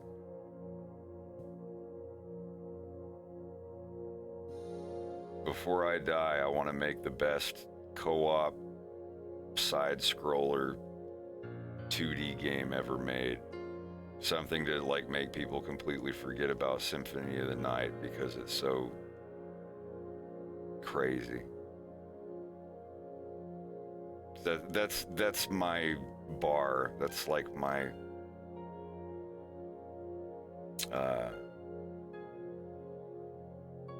that's my standard for a good side-scroller game, is something like Super Metroid or Metal Slug or Castlevania Symphony of the Night.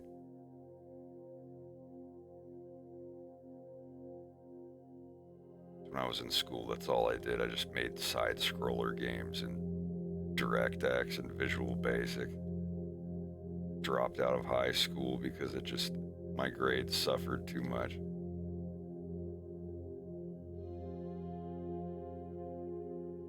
I was like, wait, I could just get my GED and drop out and get a job, and then every 3 or 4 weeks I can get save up and get a new computer. Or stay in school and get grounded for my shitty grades and blah, blah, but nah, I'm out. I don't know. I had trouble focusing, but looking back, I did not waste my time. where I did not like waste an opportunity to finish high school. Every job I've ever had, it's like, oh, we require your GED or your diploma or whatever. Like literally, like the 7 or 8 jobs I've had where they required it, I always said like, oh, I'll get it to you. Yeah, I'll bring it in. And I just literally never brought it in. No fax, no Xerox or anything.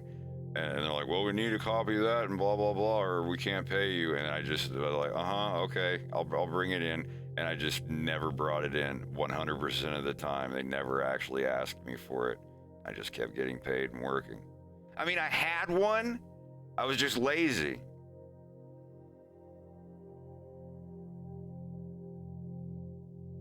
I was just like, I don't want to bring it in. I'll bring it. If they nag me about it again, I'll bring it in. And then, like, they just never did. Worked at a place for over a year. Just, man, it was always so funny. It's like I could have just absolutely lied about having any diploma at all. Like, oh yeah, like dropped out of high school and just be like, oh yeah, I graduated. Yeah, I'll bring in my high school diploma and just never bring it in. It would have made no difference. It's crazy.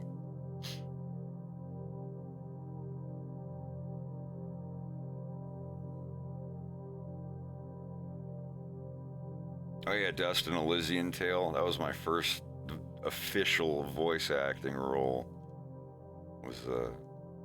I was Old Gappy, the guy that you have to get the sheep for, that gives the eulogy at a funeral. Spoilers.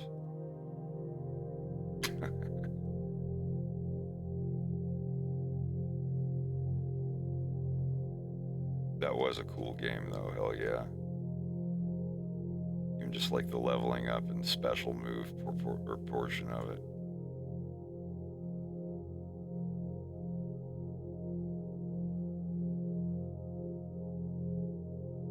Yeah, Dust, it's on Steam, isn't it? I think it's on Xbox too. A friend of mine did the voice casting for it and offered me a role. Actually, it was the guy who voices Pigma in my cartoon, Devin Mack.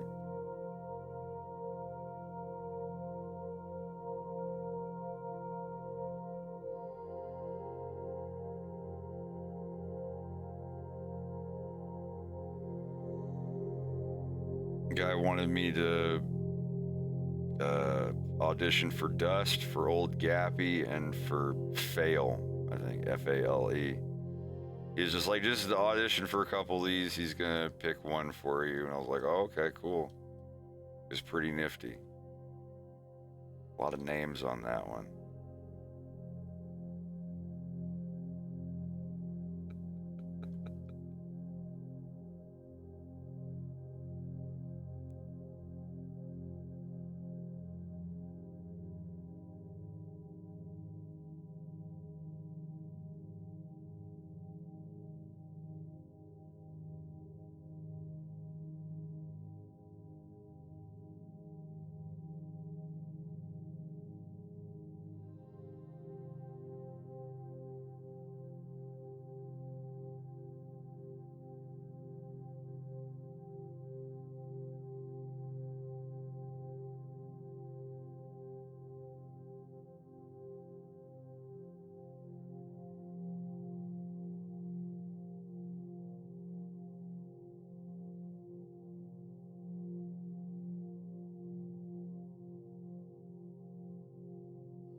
Red.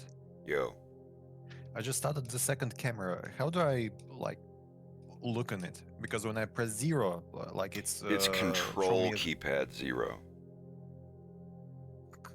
Control key. Why? Okay, thank you. Well, keypad 0 takes you in and out of your camera. Control 0 sets whatever you have selected as the camera. I get it. Okay.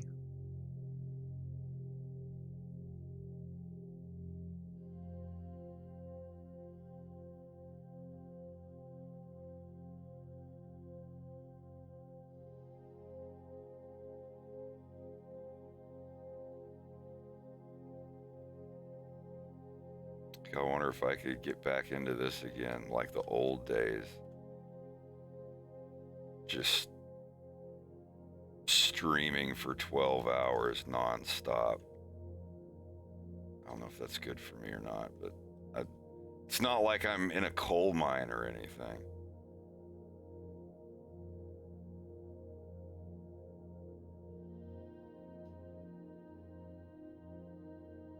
Yeah, and that's his too. That's not even a commission. Are you open for commissions right now? No, not now. Later. I mean, I'm gonna make. No, my I don't own mean like adoptable. right this minute, but. Of course.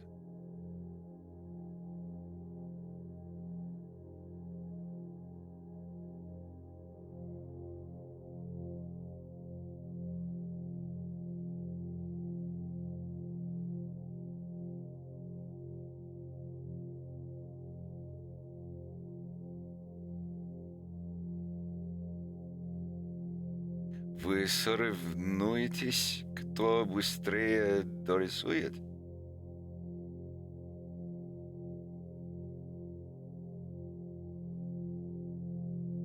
Нет, мы просто вместе работаем.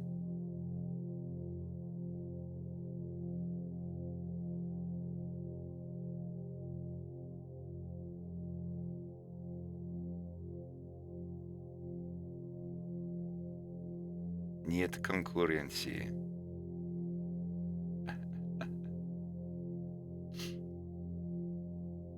Is that right? Competition, конкуренция. Yeah. Well, hey, Professor Dime, good night. Come hang out again sometime.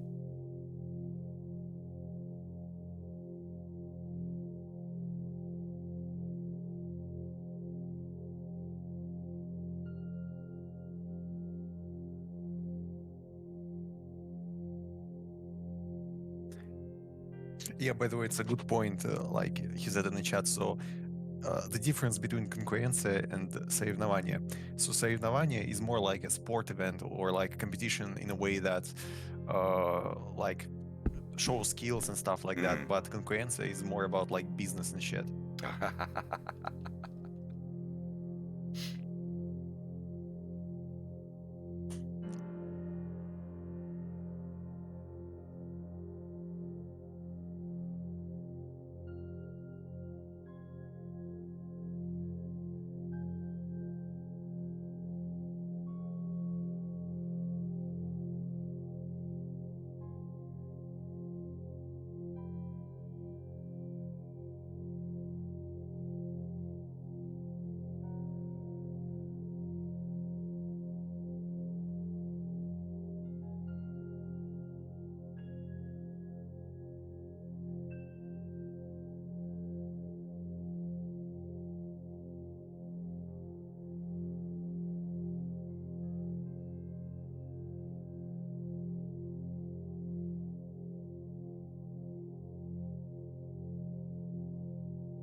I'm glad you came by. For sure. Yeah, I don't think there's enough streams on the internet where you can just relax. I love hanging out on people's streams, but sometimes they're just like really high activity and loud. Not that there's anything wrong with that. Not that there's anything wrong with that.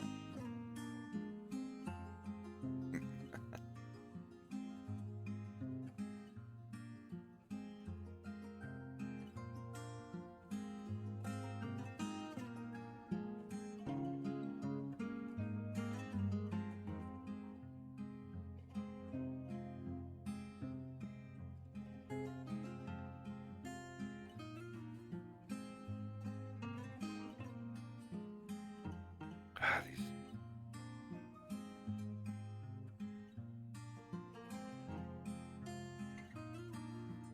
Так большие слова.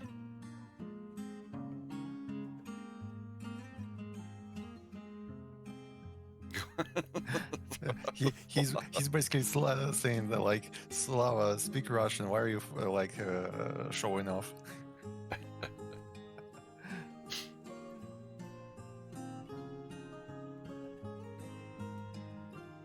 Спасибо, ебы. Как сказать? Выебываешься. No, it's выебываешься. Oh, выебываешься. Да. Так большое. Yeah, but it's more like a swear word, so.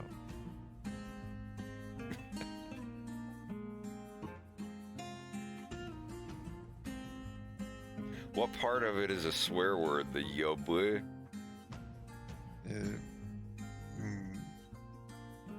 Yeah, this part basically. Like yabali and all that stuff. Like, I don't know. Yeah, exactly. Твоя мать ебали! О! Мама пришла!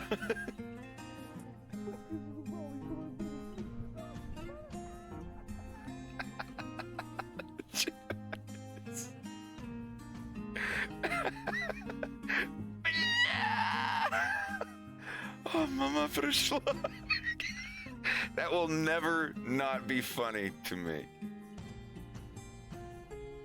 Ужас какой. What a horror.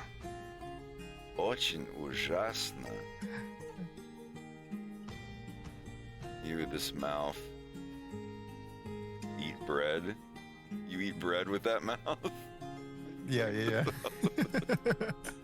Ты этим ртом потом хлеб ешь. Well, по-английски мы... как сказать? I want to try to figure this out. You kiss your mother with this mouth or something like this in English. Ты этим ртом потом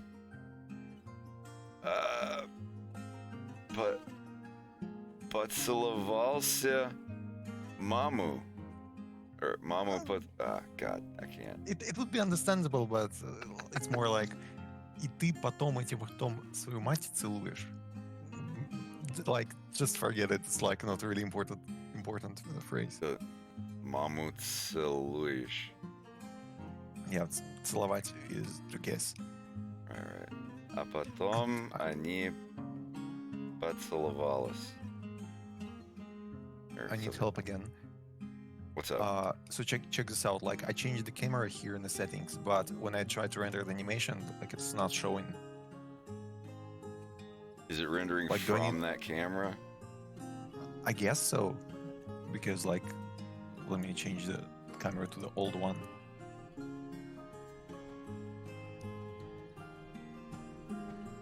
No, 1 second. Let me restart the program. Maybe it's the program.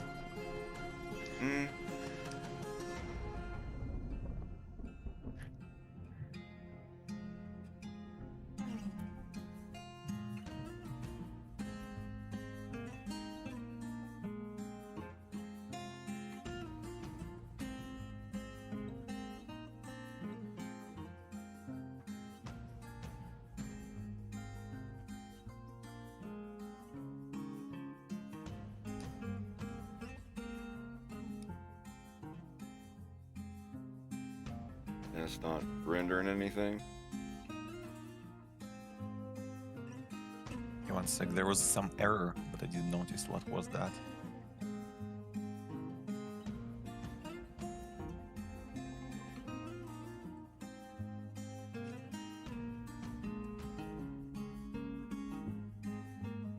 Of course, because I'm rendering in a fucking MP4, and the resolution need to be changed to the dividable number. Oh, did you figure it out? Yeah. Oh, okay.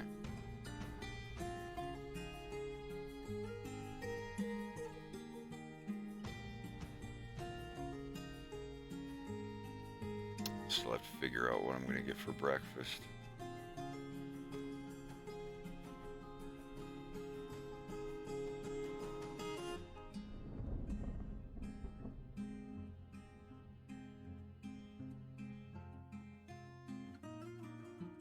The brioche.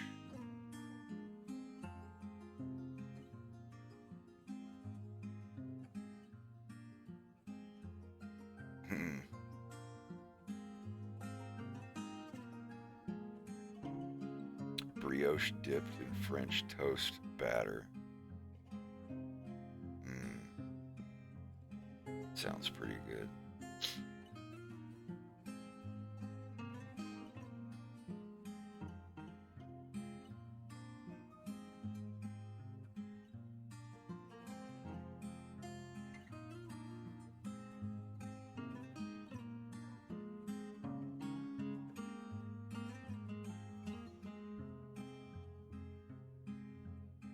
Tomatoes, bacon, and goat cheese omelet.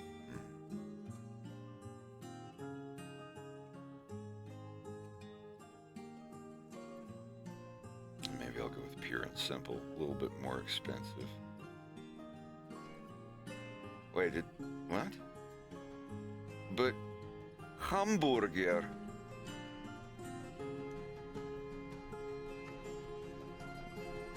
Oh, it's weird when you see a restaurant open for breakfast and then 10 minutes later they're not on the list anymore. Maybe it was the snow. Uh-oh. I don't know.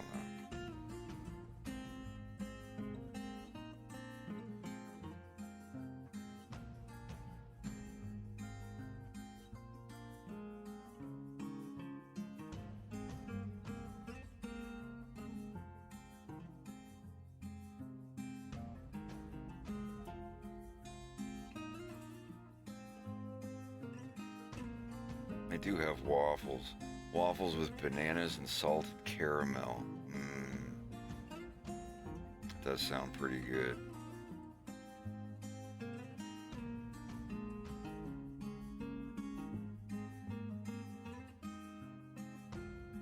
The brunch burger.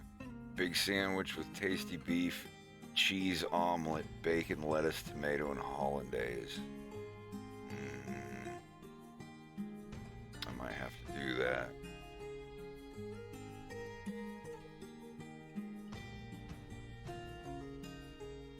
Yeah, fuck it.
Yeah, doesn't it? He's doing such a good job. Is that the render? Jesus Christ. Is that all with rig bones or Of constraints? course, the constraints and the rig bones. I mean, it's a different things. Like, I still gonna need to change some textures, but for now, I like it. No, that's fucking great. How many hours you put into that, do you think? Dude, no idea. Сколько часов?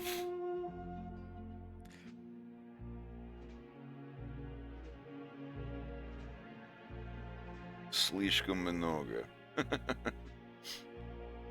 I wonder when I created the first file.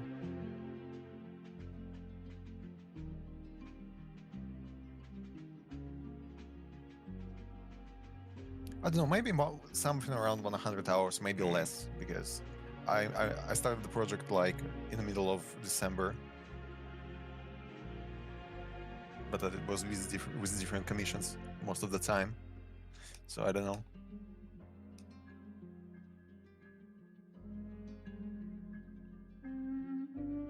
When do you think? When will you open for commissions again?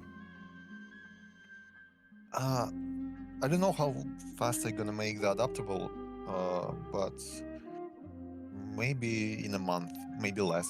I hope less, to be honest.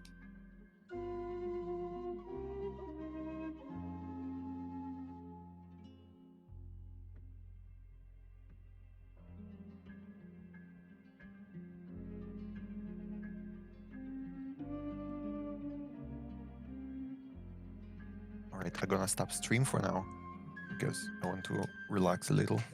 Sure, are you leaving? No, I'm here. I'm just gonna play Tarkov a little. Is that game any different since the last time I played?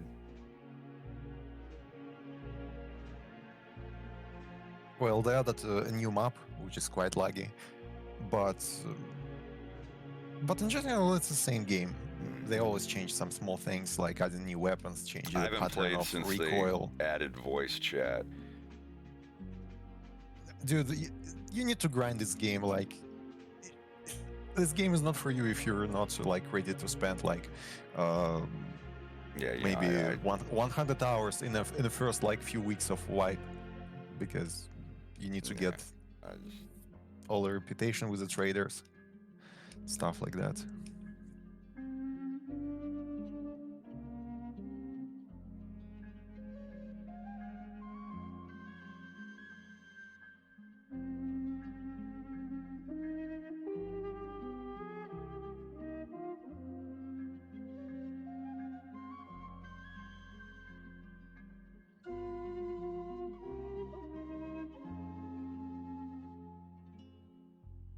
By the way, Fred, have you heard about the game Dark and Darker? Dark and Darker? Mm-hmm. No. Me and my friend, we started to play this. It's basically the Tarkov in a medieval dungeon. It's like mix of PUBG, Tarkov, and like a roguelike.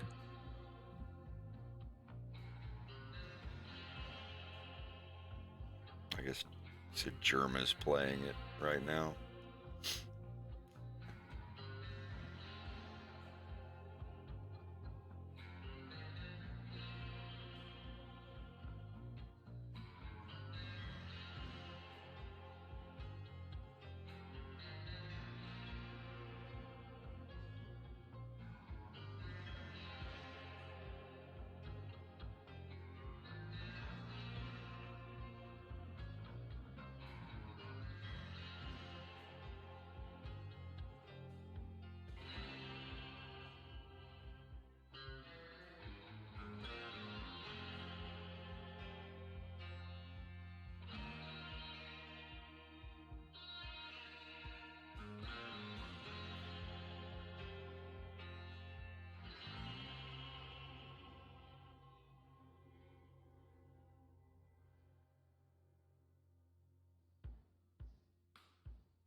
thank you for the follow.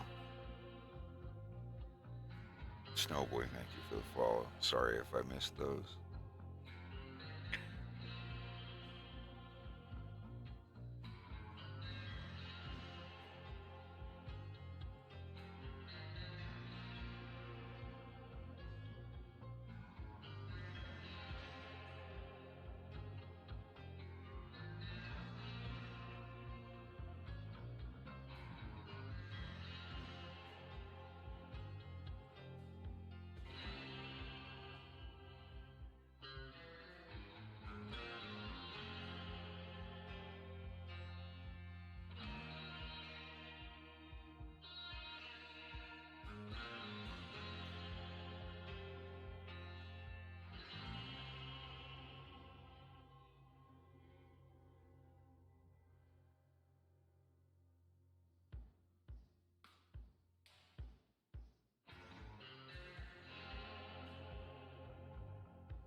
Hello, KRK. Thanks for the follow, bud.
my food is here.